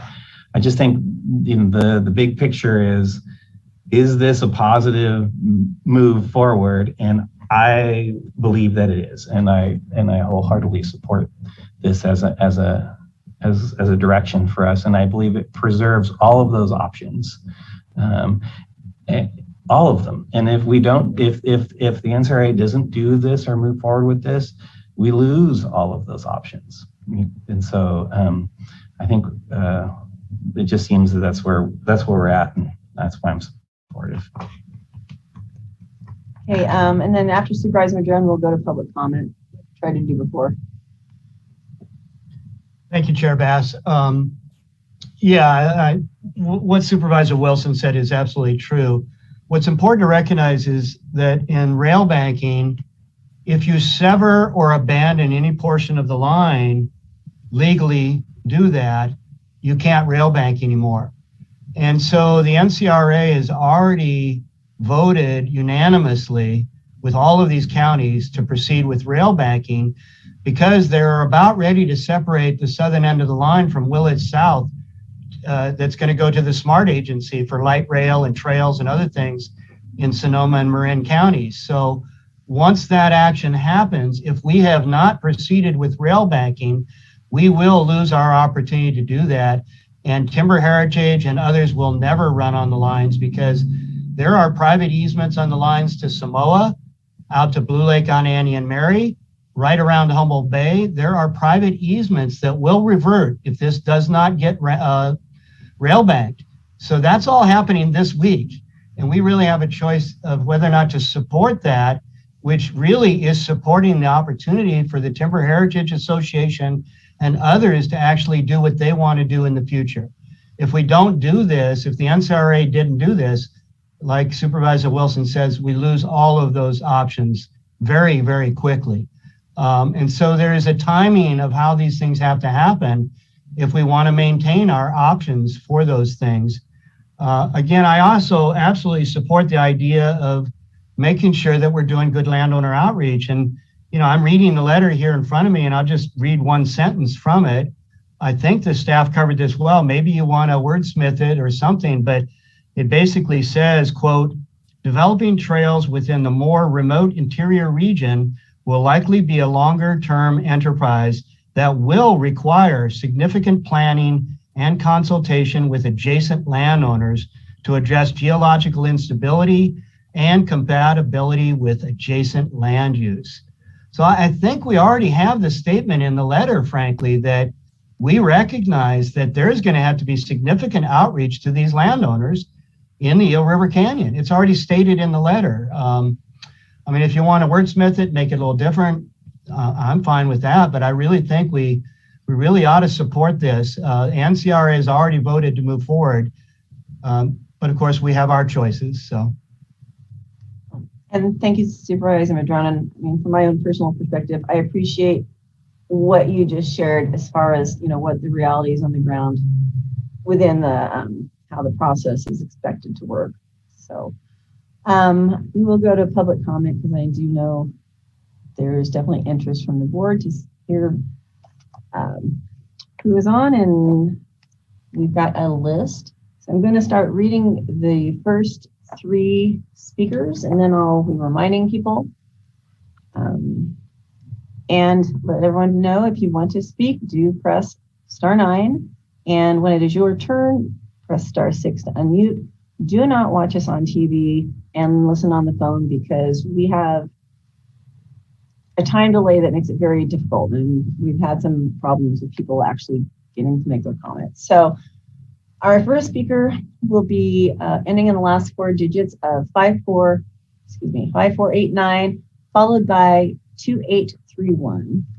So if you're someone that has the last 4 digits of 5489, press *6 to unmute and you will have. Hello.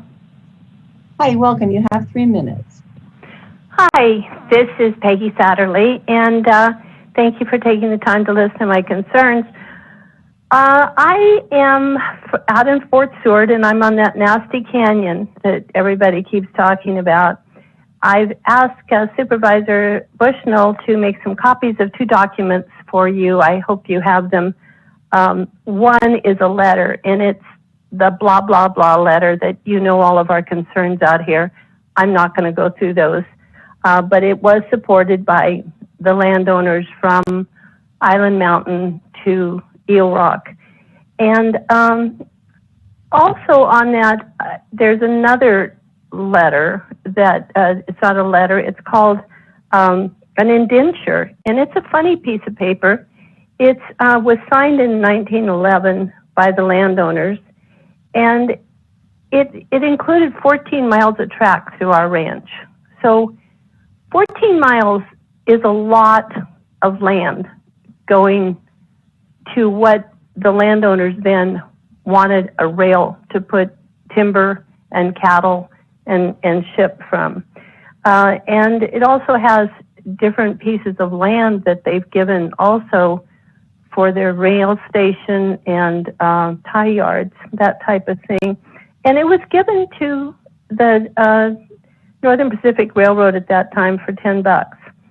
I know that this was a you help me, I help you thing, and that was the intent of it. And so I would like you to take the time to look at this. I know it's an old document, but on page 7 is interesting because it says that the North Coast Railroad or Northwestern Pacific Railroad is to run a train, passenger train north and south each day, and they're to run two freight trains each day, and they're supposed to, put a fence on both sides, blah, blah, blah. But the interesting part also is in the 4th paragraph on that page, it says if they fail to do these things, the land reverts back to the owner. And as far as the trail being or the rail being on there was always a possibility that they could do this and fulfill their commitment. But now, with the rail banking, I don't feel that they're going to do that, and I want to move forward with trying to get the land back to where it belonged. And so I'm going to pick up and see how much validity this document has and how much I can fight it. So this is one part of it, but I'm also... Peggy, I'm sorry, but your 3 minutes is up. I actually gave you a couple more seconds too. So we just have a 3-minute time limit for everybody. I'm sorry. We'll have to move on to the next commenter.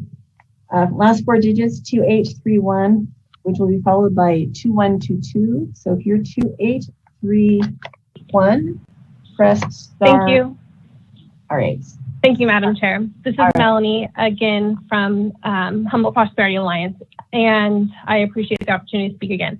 While the proposed letter acknowledges the need to consider community values and priorities, we do not feel that so far there have been adequate transparency or community engagement to take into account the health, safety, and welfare of the community, and also including future potential hikers and trail users as they navigate the trail, especially in remote interior regions, which we know will be the future, but just to keep that in mind. While there may be a financial need related to the NCRA, we feel preservation of the North Coast Railroad Authority's railroad right-of-way through rail banking the whole rail is premature step at this time. Thank you for the opportunity to speak again. All right, thank you, Melanie. And our next speaker ends on the last word 2122, followed by 0712. So if you are 2122, it is your turn, and you have 3 minutes, and welcome. Hi there. This is your Rod Driscoll again. Boy, there's a lot of clarifications. I'm hoping I'm going to be able to get through them in 3 minutes. First of all, there's a 120-day period after NCRA files and the end of the week to make comments, not 15 days. So there's plenty of time to assess what specifically NCRA is proposing. Currently, that is not clear. And there has always been a rail with trail consensus. I believe it was Supervisor Madrone that recalled the 2012 agreement that was a lot of public process that involved that. One of the things that's missing from the staff report is an important letter from the trans-deaf attorney that I strongly recommend the supervisors read before making any type of action today. I'm really surprised that wasn't included. In rail banking, frankly, it can take years to do.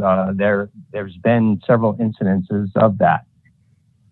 Regarding the skunk train, yes, this year it was kind of tough on them, but rail bikes themselves made $3 million last year, just so you know that. And the proposal that the Bay Trail currently has does not allow for a potentially very high producing revenue.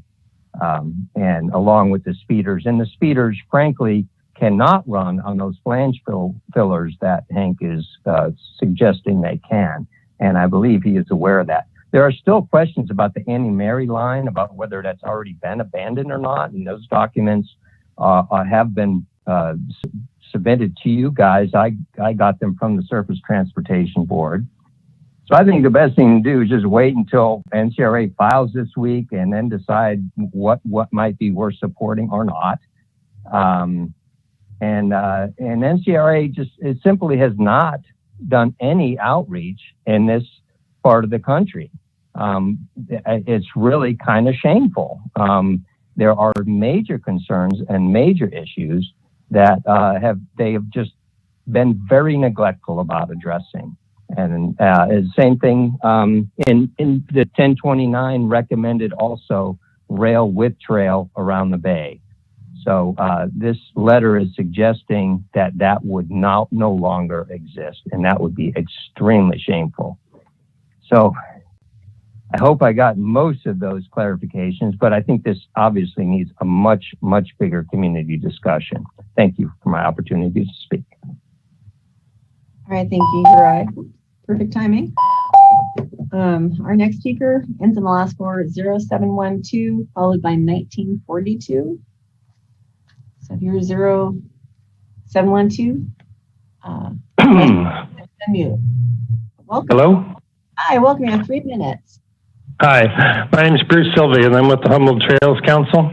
And we would like to encourage the board to support this. We feel it's critical, not only for the development of the Great Redwood Trail, but primarily for the development of an active transportation and trail network around the bay and along the waterfront. And we feel like this is a critical timing, that this could be lost, and then everything would be lost for what we could develop for all of the people who live around Humboldt County.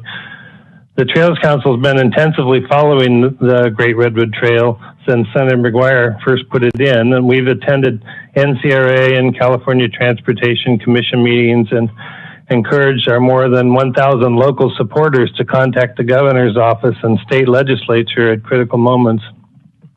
And NCRA's rail banking request to the Surface Transportation Board is the most critical for Humboldt County because we have 100 miles of the proposed 300-mile Great Redwood Trail in our county, and it's the most vulnerable section because it's deteriorated the most and it hasn't had a train on it for 20 years. If the SCP agrees to federally protect the right-of-way, it will save the corridor for rail use, for timber heritage speeder cars, the potential for excursion trains, or even a broadband line to San Francisco. It will also provide a safe trail for commuting, recreation, increased visitor stays. Without the protection, it'll be lost. Outdoor recreation is good for human well-being, but it's also a major growth industry in California. It generates 500,000 direct jobs and $57 billion in value added to our state every year. The trails that are possible in this corridor can attract and hold young professionals to Humboldt who want safe, active recreation opportunities in their front yard. Right now, rail banking will allow Humboldt County to complete the most eagerly awaited trail in our council's history, which is the final 4-link between Arcata's Bay Trail and Eureka's waterfront. It will also allow the waterfront trail to be extended over the Elk River Trestle to Humboldt Hill, which currently has no safe pedestrian or bicycle access to Eureka. Rail banking requires a contiguous connection to the interstate rail network. If a piece of the right-of-way is lost, everything upstream from that spot that hasn't been rail banked will be lost to federal protection. This is our opportunity to protect the entire line to Willits. The economic, ecological, and health improvement possibilities for Humboldt County are great. We want to thank you for your attention to this important moment in Humboldt County history. Thanks. Thank you, Bruce. Our next speaker ends on the last four, 1942, followed by 8859. So if you are 1942, press *6 to unmute. Hello, Supervisors. I'm Karen Underwood, and I too am speaking on behalf of the Humboldt Trails Council today. The Trails Council is asking the board to support the NCRA's request to the Surface Transportation Board to rail bank its line from Willits to Samoa and Corbell for future rail use and interim trail use. The Trails Council believes that rail banking is the only way that Humboldt can link the communities that stretch south from Blue Lake and Samoa all the way to Scotia with safe, active recreation and transportation trails in a reasonable time and for a reasonable cost. Humboldt County is filled with eager trail users who have literally waited 20 years for this opportunity. We sponsor a volunteer trail steward program that has 200 volunteers working 3,600 total hours per year to maintain the trails around our county. Also, every June, Humboldt Trails Council helps produce a local trail summit so the trail advocates can get the latest news on local trail developments from Hank Seaman and the latest news about the Great Redwood Trail from Senator McGuire. We have carefully reviewed the state of California's Great Redwood Trail feasibility, governance, and rail banking assessment. This report estimates 1,000 to 2,000 daily trail users on the corridor between Fortuna and Arcata. We believe if this corridor is protected and developed, it will become important to many people, from couples with strollers to dog walkers to commuters and students riding between HSU and CR, to say nothing of all the visitors it will attract. Recently, we participated in the National Rails to Trails Conservancy's Trail Moments campaign. We put signs along local trails that users could click on with their phones and leave a message about the trail moment they were having. The local trails generated 50 responses. One responder from Arcata wrote, quote, "I have always walked the trails and always love it. This is my therapy, walking and talking with friends. I have noticed a lot more people out on them now too," unquote. Another responded from McKinleyville, quote, "Good for the family to breathe air and not stare at a screen. My kids, age 4 and 7, learned so much and enjoy the discoveries only found outside by doing and exploring," unquote. And finally, from Eureka, a woman responded, quote, "We enjoy walking and biking the Eureka Waterfront Trail and other trails in our area. We utilize the Waterfront Trail at least 3 times a week. We also enjoy walking throughout Sequoia Park," unquote. The time has come that Humboldt can protect and develop this rapidly deteriorating corridor into an amazing resource for all of us to use. Thank you very much for your consideration today. All right, thank you, Ms. Underwood. A few more speakers. 8859, it's now your turn. If you can press *6 to unmute. You'll have 3 minutes. 8859. Just press, there you go. Welcome, and you have 3 minutes.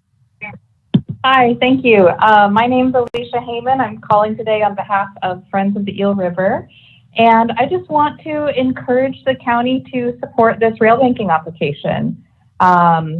It'll preserve the right-of-way for development of the Great Redwood Trail, and that's something that we at Friends of the Eel are really excited about. I really appreciate that your letter recognizes the opportunity presented by the Great Redwood Trail to leverage funding for restoration along the right-of-way. The Eel River has long suffered from massive sediment discharge, poorly maintained culverts, blocked tributaries, and decades of toxic and hazardous materials left along the landscape and in the river itself. So we really look forward to the opportunity presented here to clean up the mess left by the NCRA and other rail operators, to connect Humboldt County communities and to establish ecologically appropriate opportunities for locals and visitors to enjoy and fall in love with the less accessible and really spectacular portions of the Eel River.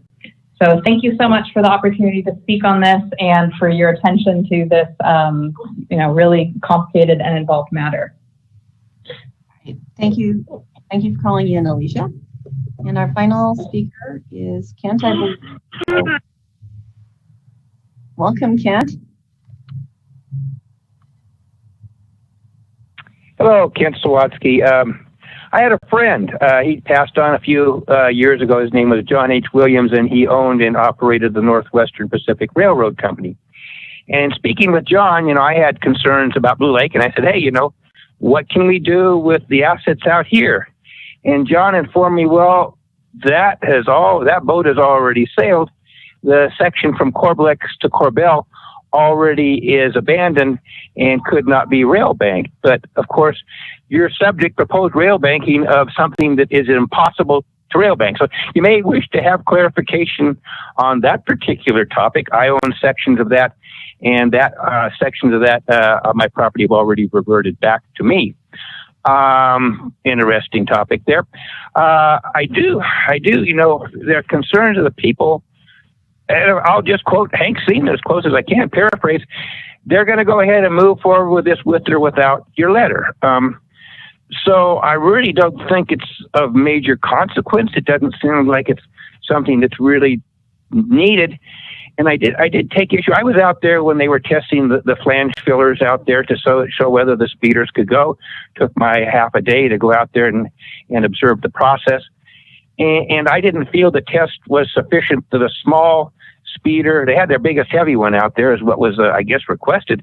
But it seemed like it did not have the engineering ability for a small speeder to go ahead. And unless that was tested for a small speeder when I wasn't aware, that it wouldn't function. So that was, in my opinion, was a dysfunctional engineering as far as that test goes. I also don't quite understand. My understanding is that the Timber Heritage Association has a full assessment of the section of railroad that goes all the way out to the roundhouse. And there's very small problems in there, easily fixed for speeders, that might be fixed strictly with a rail car bridge permitted to go across those sections where the washout are. And yet you're going to go ahead and raise that up in the air and tear the tracks out and tear all the ties out. So it costs $2 million, maybe rather than a couple $100,000 project, or millions of dollars rather than a couple $100,000 to put the speeders in there, which is totally doable. So before you go down that particular railroad line, I would think that those things should be clarified. And I could be incorrect, but that's what my non-engineering assumptions are, and looking at engineering who are doing reports are. So I really don't see any reason to move forward with this time. I do concur with those who are saying there has not been proper outreach, and the proper outreach should have happened or did happen 3 years ago and then was ignored. It sounds like 2 or 3 years ago. That seems to be something that's ongoing sometimes, called reverse engineering. You have a desired thing and then you just kind of make it happen and tell people, well, don't pay attention to the man behind the curtain. You're going to get a chance to speak later, but really you don't. So thank you for the opportunity to speak. Thank you. All right. Is that for public comment? Hank, I wanted to go to you first to see if you had any clarifications or follow-ups that you had regarding any of the speakers today that you think might be helpful for us.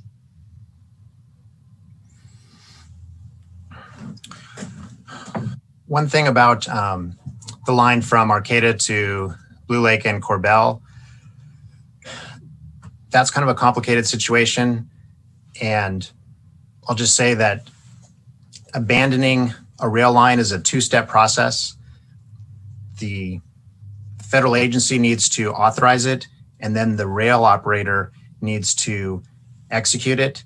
And back in the 80s, that first step happened, but it's uncertain if the second step really happened, because trains were operated to move freight from multiple shippers after the predecessor to the STB authorized it. And so NCRA's report distinguishes that and just presents the facts and lets STB determine what the jurisdiction is. And so, our comment letter just really supports the process and tries to express some key principles for what the future could look like, and what we think are important, but it's not weighing in on the merits of the application or how STB may weigh it. That process will take place in the next few months. I'm happy to clarify any other specific points that came up. Great, thank you, Hank. Any supervisors want to weigh in? Start. Supervisor Madrone. And then we'll not to belabor it, but I just wanted to once again mention on the Brainerd to Brakehead section, the tracks are damaged. Nothing's happening there right now. It's already been severely damaged. There's no way to run over that with any kind of a rail car, speeder car, or anything else. In order to repair that section, you've got to first get permits to do the repair. You've got to raise the ballast up a couple of feet so it's above king tides, et cetera. And you've got to replace all the shoreline protection. And then the last thing you have to do, which is actually the cheapest part of those 4 steps, is to replace the rails and the ties. So, you know, we're trying to help repair that section as best as we can with trail money, but it can't put the rail and tie on. But we're doing all the expensive stuff, the permitting, the ballast replacement, the shoreline protection, all that's getting done under this South Bay Trail project. That's a vast majority of the work that needs to be done to repair that section of line. And frankly, if what we're left with is putting some rails and ties down, I'll come out with my kids and grandkids and we'll join in with THA and a bunch of other volunteers and we'll put the rails and the ties back on there. That's the smallest piece. So I just want to keep that in perspective that, you know, we're working really hard to try and maintain these options here. So I hope that clarifies something. Thank you. We have Supervisor Wilson, then Supervisor Bohn. Thank you. I don't really want to get too in the weeds about details on different projects because really what's before us is whether or not moving forward, whether we believe moving forward with rail banking or with NCRA moving forward with rail banking is good for our community or not. And I believe it is good for our community to do this. Again, with all of the details and minor controversies and things, all that in the cauldron, this is still the best option for us moving forward. It's the best option for, again, not just trails, but all kinds of other infrastructure needs. I'm just giving an example in terms of like getting crossings across these areas a lot easier in terms of even just like pipes and drainages. And there's just so many things that have been such an issue for so long that could be just so much more easily dealt with under a new paradigm with regards to rail banking that it's just a huge benefit. And so with that, I make a motion that we support this letter of support, and if there is a need or if the staff can add some language to build up communication with adjacent landowners, then I'm amenable to having them do that. We've had a motion that's been made. Would someone like to second it for discussion purposes?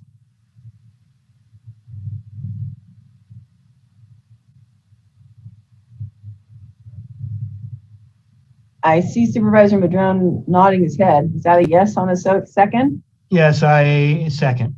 Okay. With discussion, did you have something you wanted to add? Oh, I actually hate to say this. Supervisor Bohn actually had his hand up first, and I apologize. My mistake. Just to clarify the motion, it's just to support the letter. So approving the letter as is, Supervisor Wilson, and then you were going to be amenable if they wanted to add language? It's to allow staff to add supporting language for additional landowner outreach.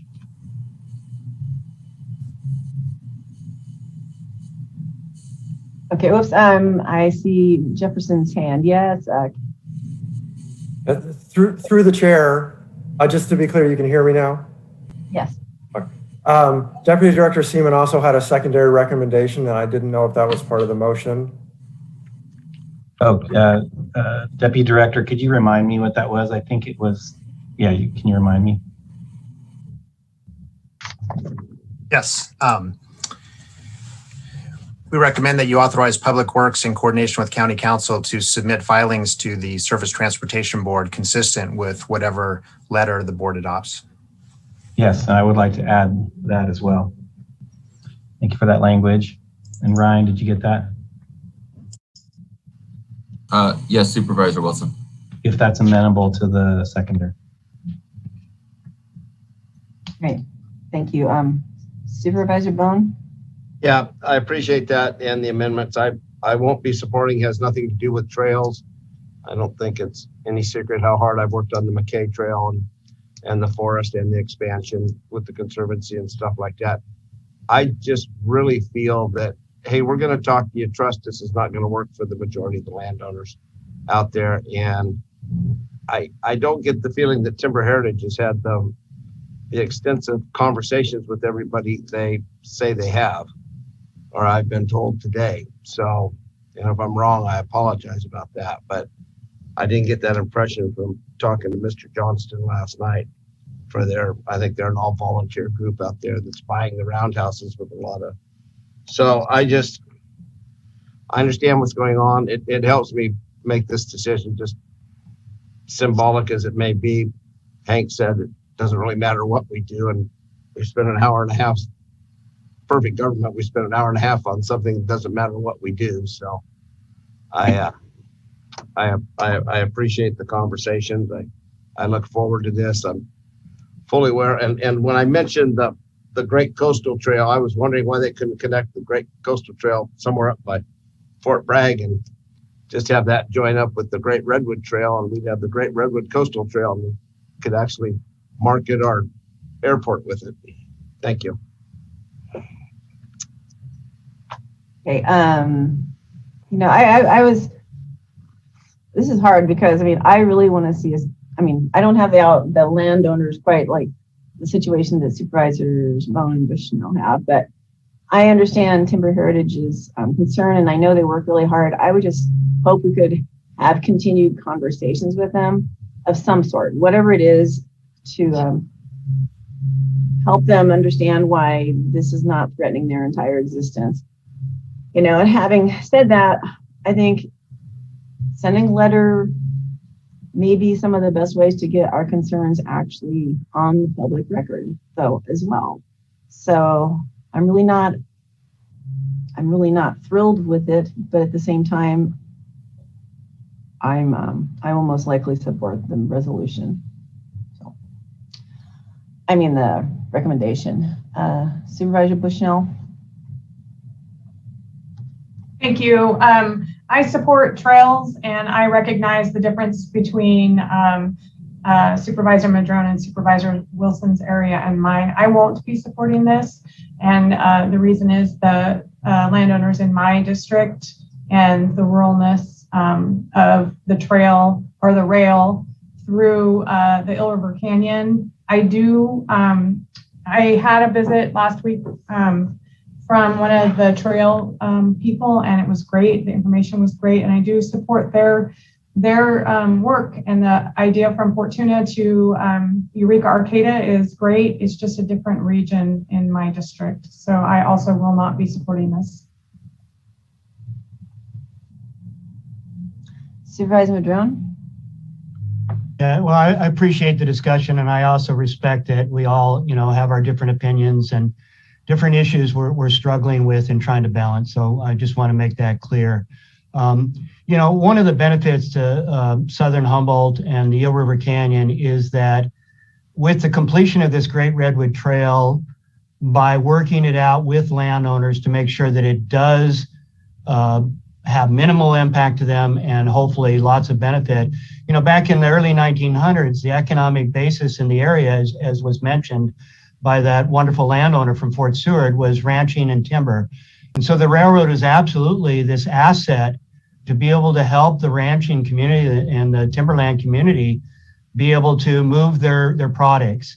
Well, we're living in a different world today in 2020. And I frankly think that, you know, completing this trail might provide this, will provide this incredible economic benefit to Blocksburg, Fort Seward, Alder Point, and other places, in that there would suddenly be new economic opportunities for the communities to invest in, like mountain bike riding and kayaking and horseback riding and all these other things that, again, if we do our job well with the landowners to make sure that we make sure they stay whole, I think this could be an incredible boon to those communities that provide something other than cannabis and heroin and meth and other things that right now there's limited economic opportunities in the communities. So I'm trying to vision something in the future that really, provides that benefit.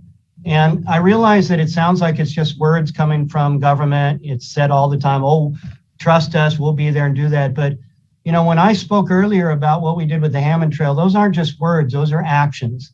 We spent 13 years working with those landowners to make sure that it worked for them.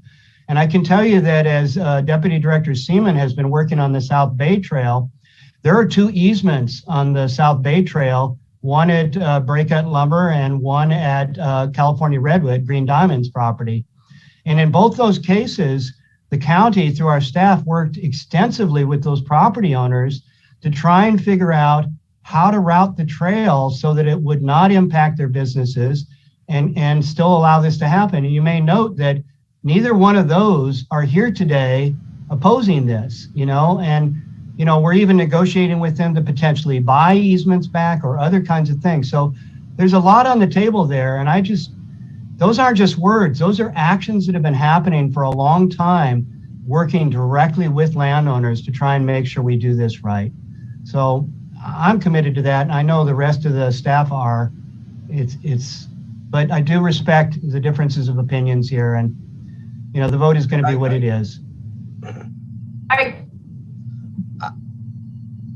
Thank you. Supervisor Bushnell, Please. had her hand up. Actually, Thank you.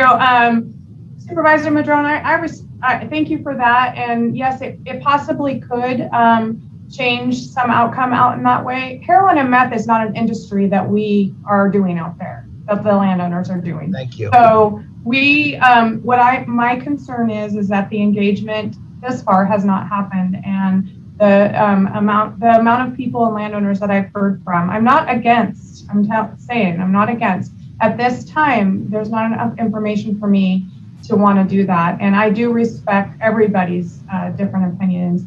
And I do. I realize, Supervisor Madrone, what you said could be a reality. At this time, though, I don't feel for the landowners and the people I represent in that area and that district, I feel very comfortable. So it's not that I'm opposed to it in a larger scale, larger plan. It's just at this time I don't feel good enough to say yes to this letter. I wish we had more information and had more things. So sorry, Mike. Thanks. Okay, and I don't see any more hands up. Supervisor had it up. Supervisor Bohn, yes? Yeah, I just thank you. There is still a lot of ranching and logging. I know there's 7 logging sites going out there right now, 4 of them hauling off burnt timber, so they aren't a problem later on in the year. But I agree. Thank you for Supervisor Bushnell. I don't think the hard drugs or heroin and methamphetamine are an industry out there. And as far as the 2 sites between Eureka and Arcata, both of those sites are for sale. So the whole parcel. So I guess the county could buy both of them. We wouldn't have an issue at all. So. All right. I don't see any more hands up. So let's go to Ryan for the roll call vote, please. Thank you. I'm just going to go ahead and restate the motion to make sure I captured it properly. So my understanding is to support the letter, to allow staff to add language to the letter for additional landowner outreach, and to authorize Public Works in coordination with County Council to submit filings to the Surface Transportation Board consistent with the board's approved letter. That's how I understand it. Thank you, Supervisors. I'll go ahead and take the roll call vote now, Chair. Yep. Thank you. Supervisor Madrone? Yes. Supervisor Wilson? Yes. Supervisor Bohn? No. Supervisor Bass? Yes. Supervisor Bushnell? Your mic was off. No. Thank you. Passes 3-2. All right. Well, thank you, Deputy Director Seaman. You're leaving us now. Thank you, Hank, for being here. It's always good to see you. So this time we will move forward with our very delayed time set item, closed session, and County Council Billingsley, would you please brief us? Thank you, Chair. It's the intention of the board to meet in closed session on 2 items. The first is existing litigation pursuant to Government Code 54956.9 D1 to discuss the case of Owings versus County of Humboldt, EEOC number 550-2020-01658. The second is a conference with labor negotiator pursuant to Government Code 54957.6. The intention of the board to meet in closed session to review the county's position and instruct its designated labor negotiators, Kelly Barnes, Alicia Hayes, and Jack Hughes, for the various organizations listed in agenda item L2. All right, thank you. And we're expecting this to be about an hour-ish? I believe that was Director Lee's prior estimate. All right, so we will go to public comment. We do have one speaker. Last 4 digits of 7454, and welcome.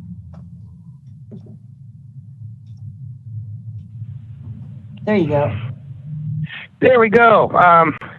This is an interesting one. It's Owings versus County of Humboldt, EEOC number 5502-2020. So it looks like maybe something that was filed in 2020. It says existing litigation. That doesn't look like a litigation number or a venue for litigation. But so I'm trying to figure out what this is, and I think it's probably an employee complaint. And whoever this Owens person is, my name is Kent Sawatsky, 668-5288. And my understanding is the procedure with the EEOC is that you can divulge anything about this case but the county count. Please call me. Or if you're interested, I'd love to understand your position on this case. Kind of sounds like maybe somebody was put up in a bad working situation or something.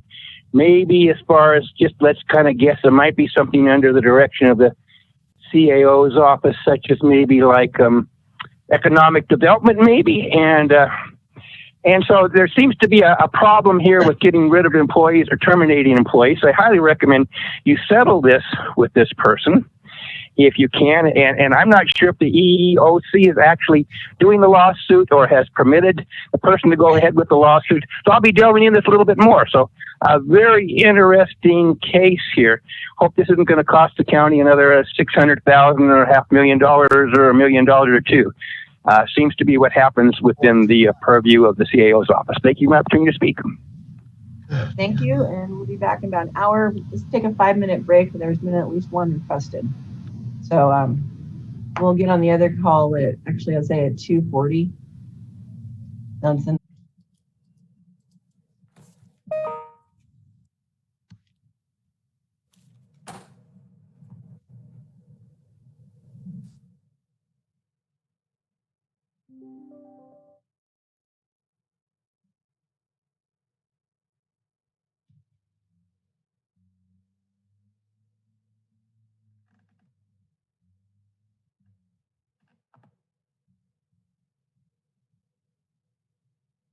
We've got enough. Are you ready, Ryan? Yeah, yes, Chair Bass, we're ready. Okay. County Council Billingsley, do we have a report out of closed session? Thank you, Chair. On items L1 and L2, there's no reportable action. All right. Well, thank you, and I think we're done for the day. See you next time.